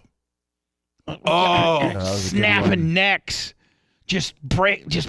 Oh my God. The collisions are unbelievable. They were just like car crashes. Look, now he's tearing the guy's head off. That's Jim Brown. He's ripping his helmet off his face. Yeah, you can. Back then, he just tore your helmet right off your face. I remember during the interview when he came in, him talking about tackling in Chicago in the freezing cold. It was like cement, and he loved just taking people and tearing them up and throwing them down on that cement. Yeah.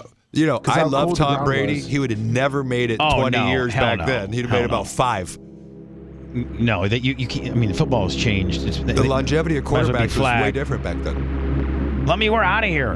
Anna, good luck next. Thank you. Jay, thank you. Have a great weekend. I might be back, 2, 3, 4. It matters when I get my stuff done, but I might come back today and go on the air, okay? Sounds good. So just keep paying attention. Go to our YouTube and get a notification. That way it'll tell you, Bubba's live, bitch. See you then.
Thanks for letting me finish. You've been listening to the Bubba the Love Sponge Show, starring me, Bubba the Love Sponge. Co-host and show historian, Lummox. Co-host, Anna Hummel. Co-host, Dr. Dan Diaco, Esquire, of Council. Co-host, J. Diaco, Esquire, the Spitting Cobra, of Council. Rhett, the Filthy Ginger, video editor. Yeah, back here wiring up. It's Mini Macho. The BRN agent, Thomas Buttoned Up B. And for everything else, go to thebubbaarmy.com. Now, time for the legal disclaimer. Exactly. The Bubba the Love Sponge Show is intended solely for the enjoyment of our listening audience. Any rebroadcast, retransmission, or other use of this show without express written consent of the Bubba Radio Network is prohibited. We must dissuade him of this delusion.